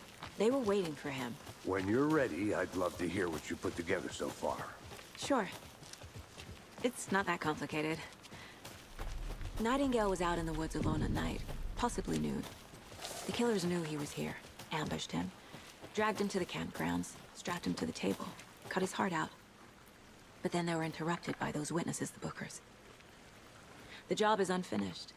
That seems pretty complicated to me. What was this guy doing skinny dipping at this time of year? Haven't figured that part out yet. Mm-hmm. Lots of questions. Footprints. Lots of answers for us to find. I didn't know trees got that big. Gives me the creeps. You need to get out more. It is kind of creepy, though. There's a piece of paper on the ground. Tracks. Barefoot. Nightingales? They come out from under the boulder. Makes no sense.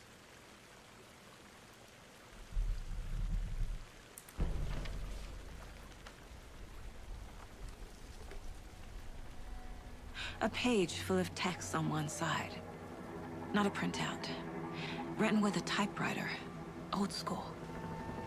Lines scratched out and edits added with a pen. Like a manuscript. Page of a story. The killer left a message. It's for us. The text is about us.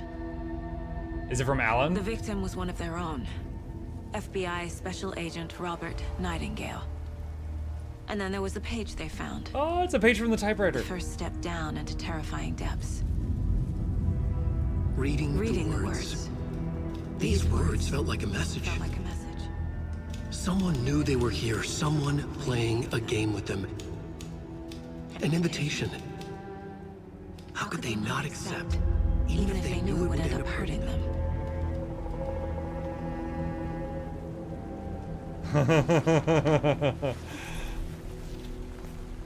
Someone's been watching us. Playing a sick game with us. You were right. This is right up my alley. All right, so really quick, we're way past spoiler warnings at this point. For what I remember, it has been years since I played Alan Wake 1. But from what I remember, there was this typewriter. Call it cursed, magic, whatever. But what you typed into it would basically come to pass, but it couldn't be off the chain. You can't just say, and then the evil typewriter was destroyed and everyone lived happily ever after. It had to make sense in the way that a good book made sense.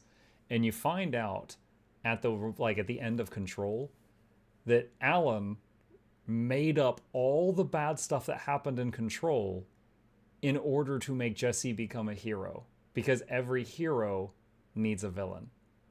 So all the terrible things that happened in the Control game were because he was engineering the creation of Jesse the hero. And so he wants to destroy this typewriter, but it has to make sense in the way that a good story makes sense, or he can't turn its power against itself.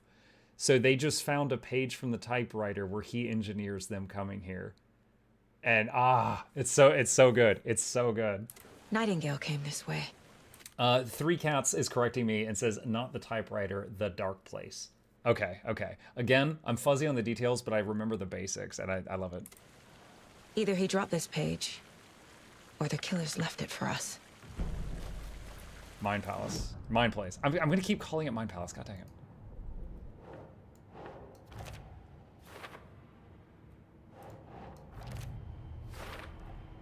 I think he came from the lake. But his tracks make no sense. Didn't know that part of Control gets in the DLC. It is, yeah. The DLC of Control has Alan. Too many unknowns, doesn't make sense, asking the wrong questions. Nightingale came from Cauldron Lake. Trail has gone cold, a dead end literally. Footprints emerging from under the rock. He walked through a boulder, doesn't make sense.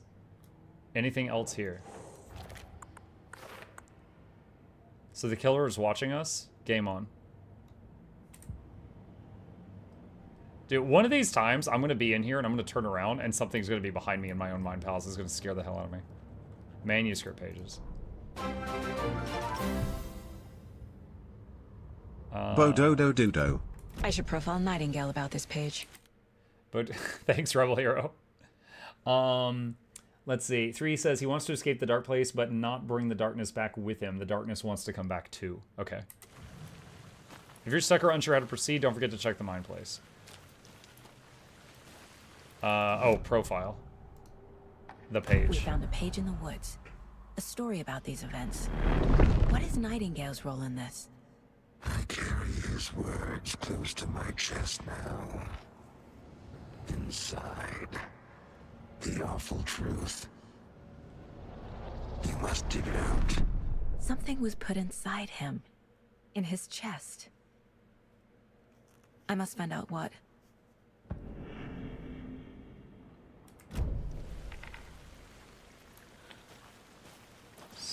Oh, wait.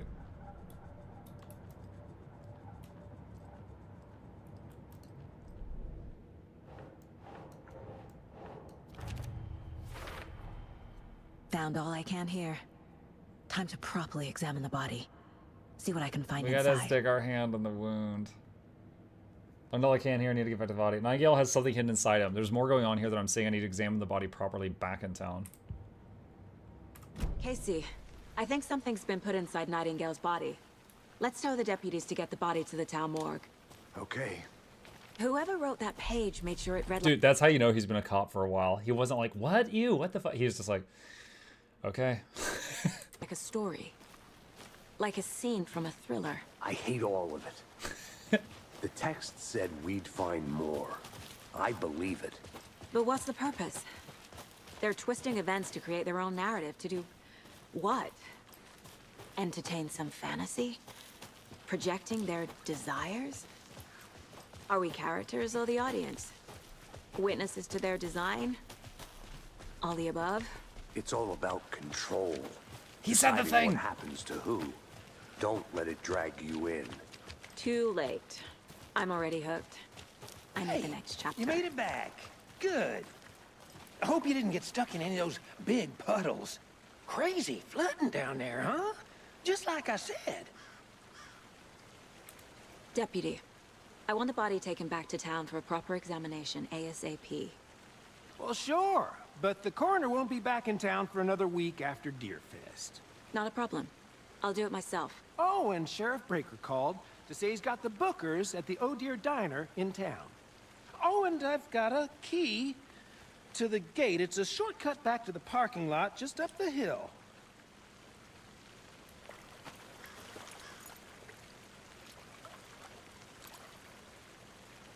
Okay. Thanks. Let's get the car, drive to Bright Falls, and talk to these witnesses, the bookers. At the diner, right? I could use a cup of coffee. Let's try that shortcut the deputy mentioned. Sounds good. Shortcut key. Enter. Okay. Can't wait for the old Gods of Asgard part. Seems There has like a to be nice one. town so far. New addition to the Murders PvP aside. playlist. Pretty woods. Cute lodge we got set up in. We should go for a hike if we get a chance. Now you're just being mean, Anderson. Deputies aren't exactly up to the task, but hopefully the sheriff will be more helpful. Not a surprise about the deputies. Doubt they see much stuff this gruesome.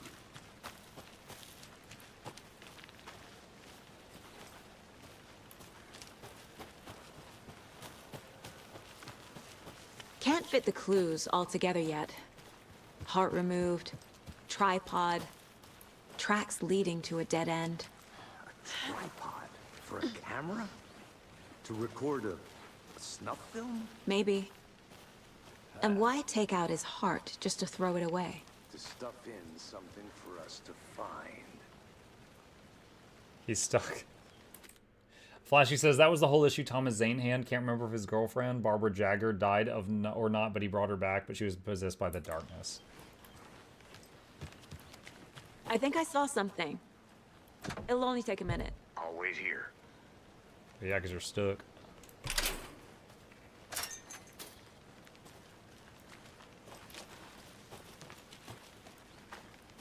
Wait, what did I see?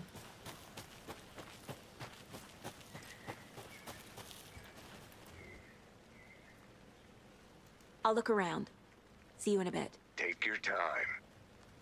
I finally made my way to Cauldron Lake. The fence is easy to climb over with the proper gear and skills, which I thankfully possess. Next goal, spotting the rare and elusive orange-crowned warbler. Oh, they're bird watchers. A little late in the season, but hopefully I can catch it before it begins its journey south. I've noticed intriguing behavior in the surrounding common bird life. They seem to be alarmed and swarm around the lake. No birds of prey nearby. There are some strange sounds carried on the wind, however. Nothing I can recognize or explain. Getting a little concerned. I might have to find another spot somewhere safer. The sounds are getting closer. Moved inland. Foliage is stunning. Must come back in the fall. Had to stop and scout this gorgeous vine maple. Just at the way the Methuselah's beard hangs off it, this is why trees are better than people. Speaking of people, saw some drunk guys staggering around the forest earlier, acting weird. Maybe drugs? Kept my distance. Should probably find another spot. So annoying. After I saw that weirdo guy, I decided to change spots again. Moved up the mountain a bit, found a fantastic overlook to camp at, but I'm more interested in this Alaska onion grass. Invasive, but edible, and surprisingly tasty. Started hearing wolves or wild dogs or something 10 minutes ago, but they sound wrong. Rabies? Question mark? Want to leave, but the sun is going down and my stupid phone is dead. Gonna hide in the tent and hope they go away. Something is really not right about this place.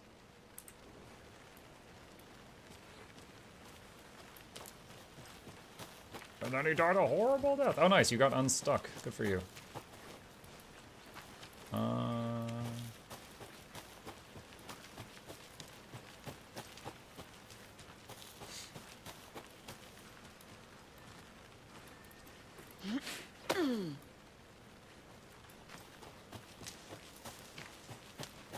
Here we are.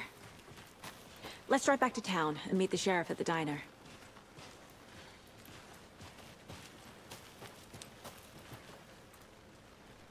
Okay. I can't get that manuscript page out of my head. I've never seen killers reach out so directly before. Damn impressive work so far. With your technique, these hunches were moving fast. I wasn't sure about taking a case so far from home, but I'm thrilled to be here for this mystery. Bit of lag. Okay. I got worried there for a second. I thought it froze. Need to swing by the lodge to get anything from the field office? No, I'm all set. I'll park there anyway. I want to walk to the diner, get a feel for the town.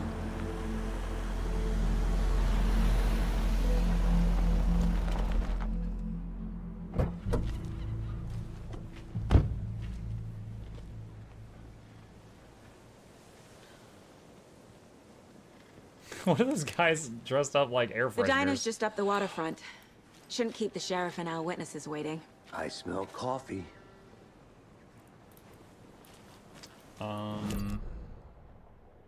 Bright Falls undiscovered map.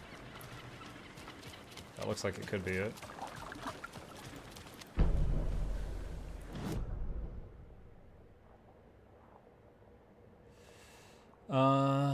Deer Diner, that way into the left, okay. Just how much coffee have you had today, Charlie? Don't know, don't care. Come get percolated. How much have you had? Not enough. That's how much. Never enough coffee. Oh dear. You. Hey, boo. Verity says, hey, Muck, is this the same universe as Control? Like, could Jessie show up at the game? Yes, it is within the realm of possibility. Nice to have you here. I don't know if she is, though. I got you both some coffee. Oh, it's Washington's finest. Nice to meet you, Sheriff. I'm set for coffee. You know, I wouldn't say no to another. I'm Agent Saga Anderson. This is Agent Alex Casey. Tim Breaker. And let me just say, I'm happy you two are here. Frankly, we could use the help. Your deputies said you had a couple of witnesses here. They made them sound like suspects. Mulligan and Thornton are still on about that? No, the Bookers don't strike me as the murdering type, but you can decide for yourselves. They're just inside having coffee and pie to calm their nerves. I'll see what they have to say. Casey, you compare notes with the sheriff. Take your time.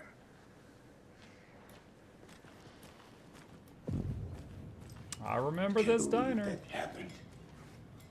Still feel like I'm gonna be sick. Come on, Ed. Have some pie. It'll take your mind off things. We've looked through the case files you sent over, Sheriff. Have you had many people besides the known victims go missing? Sure. But it's slowed down ever since Cauldron Lake was fenced off. Let me guess. Missing person cases spiked around 2010. The fence was built just after. Yeah, that's exactly right.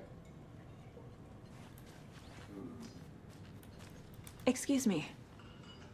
I'm Agent Saga Anderson. Are you the Bookers? That's us. I'm Tammy, and he's Ed.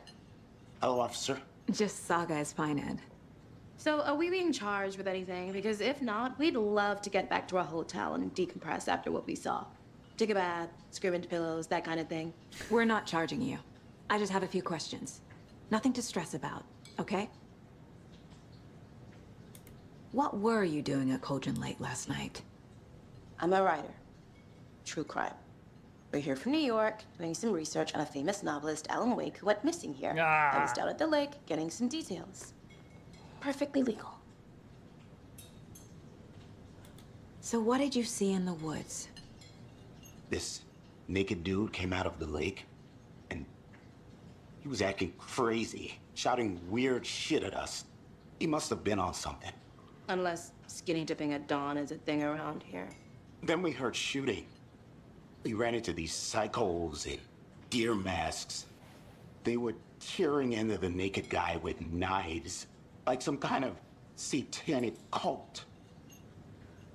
And then we bolted and called the cops. What makes you say it was a cult? The masks and knives aren't enough. They were shouting, "Cult of the tree. The cult of the tree. Cult of the tree." Oh, and then we found out. The whole thing was What did you terrifying. find? That's all.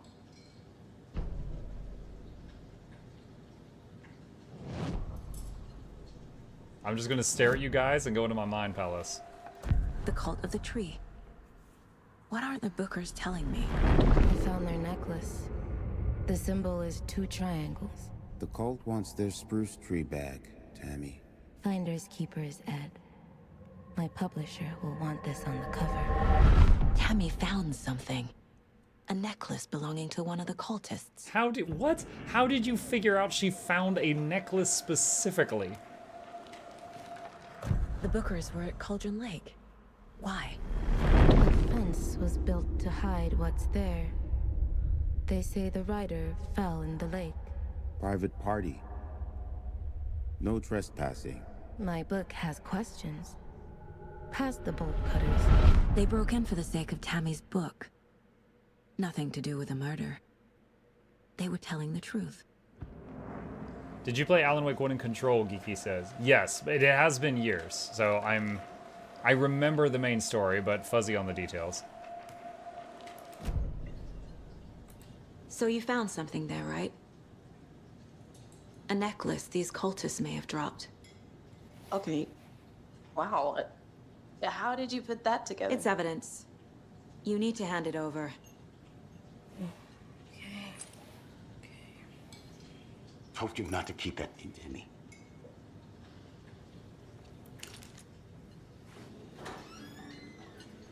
Thanks. This could prove to be helpful.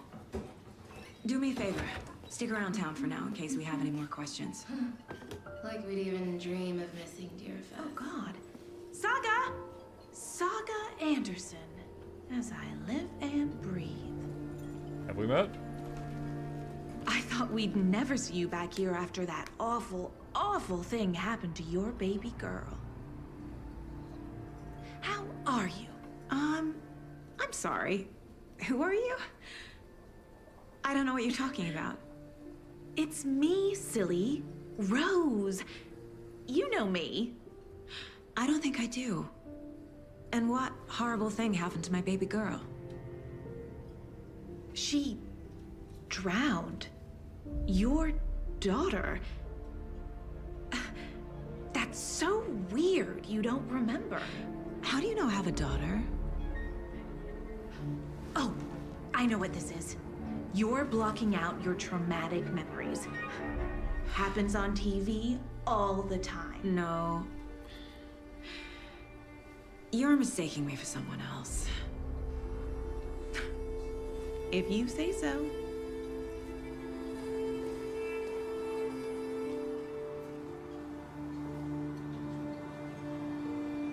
Okay.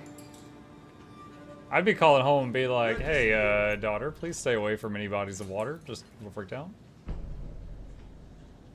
A cult murdering a man is pretty extreme. Why didn't you tell the police what you saw? We did. We told those 2 idiot deputies. They didn't listen. And they wanted to throw Ed and I in jail for that murder. You know, Bright Falls is just Alabama with bigger trees. This is my case now, and no one is throwing you in jail.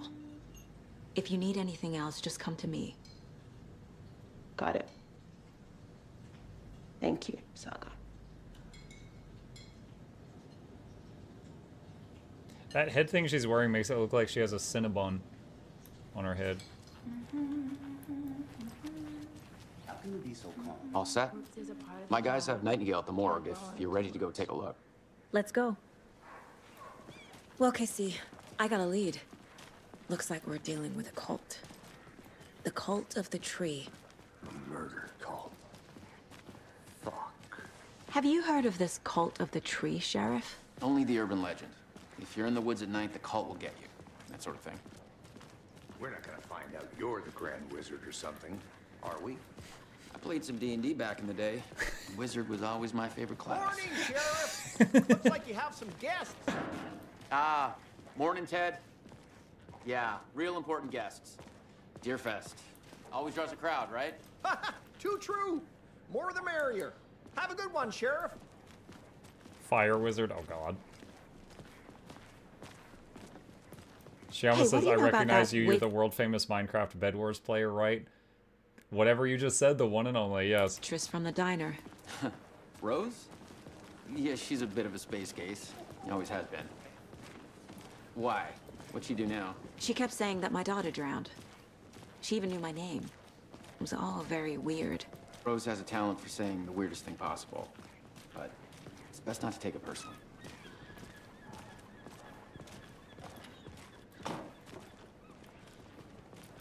Where am I on the map right now? Okay, so we went up there and then that way. Possible. Lead the way, Sheriff. Oh, this is the Bright Falls Sheriff Station. Anything you need, just let us know. We appreciate the support, Sheriff. I'll be right with you, sir. Yep. Just here to pay my ticket. Whenever you're ready to take my money. Have a nice day.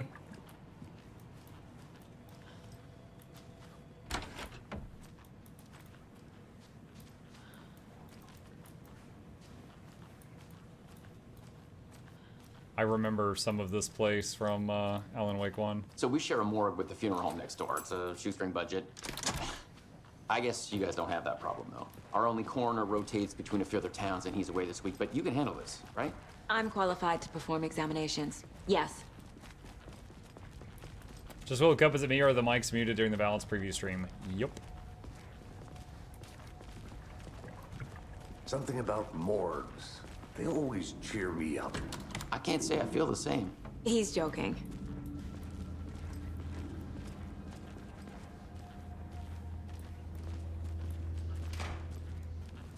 Okay. Let's take a look at our patient. Chad, I don't know if we're about to perform an autopsy, but you have been performing warned. the internal examination. What was the cause of death? The body shows signs of being submerged in water post-mortem. It doesn't add up. This looks like text. A tattoo? Nightingale didn't strike me as a tattoo guy. Defensive wounds. He put up a fight. Aha. They did leave something inside his chest. There's writing on here. On the heart? Can't make it out. Writing? How'd they manage that? To the Mind Palace. Time to see what Nightingale's body can tell us. Anything to learn from the body. Let's see. Body has been prepped, ready for examination. Hope it can provide some actual answers.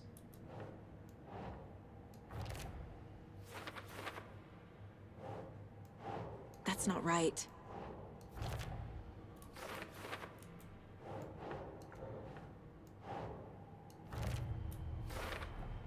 Text is smudged. Looks inverted. Heart can't have been marked before removal.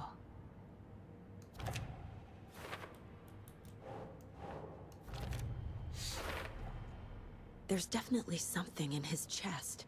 Did the killers leave it there? Cause of bloating unknown. Strange tattoos on skin and heart. Something was inserted into chest cavity. Ritual writing. Tattoos on body and heart. How did killers have time? Doesn't make sense. Smudged text under victim's skin. Is this some kind of tattoo? It's too smudged to read. Illegible words on heart. Did the killers write this on the heart? How? I can't make out what it says. Cause of death. Chest trauma is clear cause of death. Chest ripped open, something visible inside. As I suspected, it looks like something was put in there. Bruises, defense wounds on victim. Looks like Nightingale put up a fight before they restrained him. Bloating of joints indicates long-term water exposure. Victim was alive when strapped down. Timeline inconsistent with bloating.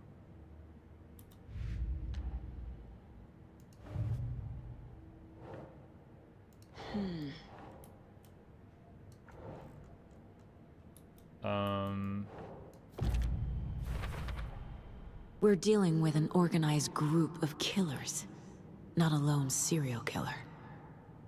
Not a serial killer, organized group working with purpose. The bookers described multiple attackers wearing deer masks, chanting and tearing into the guy with knives. Multiple assailants chanting with a matching dress code. We're not dealing with a serial killer. I need to know more about the Code of the Tree if I'm going to shut them down.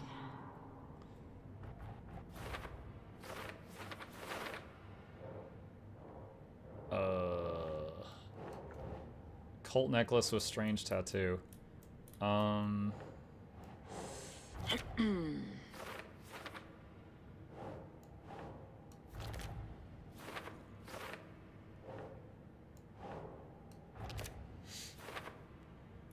Okay. Cult symbols. Cult necklace with triangle tattoo symbol. Jewelry can be used as a subtle indicator of membership, but this isn't subtle. Badge of pride. Triangle figures made with twigs. What's the purpose? Marking territory? A warning? Feels derivative, like something out of a horror movie. Cult psychology? Question mark. Cultists wearing deer mask? If they're hiding their faces, they aren't established enough to operate openly. Connection to Deerfest? Okay.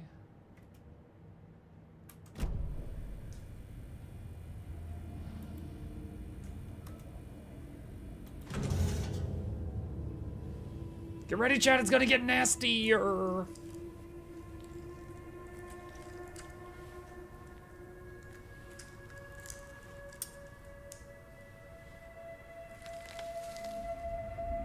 Is it a page from the freaking typewriter? Why aren't you wearing gloves? That's nasty. It's the same type of page we found at Cauldron Lake. Nightingale hunted Saga. Didn't see her. The Taken could not see into bright light. Light hurt them, made them vulnerable. Pictures of Spider-Man! Nightingale had no heart, but here he was, killing. Someone's created a fucked up fantasy about us. Hey, hold on. We found these kinds of pages. I didn't think they were relevant to this case. I have them right here.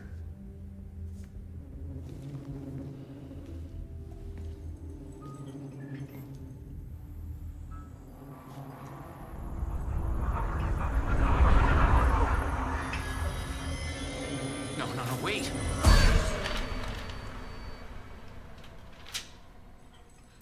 Sheriff? What the hell? Show me the clicker.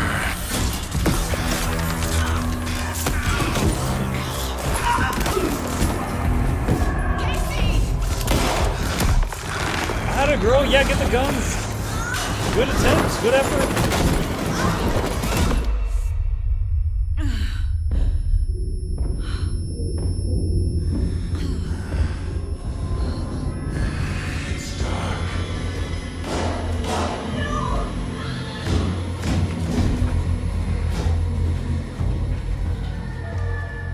Didn't see her.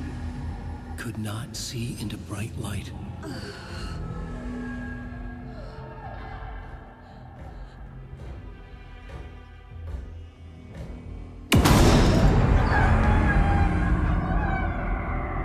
I'll make you pay.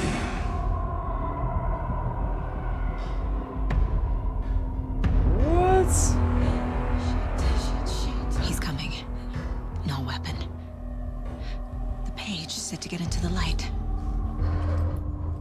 Try to stay in the light to avoid being detected by enemies.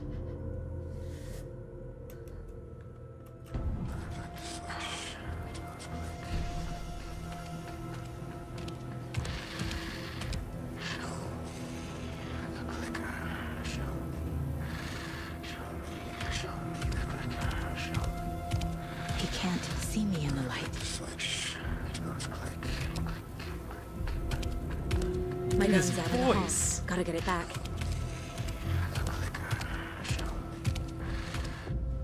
Safe havens restore some of your health. If you leave or attack from a safe haven in combat, it will become temporarily unavailable. Go. Go where?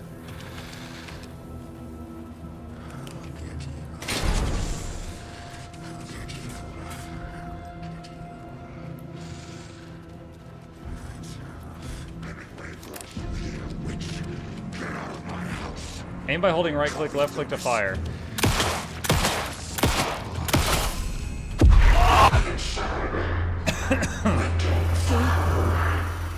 Vanished.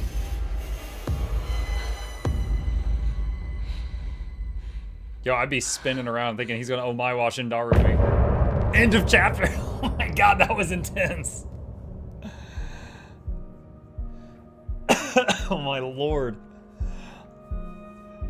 Dude, that guy just sat up and the sheriff screaming no and vanishing, and then that guy just sitting up and rocking the police department.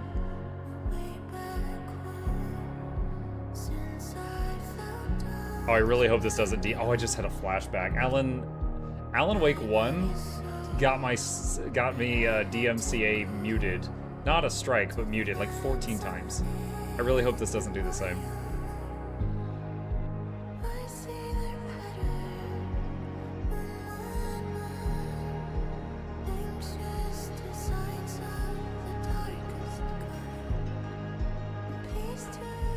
Sounds like the sheriff knows more than he's telling. Well, he probably remembers some of the spooky stuff from the last time, I think. But he didn't realize that this was not a normal case.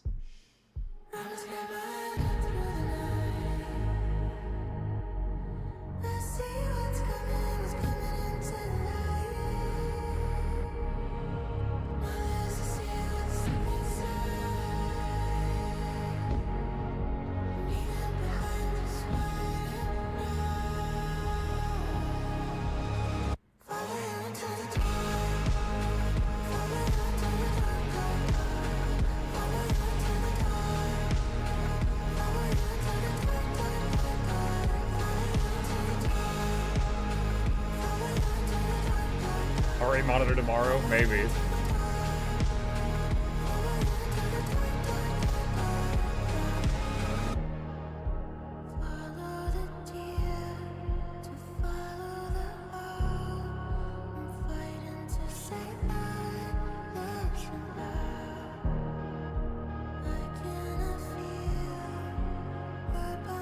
This is decadent.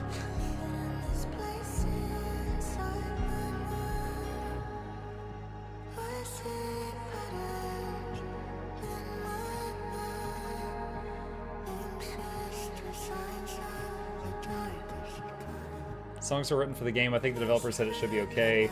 I think they were told Champions it should be okay. Don't take my word for it. They're written for the game. They should clear eventually. Remedies tried to whitelist them, whether YouTube listens or not is another thing.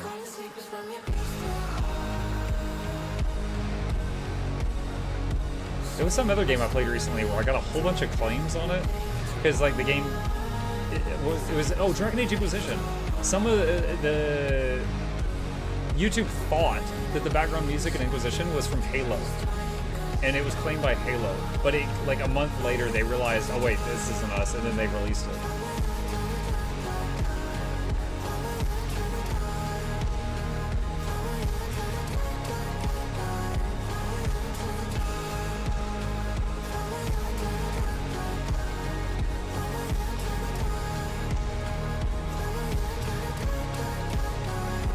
The music's beautiful. I don't know what I'm looking at, though. It's just like a muddy puddle. Oh, I see a nose. You do realize you can get space to continue. Yeah, Bertree, you do realize I'm vibing. Good talk.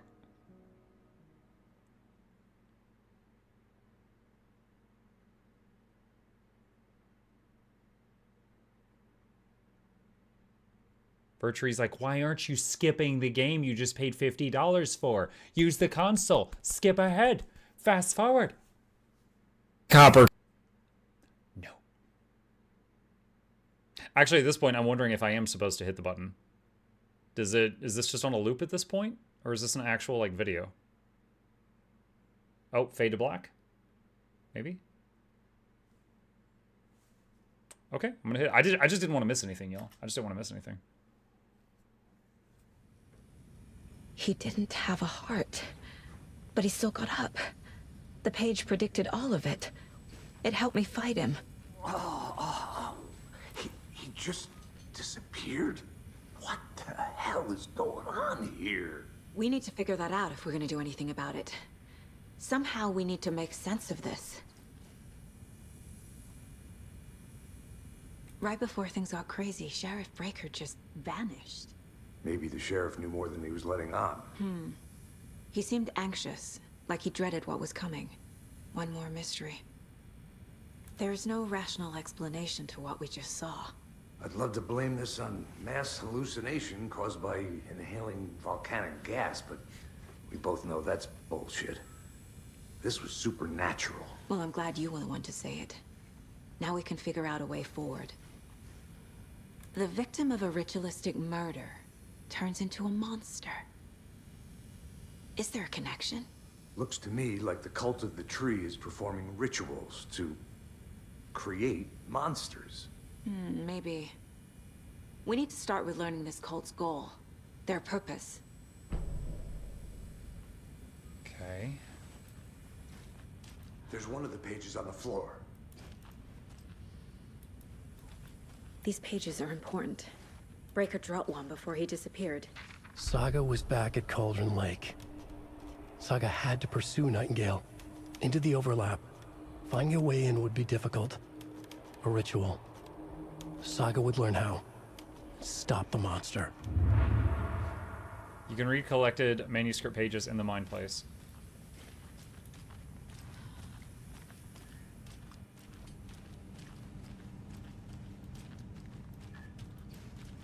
Must be locked from the other side.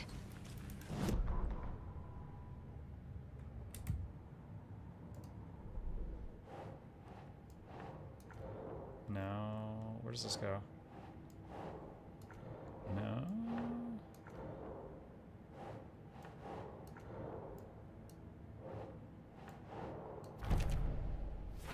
Okay.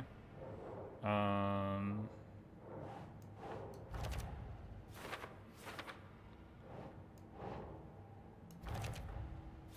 my gosh. It's like doing a puzzle. Okay. Cult goal. Victim of cult killing became monster. I wouldn't believe it if I hadn't seen it with my own eyes. Need to dig into this. There must be an explanation. Casey, the cult of the tree is performing rituals to create monsters. I don't have an explanation for this. How are they doing this? What the hell is going on here? Cult ritual. What is it? Victim's body and organs covered in writing. Page found inside the chest. Text tattooed on the victim. Manuscript page found inside. Writing has some significance here. His murder... Nightingale was the only victim to become a monster. His murder matched the other victims. Why didn't they become monsters too? Nightingale only victim to become monster. Why? A dead man turned into a monster. Light as a way to fight him. Pages predicting the future. There's no rational explanation. This is the case we must solve.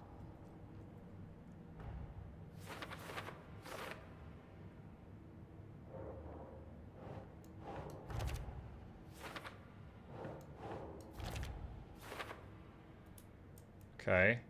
Nightingale attacked us. A corpse attacked us. I used his sensitivity to light to fight him off, but he got away. I need to hunt him down and figure out what the F is going on here. Where did Nightingale go? According to the page, it sounds like Nightingale went back to Cauldron Lake, and he's a taken? Question mark? The overlap. What? These pages aren't making sense.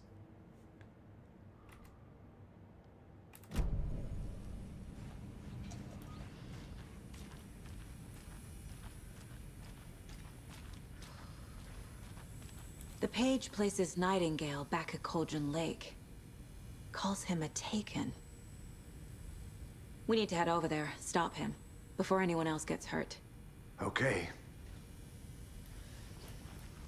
Yeah, it's like, you just read a page that says something insane.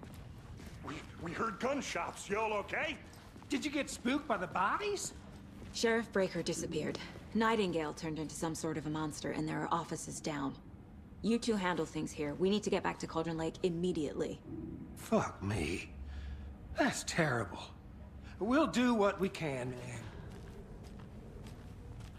man. Bro, if I was those deputies and they just heard gunshots and we're just walking out and there's a bunch of bodies, I mean, we should be suspects right now. Like, at least confirm that the monster, the Nightingale's body is gone before you believe a word we say. But that's crazy, right, Thornton? Nightingale's heart was missing. How could he do anything? He's dead. 3 Cats on YouTube says Alan brought Hartman back in Control DLC, not just to get the FBC interested, but because he hated Hartman. I think Alan used Nightingale also because he hated him, and Alan can be pretty vindictive. Maybe. Yeah, right. Well, that's all crazy talk. They didn't see the body right there? They did see the body. They opened the door and went, oh my god, what happened? They did see it. Pair.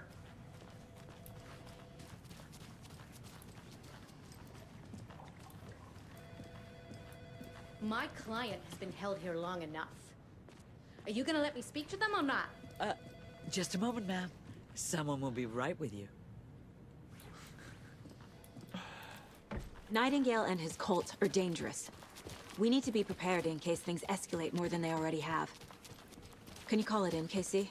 A smart choice, Anderson. So Hey, Agent Casey here. Yeah. We need backup. The Bright Falls case. Whoever you can spare. ASAP. Did he go the other way? I thought we were going back to the car. Think we'll actually find Nightingale at the lake? The pages...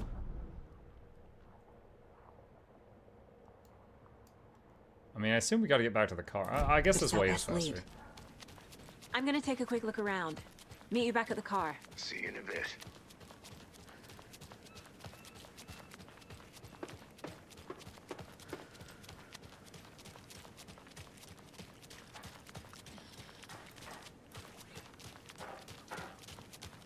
Always look both ways before you cross street chat. Be safe.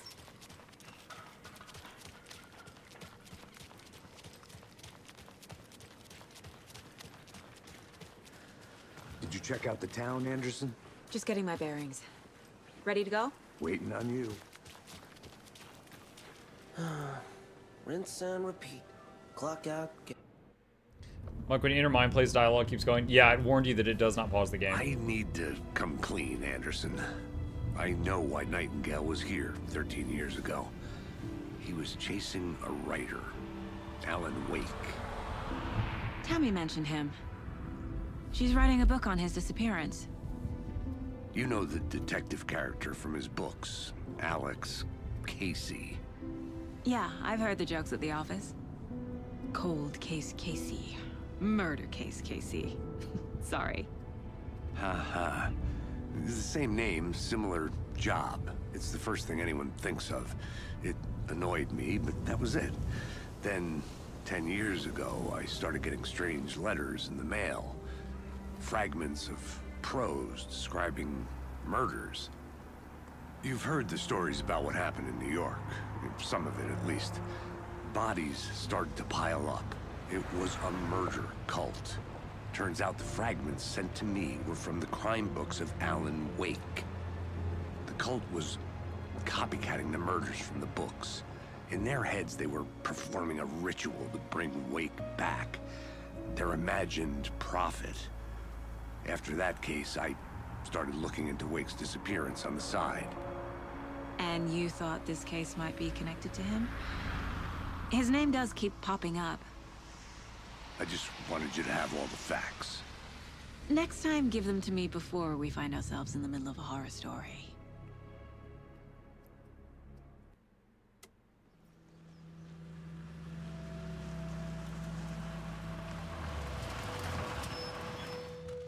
Pollen season.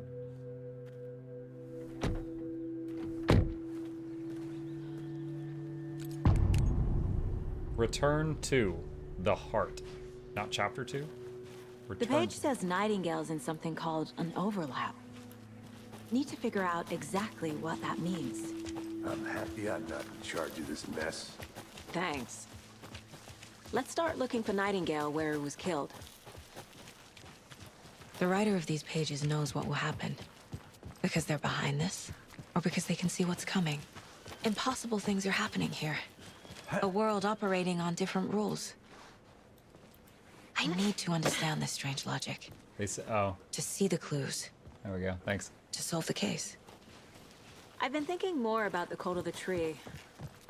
What sort of cult refers to themselves as a cult? In my experience, they don't. We're not seeing the full picture yet. Hello there. How are you folks doing? Those restricted area signs don't do a damn thing, huh? Hello. Saga Anderson. Are you two supposed to be here? I'm Ilmo Koskela. Fantastic to meet you. And yes, Stephen here hired me to show him through the woods. He's in town on important government business, fixing this impressive piece of hardware. I work for the FBC, ma'am. I'm authorized to be here. And I bet you two are here about that murder. Nasty stuff. How's it going? How did you hear about the murder, Ilmo? Do you know anything that could help us? People tend to tell me things. The Koskela brothers are kind of a household name around here. Speaking of, if you're looking for some fun, stop by Watery. Just down the road from Bright Falls, there's our Coffee World Amusement Park. Coffee there's World Amusement Park. Sauna ja vihta. And we offer a variety of guided tours, hunting, fishing, hiking, whatever strikes your fancy. You name it, we probably got it. What is this thing? It's just a monitoring station, ma'am. The Federal Bureau of Control checks volcanic activity and air toxicity levels. No need to worry, though. It's mostly for research purposes. That's one gorgeous sweater, Saga. Looks Nordic. I bet a family member made it. My mother made this sweater for me. How do you know? I knew it. My mom used to knit those sweaters for me and my brother. Watery, my hometown, was founded by Finnish immigrants. So between your name and the sweater, I figured your family might be from Finland too. Suomi, Finland. Ulla, Karjalan piirakka. Close. My mom's family is from Sweden originally. I don't know much about them beyond that. The sweater is just something to remember her by. Stephen, we're investigating a murder that occurred nearby. What can you tell me about your bureau? Nothing that isn't classified, I'm afraid. But I don't know anything about a murder. Operations here are run by a different department. I'm just here to make some repairs. The wiring on this thing frays every couple months. Yep, that's the raccoons. They grow real big here with teeth like you wouldn't believe. Can't gnaw right through a garbage can. Okay, we're done for now.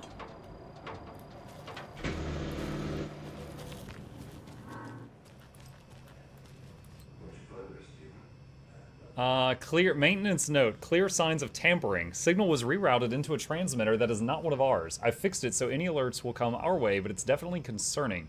I'll make a report for the investigations department.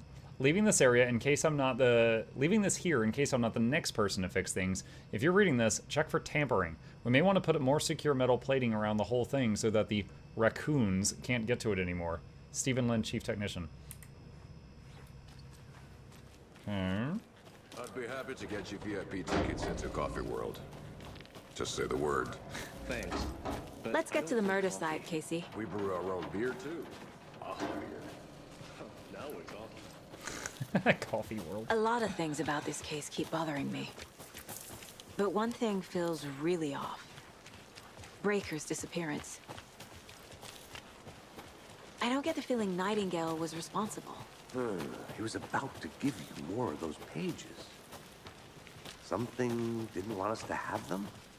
Or was protecting him from Nightingale? Spontaneous combustion? I don't know. Not the kind of disappearance we normally solve. Our crime scene's drowning. I never minded rain. Feels like home. No sign of Nightingale. But the page did place him at Cauldron Lake, in an overlap. So how do we follow him there? Maybe something around here will tell us. Do I have Witcher sense? We've seen this symbol before. Good eye. Oh, it was under the body.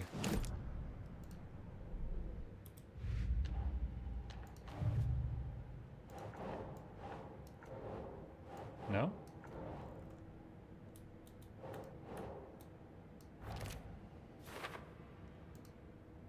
Some kind of triangle carving on the table where Nightingale was found. Some kind of signature. Did they intend for this body to be discovered or just an idle carving? The cult of the tree is behind these murders. This case just became much more complicated. I'll need to start a new file. But it's my first cult case. Exciting. Not a lone killer, but an organized group. The Cult of the Tree. This case just got much more interesting. I should open a new file, start fresh.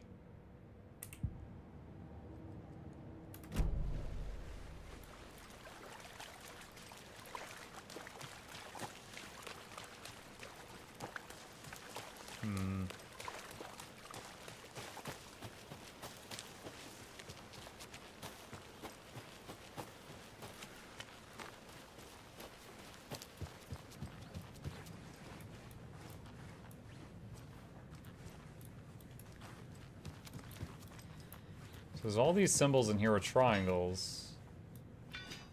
That one is the actual cult symbol. This is the same note we read earlier? Yeah, that's the same note we read earlier.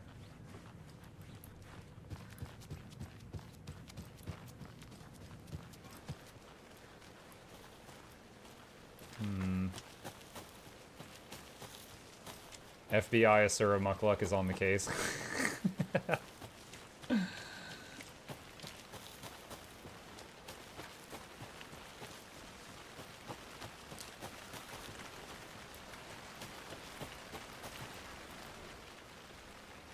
UFOs and You, the ultimate guide to spotting unidentified flying objects.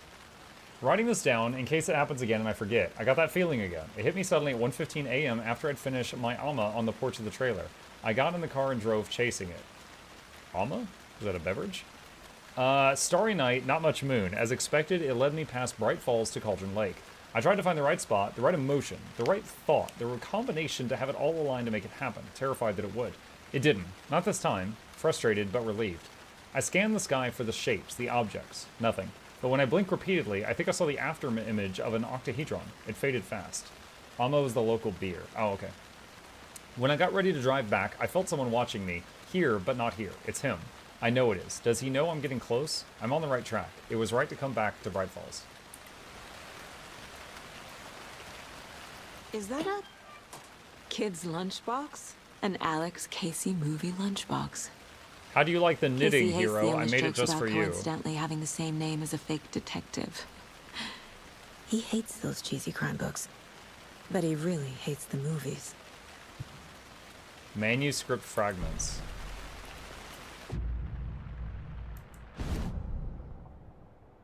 Wait, what? What? It upgrades the weapon? Manuscript pages. The autopsy room was a mess, like a bomb had gone off. Nightingale hunted Saga. Didn't see her under the light, lurched past her. The Taken could not see into bright light. The light hurt them, hurt the darkness in them, made them vulnerable. I flick the switch, it goes click. Show me the clicker, lights are off, but somebody's home. Hemingway brought you here, witch. Get out of my house, Nightingale shouted. A wave of terror crashed through Saga's head. The awful truth. Nightingale had no heart in his chest, but here he was, killing a monster. The world had lurched out of balance. You found yourself trapped on the far side of the mirror.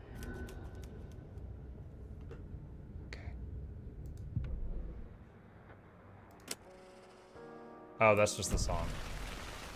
Okay.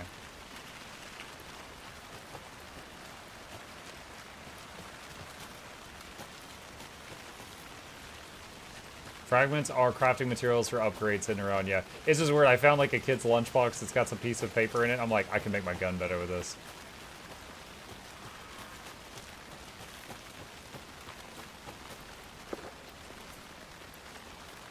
Is it dead end? Yeah, I guess so.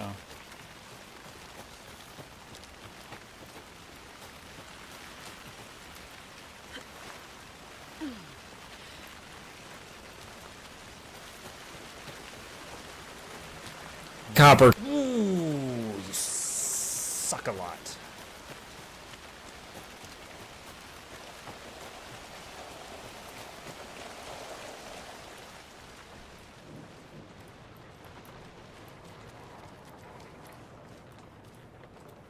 My name's not Red! What is this?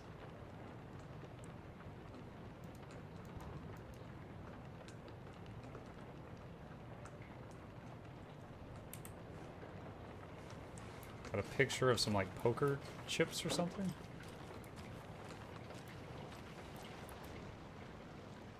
Monday 9/3. Some suspicious activity spotted. The fielder thought he saw movement in the bushes. Footprints around the area were found, but some were compromised by the fielder. Note to self, train the fielder. Tuesday 9/4. Nothing to report. Some animals, regular. Wednesday 9/5. Hunters out after dark. Poachers? Heard some gunshots. Not one of ours. Got to keep an eye on these people. They could get more than they bargained for out there.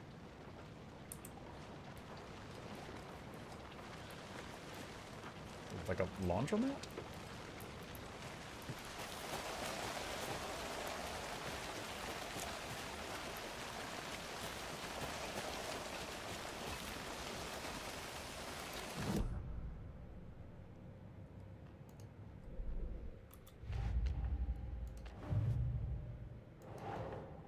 Large amount of supplies laid out on a table.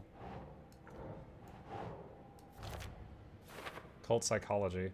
This is a lot of equipment just laying around. How long have they been out here?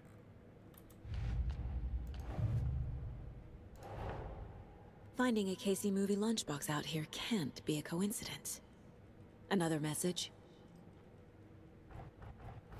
Oh my god, that opened up a whole new board. Ah!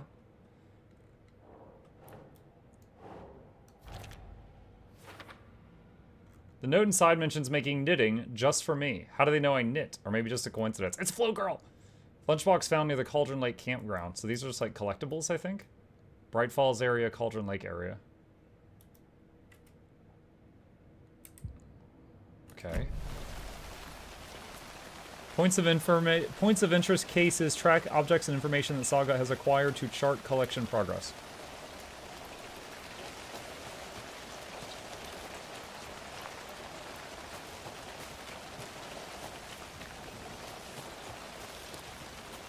General store. I am... When did it start raining so hard? I was mind palacing and now I can't see anything.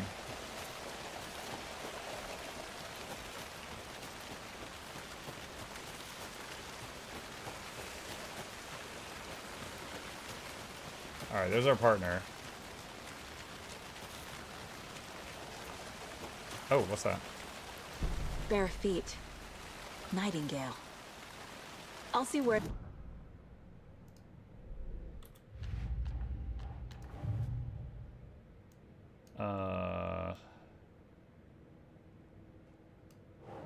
Where did he go? These footprints weren't here before. Nightingale came this way, I'm on the right trail. Footprints leading into the forest. Partner, you want to come with me so we could watch each other's back? Before I go after the guy that just killed a whole bunch of cops? Like, that really seems like a good idea. But, you know, that's just my novice opinion.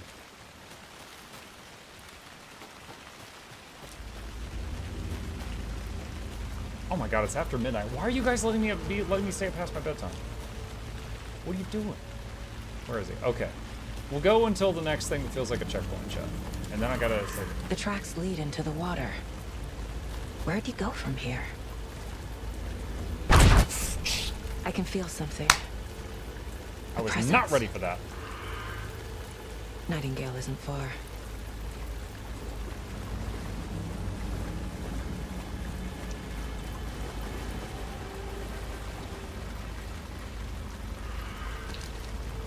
I have an inventory? I don't know when I got an inventory. Witchfinders Station?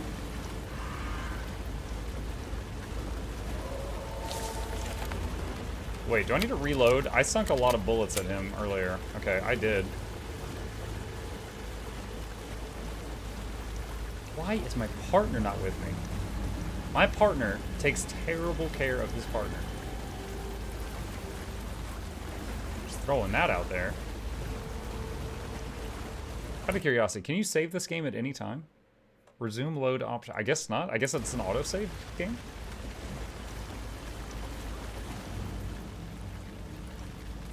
Witch's Ladle. There's no mystery in Cauldron Lake being named after its cauldron shape.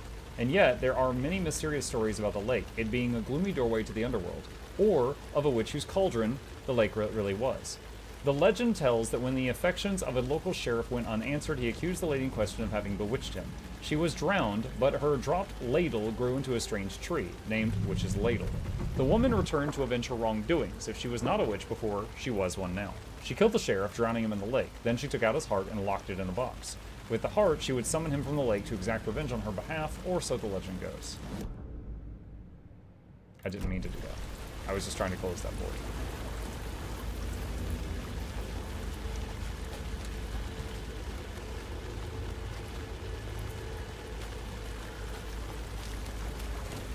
Oh wait, this is where, okay, oh that's right, alright.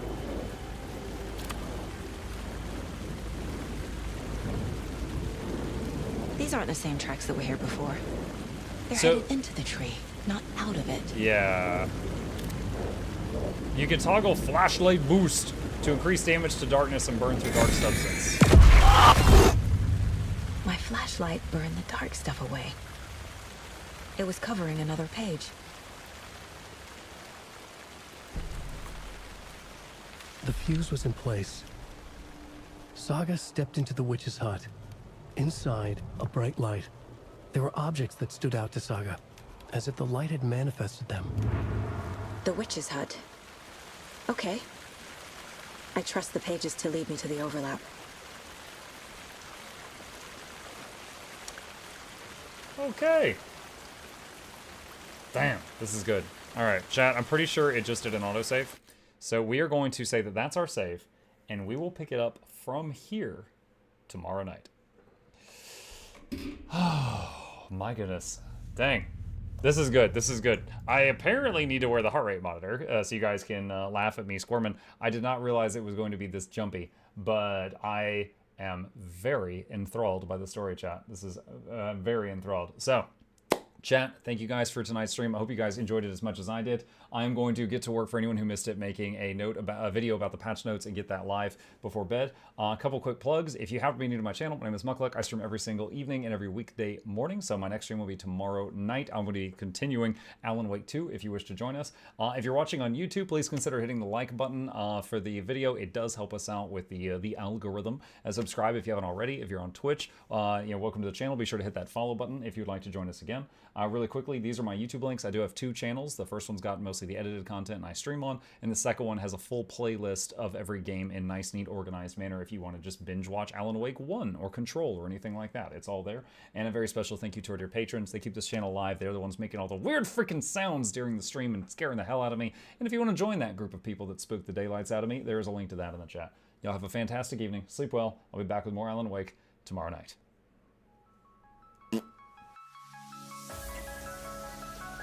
Say it backwards.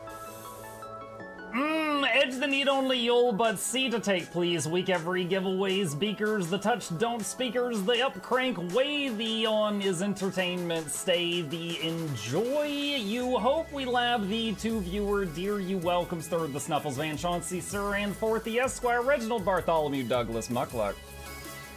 The words pour from his mouth, nearly tripping over themselves in their haste.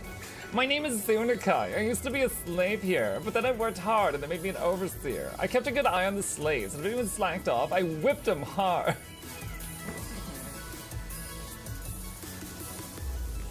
Don't clip it. Oh, I'm crying. Oh, hi.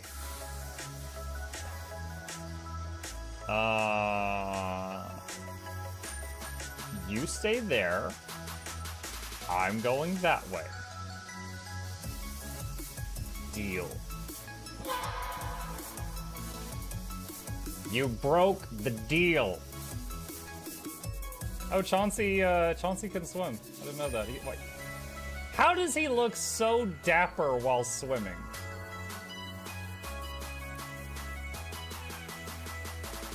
I've never seen a cat look that dapper while swimming. Like, look, his chest is out. He's just like,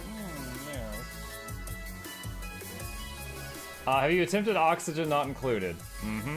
I played it on stream, and one very memorable memory is anyone who was at the stream, I was letting them name one of my replicants after them. And I said, Joe Niels, which one do you want to be you? And one of them had like explosive bowel syndrome or something. And he donated $50 and he was drunk and he made the British guy said, I want a character, make me the poop one. I don't know if anyone on Twitch has ever spent $50 to say make me the poop one. But that day Joe did, and it burned into my mind. The flashlight that we picked up earlier is in hand now. Oh, that's us. Oh, yo, I was getting...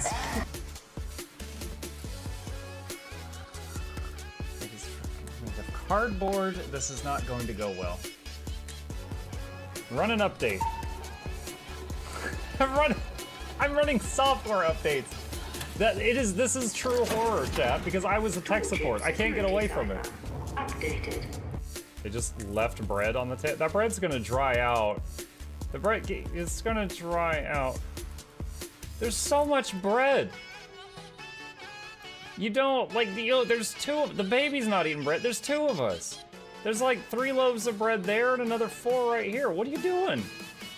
Put some saran wrap on it. It's gonna dry out. New page. Oh my god, a freaking patron sound.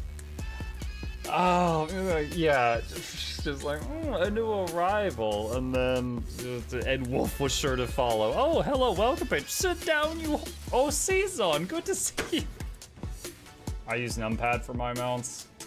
I use numpad for this, and this, and this, and this, and this, and this, and this, and this, and this, and this, and this, and this, and this, and other things. I'm trying to sleep here. Am I too loud? Okay. I love you. I love you too.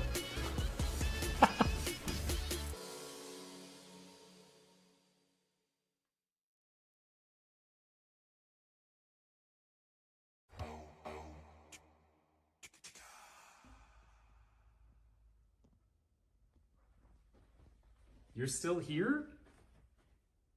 It's over. Go home. Go.